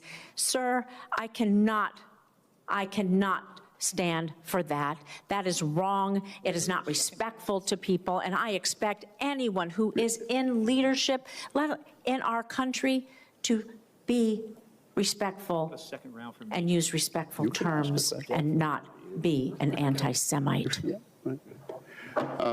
Thank you, Senator Rosen.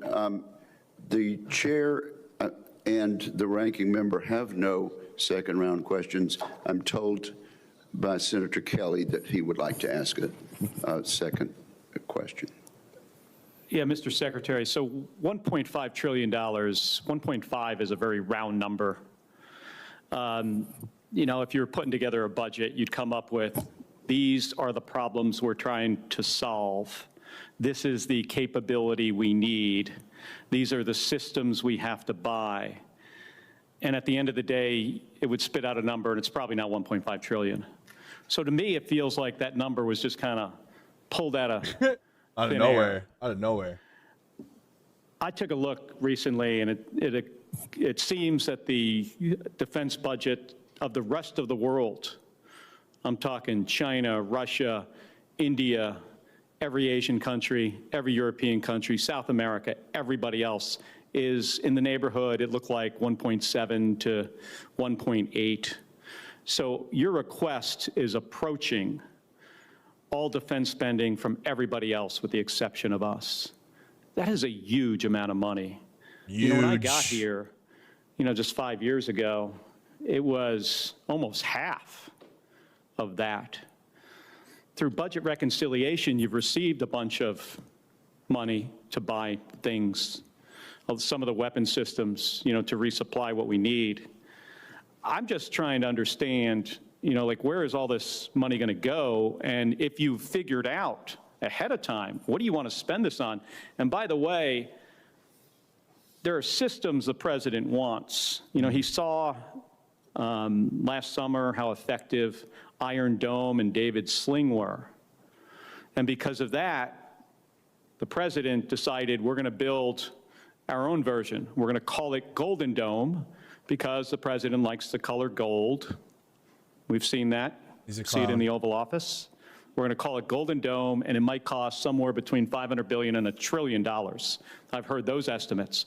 By the way, on that problem, I know a little bit about intercepting stuff in space. It's really hard. And the physics on this favors the offense. There's some things in that program that I think is really important that we do and try to figure it out. But space-based interceptors to hit multiple targets, and by the way, it's important how you size the system. So I'm trying to understand, Mr. Secretary, what kind of detail did you guys, did you work out like a detailed plan, and at the end of the day it came out, oh, it just happens to come out to be $1.5 trillion?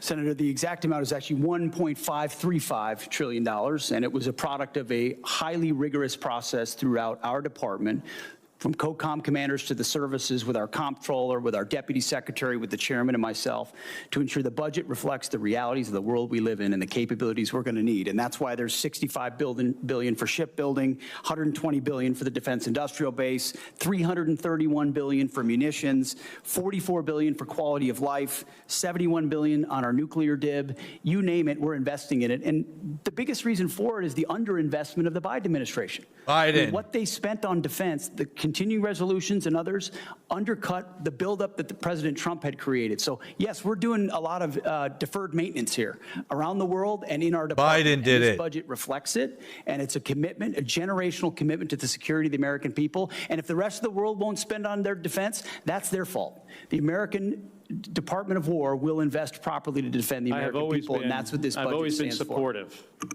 of defense spending in my entire time here. And after 25 years in the Navy, I want to make sure our folks have what they need. I think you should go back and take a look and see if there are places where we are making investments that we actually don't need. There are some systems out there.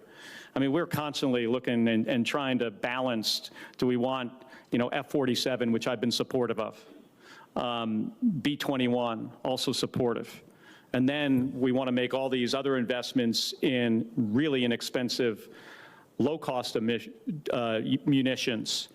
because we suddenly realized that the expensive stuff, even through B-21, we can't really maybe not get close enough. But the whole idea behind B-21 and F-47 is we can penetrate further into the A2AD bubble.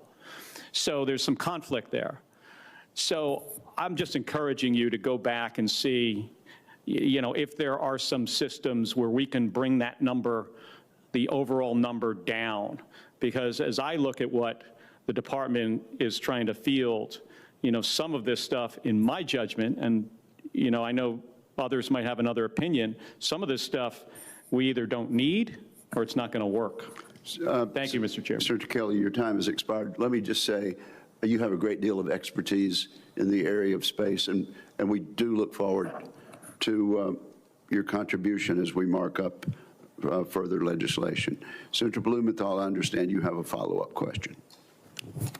Yes. First of all, I want to thank you, Mr. Secretary, for your support for the Major Richard Starr Act, which I think is tremendously significant. I'm committed to getting it done as soon as possible, at least before Veterans Day, and I look forward to your help in accomplishing that goal, but I want to thank you for your support. I'm sure the veterans of America are grateful for the prospective victory there. I don't know what victory. I'm sorry, what? I've talked to many of the combatant commanders about lessons learned from Ukraine. And Hegseth is going to defer to Iran.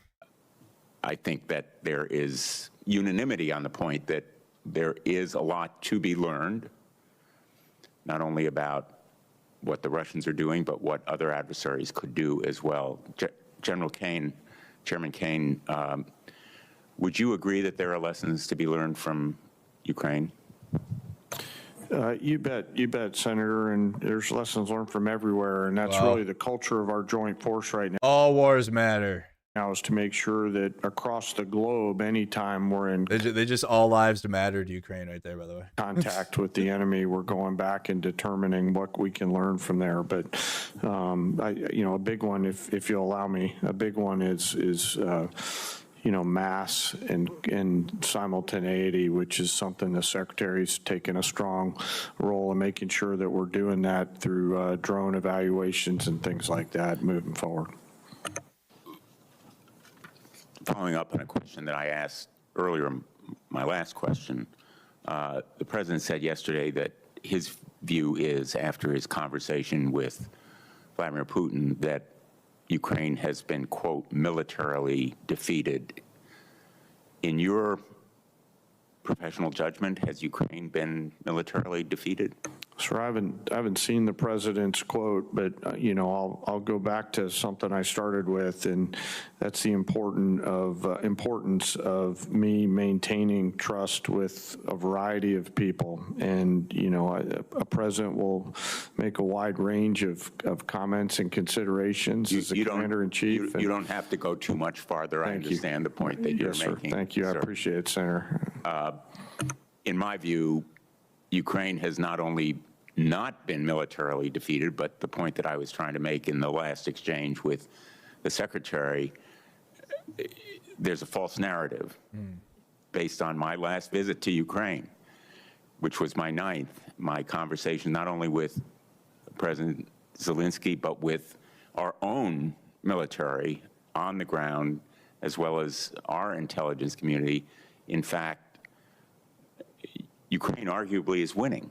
There is this false narrative. Russia's winning. Putin wants that false narrative to be our official narrative. I'm not putting words in your mouth, and you don't have to respond. I understand your reasons for not responding, but the American people should know that the President of the United States is undermining our security and he's echoing Putin's narratives. Ukraine is holding the line against Vladimir Putin, who will keep going against Moldova, which I also visited on my last trip, against our NATO allies, and we still have an obligation under Article 5 to come to their defense, just as they did after 9/11, as King Charles so eloquently reminded us. And my view is, and this observation is hardly novel, that China is watching what we're doing in Ukraine. Would you agree? Sir, I'd agree that China's watching everywhere. All lives matter. Hey, what about Ukraine? Ukraine lives matter? Nope, all lives matter. I remember this one. Classic. And carefully thinking about what their force posture and approach will be. All wars matter. And I think they're learning a variety of things, to include the tenacity and grit of the joint force around the things that we've been ordered to do over the last year. But if they see weakness in our response to Russia in Ukraine, that will affect the deterrence of their possibly moving against one of our allies or partners in the Far East. Let me finally ask Mr. Hurst, your estimate of $25 billion, would you share with us what that estimate is based on? Yeah, we can work to get you a product, the details if you'd like. And finally, Mr. Secretary, is there going to be a report on the bombing of the school in the first day or so of the war? I know you were asked about it yesterday. I'm wondering whether you have a more detailed response that you can share with us. As I've said, that's under investigation of 15-6. A general officer from outside the chain of command has been reviewing it, and it's still within the parameters of the investigation. Will there be a preliminary report in the next few weeks, or do you have a time estimate? I don't have a time estimate for you, but it will be, it's right now within the parameters of the length of time that normally these investigations take. I'm asking because in your final response to Senator Gillibrand, you said that great care is taken to avoid civilian casualties, and it would be profoundly significant if that report were made available in a timely way to show, in fact, the commitment to avoiding civilian casualties and learning lessons from the mistake made there. Thank you, Senator Blumenthal. This concludes today's hearing. I'd like to thank our witnesses for their testimony. For the information of members, questions for the record would be due to the committee within 2 business days of the conclusion of the hearing. We are adjourned. All right, well, some scary revelations in there in terms of no commitment not to put the military at the polls. Obviously just glazes Trump on any turn. Nothing real clear on the situation in the Strait of Hormuz other than the Navy is still blockading it. There's some IRGC ships still in there. There you go. There it was. Pete Hegseth. Pete Hegseth. Okay, another thing we missed, I wanted to get the lowlights of. Oh, boy. Because he had brought up Ukraine is militarily defeated is crazy. He signed executive orders. Okay, let's just get the clips. I want to sit through an hour of Trump. At this point, check into the stream, guys. Like the video if you haven't. Say hello in the chat. Hit the like button. Hello. Oh, wow. He's got a lot of clips today. Oh, boy. What's this one? And on the right is the new nomination form for our new Surgeon General. Nicole Sapphire, she's with Fox, was with Fox. Is it with Fox anymore, Peter? But she's great. She'll be the Surgeon General. Wow, another Fox News host as now our Surgeon General. Wow. Nice. More Fox News blondes in power. But here you go. I believe she's with Memorial Sloan Kettering. Is that what we're signing the executive order on? An outstanding doctor. she is. Wow. Okay. Well, there you go. Fox News host and as the Surgeon General today. What else happened? Really great, yeah. And that's going to carry forward. Look, the country's doing really well. And that's despite a military operation. I don't call it a war. Would you rather have a military operation? where Who did he get that from? I wonder who he got that from, chat. I don't want to call it a war. I call it a military op. Why'd you say the whole thing? Why'd you call it a special military operation like your dad does? really great, yeah. Trump is Homelander. And Putin is like Soldier Boy. Really well. And that's despite a military operation. I don't call it a war. Would rather have Holy.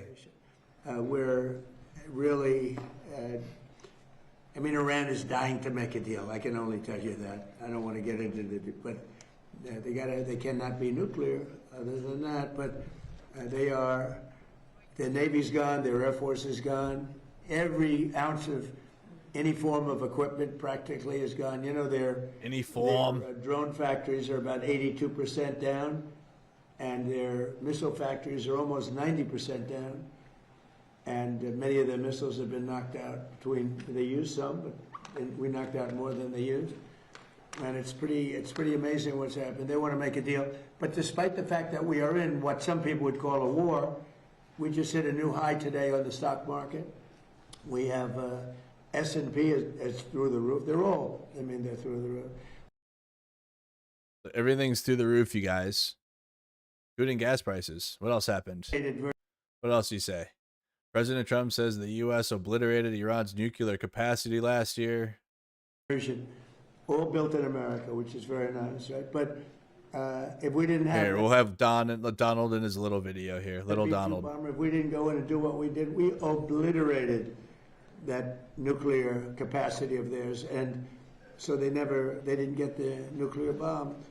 If we didn't do that attack, should have been done long before I came along by other presidents or by another country or something.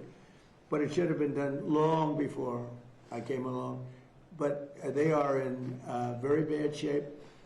They've got nothing going, including leadership. I mean, you know, their leaders are gone. Now they have a whole new, their first string leaders are gone. Their second string leaders are gone. Now we're dealing with their third string version. All built.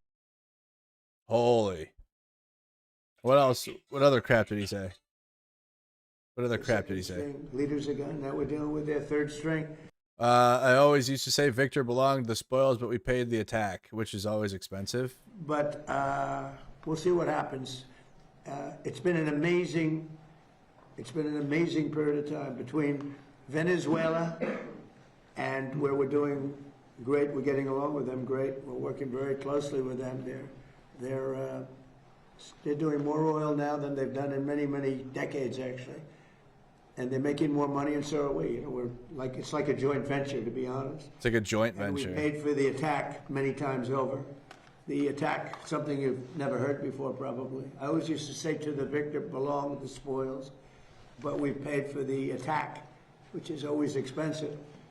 But it was a less than one-day attack. It was actually a 45-minute attack. And that's a good, you know, they have a good military in Venezuela, but they did not expect that and that and that and that. Other than that. But when these suckers come at you at 2,500 miles an hour, at 25 feet off the ground, you say, this is not what I bargained for. This is no good.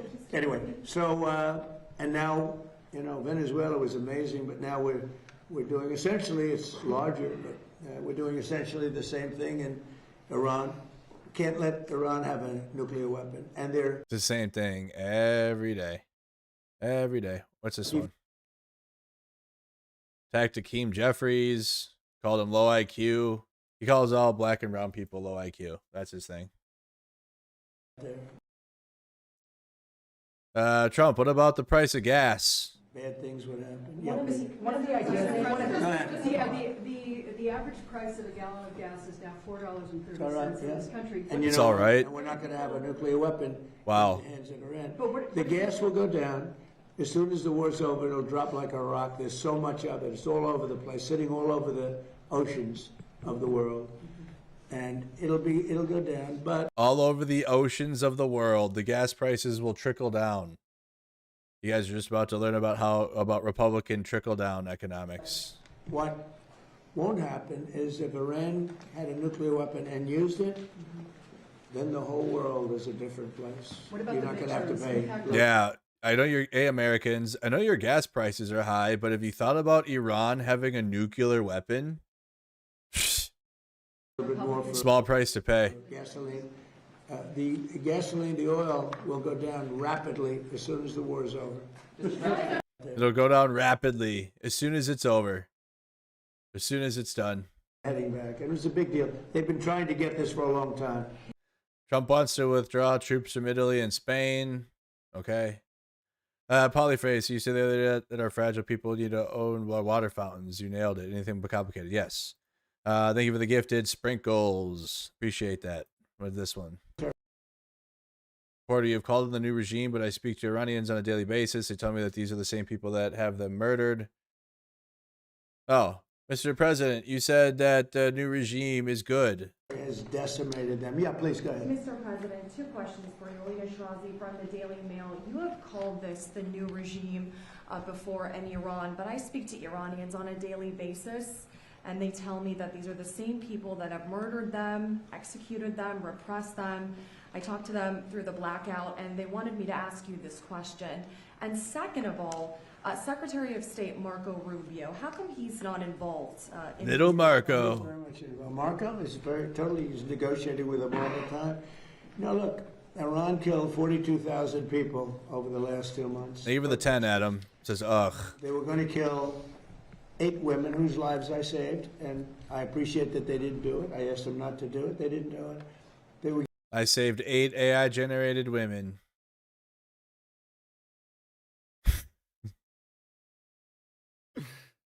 Oh, my Lord. Getting ready to hang the women. They were going to hang 8 beautiful women that were, I mean, it just caught the imagination of a lot of people. People were talking about it. Yeah, they sure caught the imagination. We saw those 8 beautiful people, and they were going to be executed that evening. This was a week ago. And I got on the phone very quickly, and I said, don't do it. Don't do it. The whole world is watching. Don't do it. And they didn't do it. I appreciate it. I guess 4 were released, and the other 4 are going to be released in a month. They were ready to be executed that night. So that night, they take a tough, they knocked out the wrestler they killed. They killed the wrestler's teammates. He was a world champion wrestler. He was a great wrestler, great, talented wrestler. They killed him because he protested. He spoke. He wasn't wrestling. What he did is he spoke negatively about the regime, and they killed. Wow, weird. What does that sound like? Wow, definitely, for sure. Wow, that's uncalled for. Yeah, you definitely shouldn't be killed for protesting or speaking out against the regime, or like being disarmed by it and then murdered and then it be covered up. That should never happen. They executed him. Yeah, it's unheard of. With his friends. Right. They killed 42,000 people. So when you say about, they say that I do the same, I don't do the same. I'm trying to. Oh, but you do. Okay. I'm trying to save that country in a certain way. And nobody's ever seen it. Think of it. They killed 42,000 innocent, not weapon-carrying people. Okay, so he's trying to say, well, I'm the same way because I had people killed. Okay, well, Alex Pretty had a gun on him. He was carrying a weapon. But didn't you literally say you sent weapons to the protesters? Didn't he say he sent weapons to the protesters in Iran?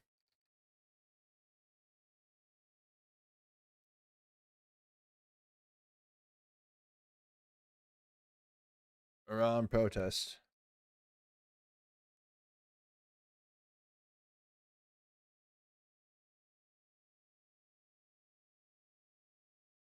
Yes, President says Washington armed Kurdish Iranian opposition groups during January demonstrations. That lends credence to Iran's claims that the protests were foreign inspired.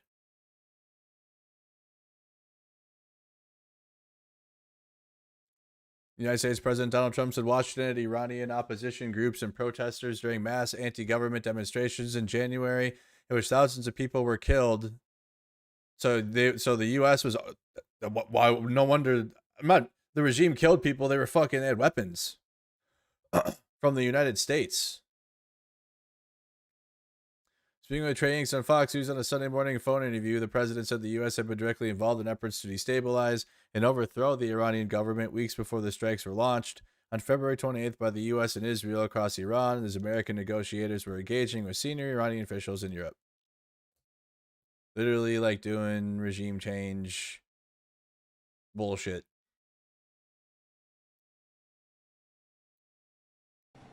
But then we have what's called the Second Amendment, and Alex Priddy was a registered gun owner, legally registered firearm. Not weapon carrying people. But they were, again, because they were armed because you sent them weapons. So you're lying like on multiple fronts here. For protesting, 42,000, and the number they say is a lot higher than that. There's a rough group, but we have decimated them. And their economy is a disaster. So we'll see how long they hold out. We'll see. We'll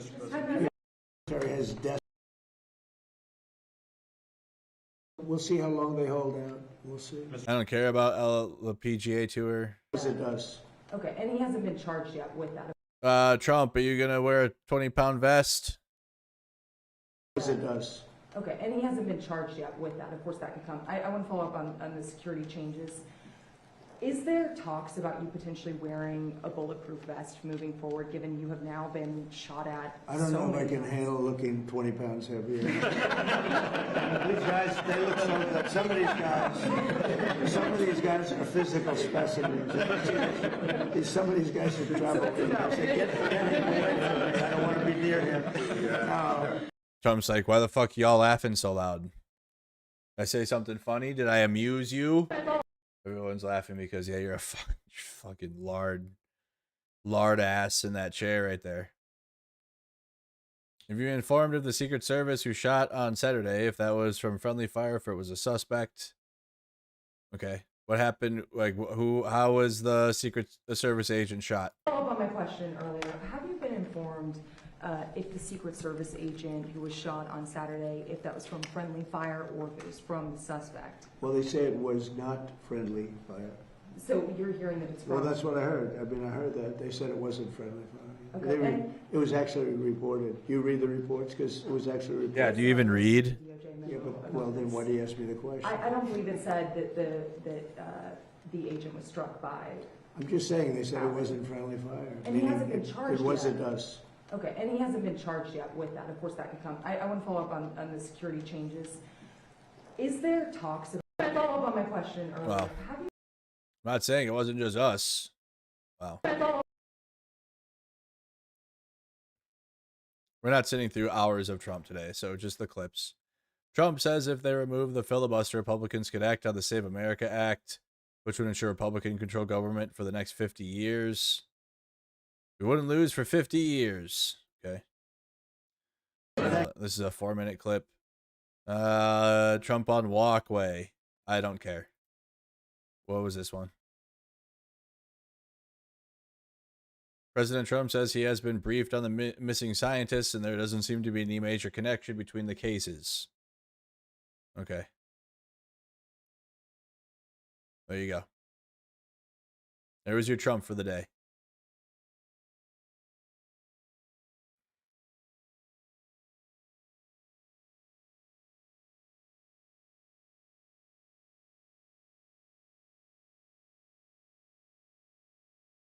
All right. I don't think we have anything else for today. Do you know if Cole Allen fired a gun? I don't think there's any question, but that Cole Allen was intending to fire it. What you do know is that he fired that 12-gauge shotgun once. Okay, so we don't have clear answers on that.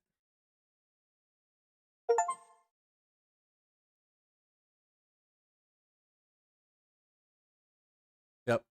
No point in sitting and listening to him for an hour. Oh, I had forgotten about our special Victory Day parade coverage that I've been doing for the last 4 years. It's going to come with a nuance this year. There's going to be something significantly missing.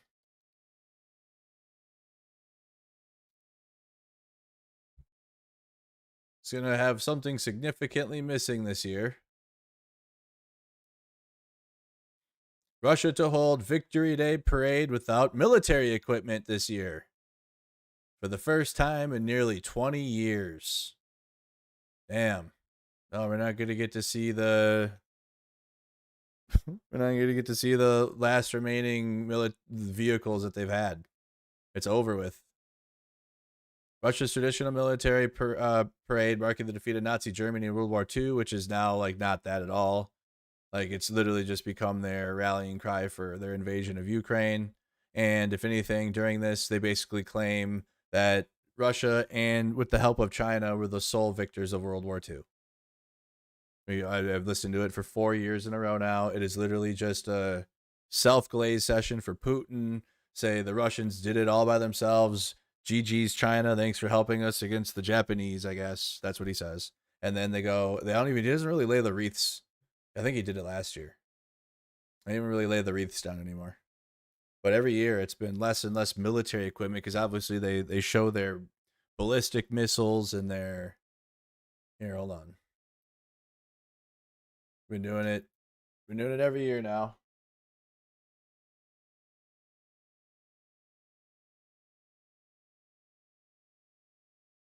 Type it in.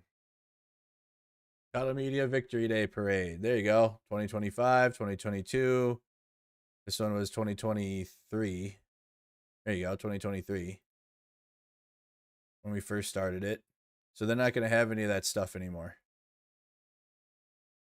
They're not going to have any of that, it looks like. So they had even less. Here they had a tank in tanks in 2022. This was 4 years ago already. 76,000 people. They were so mad. There's so many Russians. Dude, these are not Bentleys. These are homemade Aurors. Do your homework before streaming Victory Day Parade. Okay, Nikolai. I don't give a fuck what they are. You act like I actually cared what the brand of the Russian vehicle was. But I have a bunch of tryhards in the 2022 comments. They're really upset that I was memeing on Russians the whole time. They were not happy. Well, anyways, every year we watch this deteriorate. And last year they had one tank. They had one tank last year that led the charge in, but it's been less and less. Oh, the T-54 tank. Yep, that's all they had. Their museum shit. We're gonna have tanks. That's all they had left. So you can check it out on May 9th this year if you want to watch it. It's at like late. Oh, it's like overnight. It's like 1 in the morning, 2 in the morning. So you have to come stay up late with us and come check it out and come see how Russia's deteriorated. But also a good example of a country that if America doesn't get its act together, this is like what we're going to be too. And we're going to go right down the same route Russia's going right now. And it's getting really bad. Really bad for Russia. They don't have they have internet restrictions complete now. They have state approved apps that they have to use. Western apps are banned. They're going back. They're going right on back to old-timey Russia. And it's kind of always been that way, but there was like a period of time in which Russia was like trying to westernize, but then because Putin, he's destroyed it completely. And now they're going to go right back to dictatorship completely and like sealed off like North Korea style. But yeah, that's where Russia's going. There's fresh reporting on that by Steve Rosenberg, actually. He was just there, did a fresh report.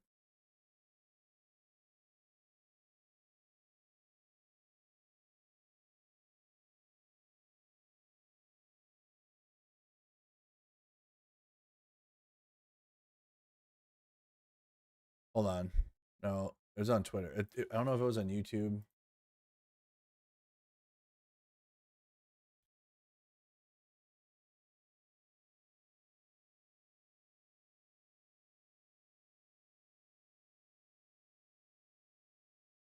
I spell his name wrong? No. He's still on Twitter, right? What the hell? There, what the heck? Stupid Elon, stupid platform. Here you go. Oh, this was on the Victory Day.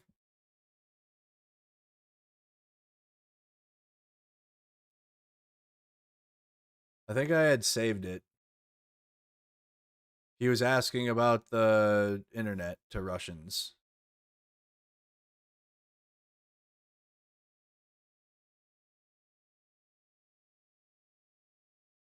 Yeah, here you go. Yeah, this is the one. Check this out. Here you go, MAGA. This is your future if you continue to fuck around.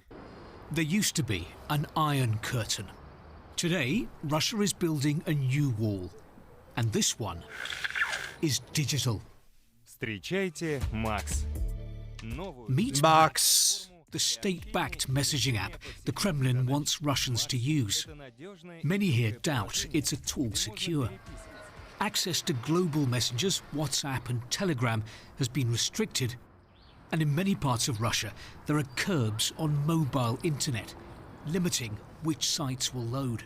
The idea is to divide Russia from the outside world, because this world is poisonous to the brains of Russians. But how to live without internet, how to live without communications. These Russians aren't prepared to. They're petitioning President Putin to end the communications crackdown. It is a rare moment of public disagreement with those in power here. But as you can see, it's a very, very small group of people. Since we arrived here a few minutes ago, we've been filmed quite closely by security officers on the street. Coming to the presidential administration building, that really is putting your head above the parapet. And there aren't many people who are prepared to do that in the current conditions. We are losing money every time there is a blockage of internet, there is a blockage of Telegram, there is a blockage of WhatsApp. We are losing. Aren't you frightened? Aren't you scared? I'm very. I'm shaking. We drive 2 hours from Moscow to Vladimir. Here in the center of Vladimir, if I want to, for example, read the Russian government newspaper, their website, that opens for me. I can go onto the Kremlin website. And I can also order a taxi. But any Google search, that doesn't work. And no access to independent news websites. It's harder to communicate, says Maria, to keep across the latest news and trends. We're lagging behind. Because of internet restrictions, Denise says, I couldn't pay for petrol and my sat-nav's glitching. In Vladimir, Yulia Grekova applied to hold a rally against the internet crackdown. She suggested 11 options for a venue. Not possible, said City Hall. We'll be cleaning streets that day at all 11 locations. They just said that you can't hold a protest, there's cleaning. Then the police turned up with an official warning not to protest. They filmed me signing the warning, Yulia says. I felt like a terrorist. We seem to be sliding back to the past. I asked the Kremlin, are the restrictions returning Russia to the past? No, says spokesman Dmitry Peskov. Of course. Security considerations dictate certain measures. Once the need for them has passed, services will be fully restored. What does that sound like? What does that sound like with Trump and our gas prices? Oh, whoops, I said his name. My bad. Oh, yeah, just temporary pain, and then you'll be fully restored once this is over. Nope. Nope, it's not going to be restored. I'm showing this, like, obviously I stand with Ukraine, and Ukrainians are just going to laugh at this. For Americans that, like, look to Putin and look at Russia as, like, oh, man, let's be Russia, because I see people on MAGA, and then also some people on the far left that like Russia for some reason. Crazy work. But I understand MAGA's and Putin's connection to Donald Trump and why a lot of Russian propaganda seeps through MAGA. But they're literally going to be in full like North Korea mode. Full North Korea mode. They're already kind of almost like 3/4 there. Okay, but like they can't even be on YouTube anymore. And yeah, you could be like, well, that's just internet services and whatnot. That's how it starts, cutting people off from the rest of the world. And then the more internal totalitarian control internally will ensue within Russia. No, says spokesman Dmitry Peskov. Security considerations dictate certain measures. Once the need for them has passed, services will be fully restored. A recent fall in Vladimir Putin's approval rating hints at public discontent, and not just about the internet. There are economic concerns and growing fatigue with the war on Ukraine. People begin to understand there is a direct connection between their everyday problems, healthcare, prices on food, and problems with internet. People understand that their everyday problems is connected with the politics of Vladimir Putin. And it is a new situation in Russia. So, might the Kremlin pause? For now, it's pushing on to disconnect Russia. Steve Rosenberg, BBC News, Moscow. Yep, that's the latest on Russia, but the Victory Day parade is not going to have any military vehicles at it. Just crumbling. All right, that's what I got for you. All right, if you guys want to come hang out tonight, I think I got a fun one. We beat the mouse game. Well, I had like the final mission last night, but that's going to be impossible. It's literally like, I don't know. I'm not going to be able to do it, but I got a fun one for us tonight. I got a new wheel. I've been playing it, my racing wheel, but we got a bus simulator game tonight on my gaming channel. Brand new bus game. I'm gonna go and do a bus route, I guess. Brand new, just came out, just downloaded it. So you want to come check it out and hang out tonight around 7 o'clock. I'm gonna go eat dinner and relax for a little bit. But then if you want to come check this out on my gaming channel, we'll be playing Bus Bound. All right, come check it out. I'll put the link in the chat. I'll redirect you guys to this on YouTube. If you're on Facebook and Twitch, come check us out. Hit that button. Let me click the button. There we go. Put the link in the chat. All right, you guys. Appreciate you guys, all the support. Thank you to everybody that's a member of the channel. Thank you to everybody that supports on Facebook. Thank you to all the Twitch subs. Sorry, we have mods over there now. We got it handled. Appreciate all the new viewers that we get over there. Just hit the follow button. Hit the follow button. Join the Discord server to be part of our community. We also have the Renegades Facebook community. We'll have live coverage tomorrow somewhere. Okay, and I'll just be live. You just tune in for the May Day protest. So make sure you guys be ready for that. Make sure your notifications are turned on. And I'll see you guys live on the streets tomorrow. That's what we'll be doing. I don't think I'll have an at-home news stream tomorrow. It'll be outside. We'll be outside tomorrow. Okay, guys, appreciate you. See you on the next one. Hope to see you over on my gaming channel, which again is just Mercado Gaming on YouTube. Come check us out. Come check it out. See you tomorrow. Peace.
by Ben Gavir in the South Rule.